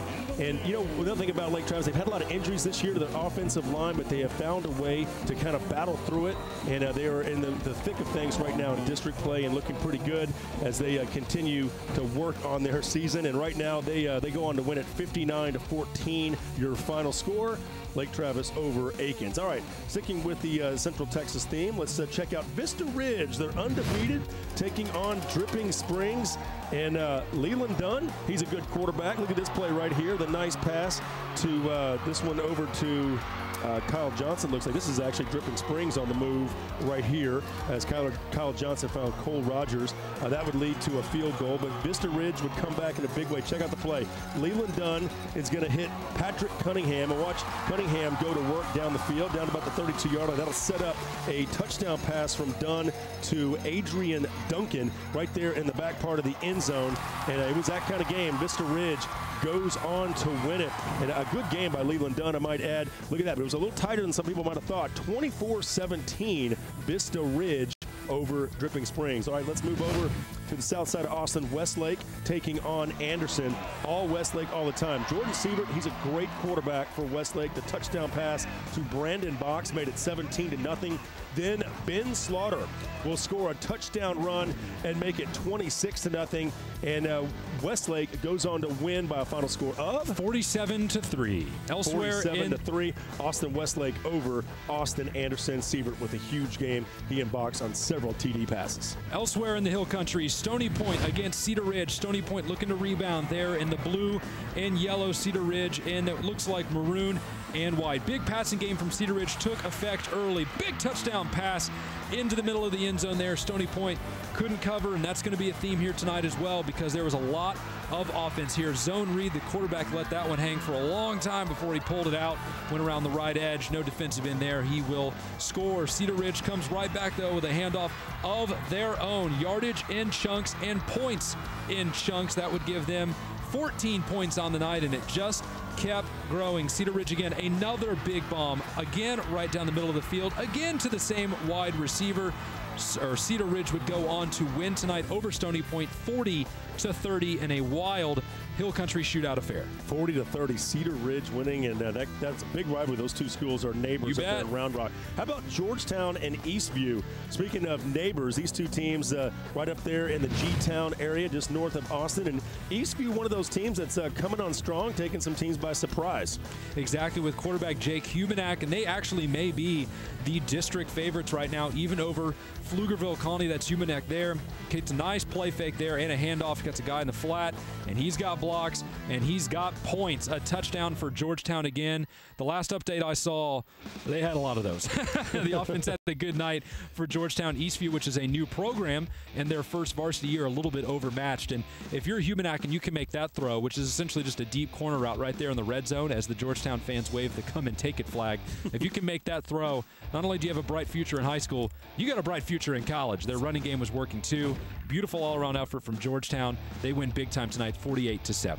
Yeah, 48-7 your final. Georgetown wins. All right, let's move up to East Texas now. More highlights rolling in. This is Rockwall Heath and Longview, and it was Longview Lobos all night long as Longview just looked impressive to say the least. It's been a team that, even without their quarterback, has found a way to move the ball offensively, and here they are on the move here, scoring a touchdown. Exactly. Their offense was great tonight. They jumped out to a huge lead, insurmountable lead, 35-0 against Rockwall Heath before Heath could even blink, which is pretty much the polar opposite of what happened when Longview played Mesquite last week and was almost immediately down 21-0. But as you can see, the ground game was just great, and that's kind of what Longview is, Jeff. They're a ground team, so when they can run the ball like that, man, they're going to beat a lot of people when you pair it up with their already pretty solid defense. Yeah, let's remember John King had him at 11-2 last year, D2 regional semifinalist, and he's got him rolling again right now. All right, Fox Football Friday will continue. We'll bring you some interviews and a couple more highlights for you as we wrap it up here on the overtime segment coming up.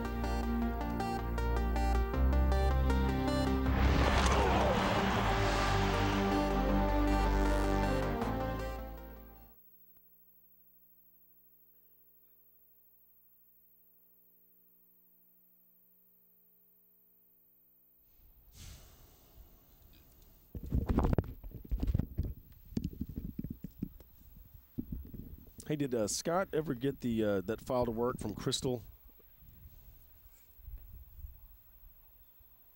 I don't know. I know Americus and Montwood was tied 35-all last I checked. All right, so it's final. Americus beat them 38-35. Comeback falls short.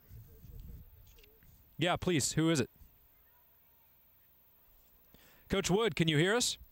Yes, sir. Coach, this is Travis Stewart with Dave Campbell's Texas Football. We're in a break right now, but we'll come back probably about 2 minutes or so, ask you a couple questions, and let you go. Is that okay? Sounds great. Congratulations tonight, bud. Thank you. Mm-hmm.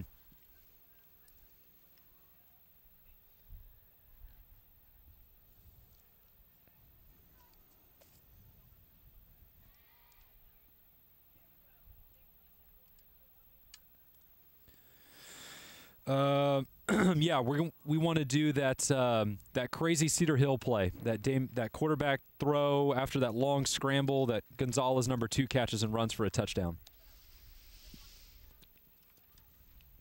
And then we're going to want to do the Fred Loya quote of the night after we talked to Coach Wood from Canyon Randall. That coach we had was Coach Wood at Canyon Randall. Right, got it. They beat Canyon. Yep. What was the final? What did you got in the final? I don't know. Coach, you have the final in your game, Randall and Canyon? I don't think you can hear us anymore. 23-13. Oh, Coach, you can still hear us. 23-13. All right, good win.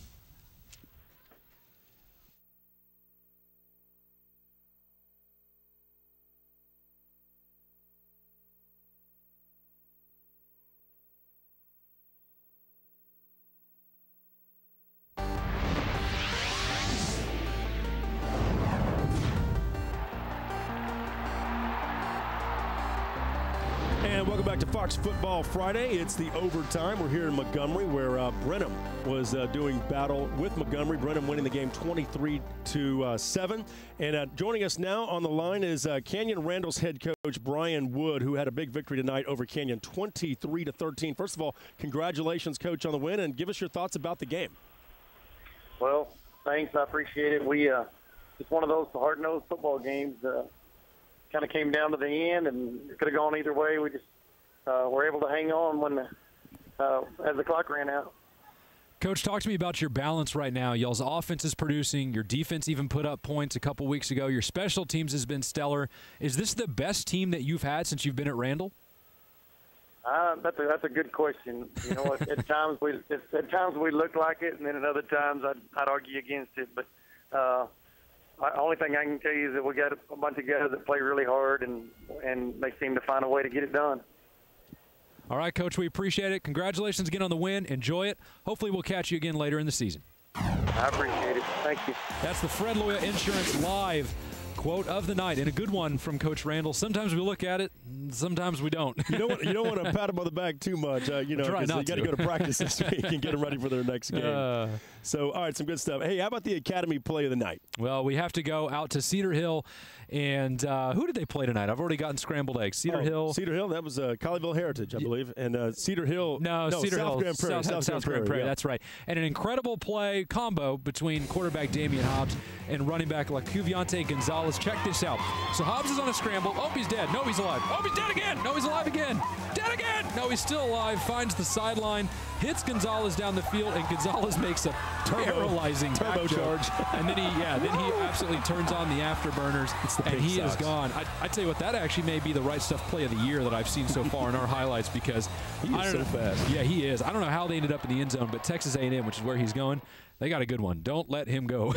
You want that kid on your roster. He's special. Need that speed in the Southeastern Conference, as they say, right? Yes, that's true. Okay, so other highlights and games. Any other shockers for you? What do you think? Well, we haven't had any huge upsets tonight. The biggest upset I've seen has been Frisco-Wakeland over Prosper, but that Colleyville Heritage game was, like we said, very interesting early and then very interesting late. We have some highlights of that one. We'll take a look at them. Irving MacArthur was up on a 20-0 in a blink of an eye. Yeah. But then here comes the comeback between Colleyville Heritage and quarterback Cody Davis. Tunnel screen, that one would turn into a touchdown. Couple of pump fakes. Defense can't cover that many pump Cody fakes. Thomas looking sensational, 6'4", 215. I'm sure Mike Fuller was very pleased with what he saw out of his quarterback, but he's just got such good pocket presence, good awareness. Look at him making a play right here. But this one's picked. Set me up for that one, didn't you, Travis? I didn't say anything. Let's see how you'd handle it. Irvin MacArthur, that would be an interception return for a touchdown, but Colleyville Heritage still led by 2 early on in the fourth. Cody Davis continuing to do work through the air. That was a play action. Hit a man, and MacArthur simply couldn't tackle. They were right there. Colleyville Heritage, though, another passing touchdown for Cody Davis. That's got to be at least 4. They may have more. And Heritage, unbelievable. I can't believe they finished that. 56-47 the win. That means they outscored MacArthur to finish the game on a 56-27 run. They were dynamite once they got started. So Cody Thomas finding a way to get it done. All right, let's take a quick break. We'll wrap it up here. Fox Football Friday in just a moment.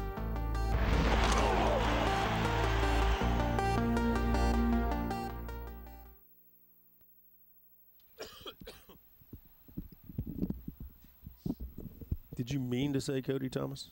What did I say? Cody Davis twice. Cody Davis. That's why I kept saying Thomas. Thank you. I wasn't trying to show you up or anything. I was just keys to the game. We'll go quick. All right. And we'll talk about next week. Smithson Valley at Converse Judson, right? Okay. Yep. Converse Judson won tonight. Mm-hmm. So both teams won this weekend. Smithson Valley won last night. Judson won tonight.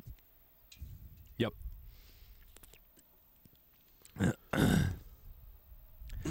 you were just climbing all over the place, Stevie. Part cameraman, part monkey. Oh, my iPad died. Womp womp. I know Smithson Valley's undefeated. What, Converse Judge like 4-2 or something like that? And they have a couple of losses. Yeah, they lost early on, so they'd either be 4-2 or 5-2. They lost to Lake Travis, and then I think they Cibolo Steel. They lost to Steel. Yeah. But that's their only two, right? Oh yeah, they've been fine outside, and those are two completely acceptable losses. Right. Damn it! I think I'm dying. We're gonna need to get a new co-host. We're gonna have to find D.W. Rutledge next week. Yeah, we need to have him on. He's a good interview.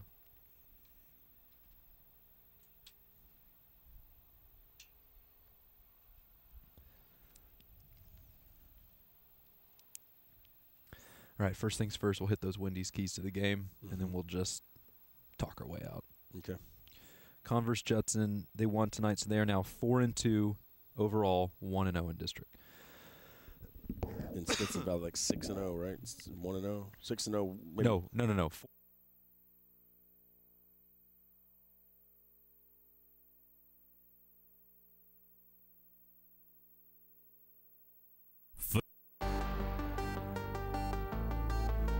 Football Friday Overtime is presented by your Texas Ford dealers. It's the Built Ford Tough Truck event at your Texas Ford dealer.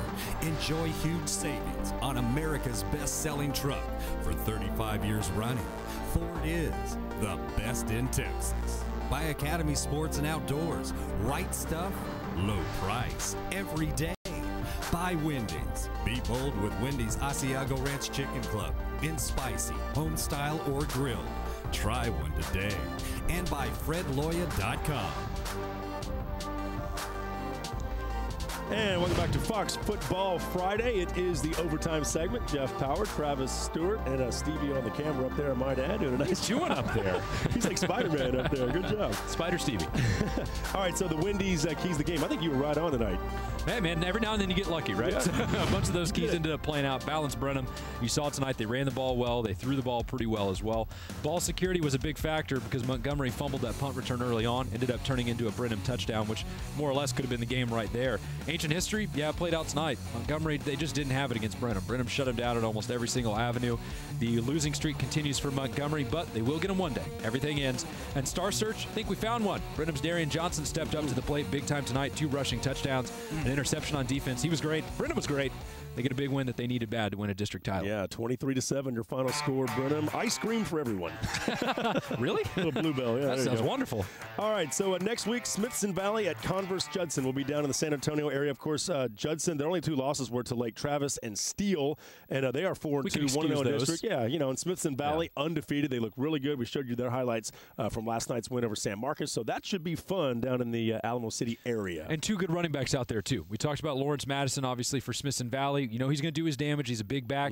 But Converse Judson's got a good one, too. We're going to talk a lot about him next week. So just consider this a 7-day teaser. Be back here around 7 o'clock next week. We'll talk about Judson and their new look offense with head coach Mark Smith and a special guy at running back. 7 p.m. to 11 p.m. every Friday night live. We'll be here. You might as well be, too. That's right. Plus, stick around, folks. We've got 2 more hours of live high school football coverage for you here on Fox Sports Southwest, Fox Sports Houston. Stick around, folks. We will see you next week in the San Antonio area.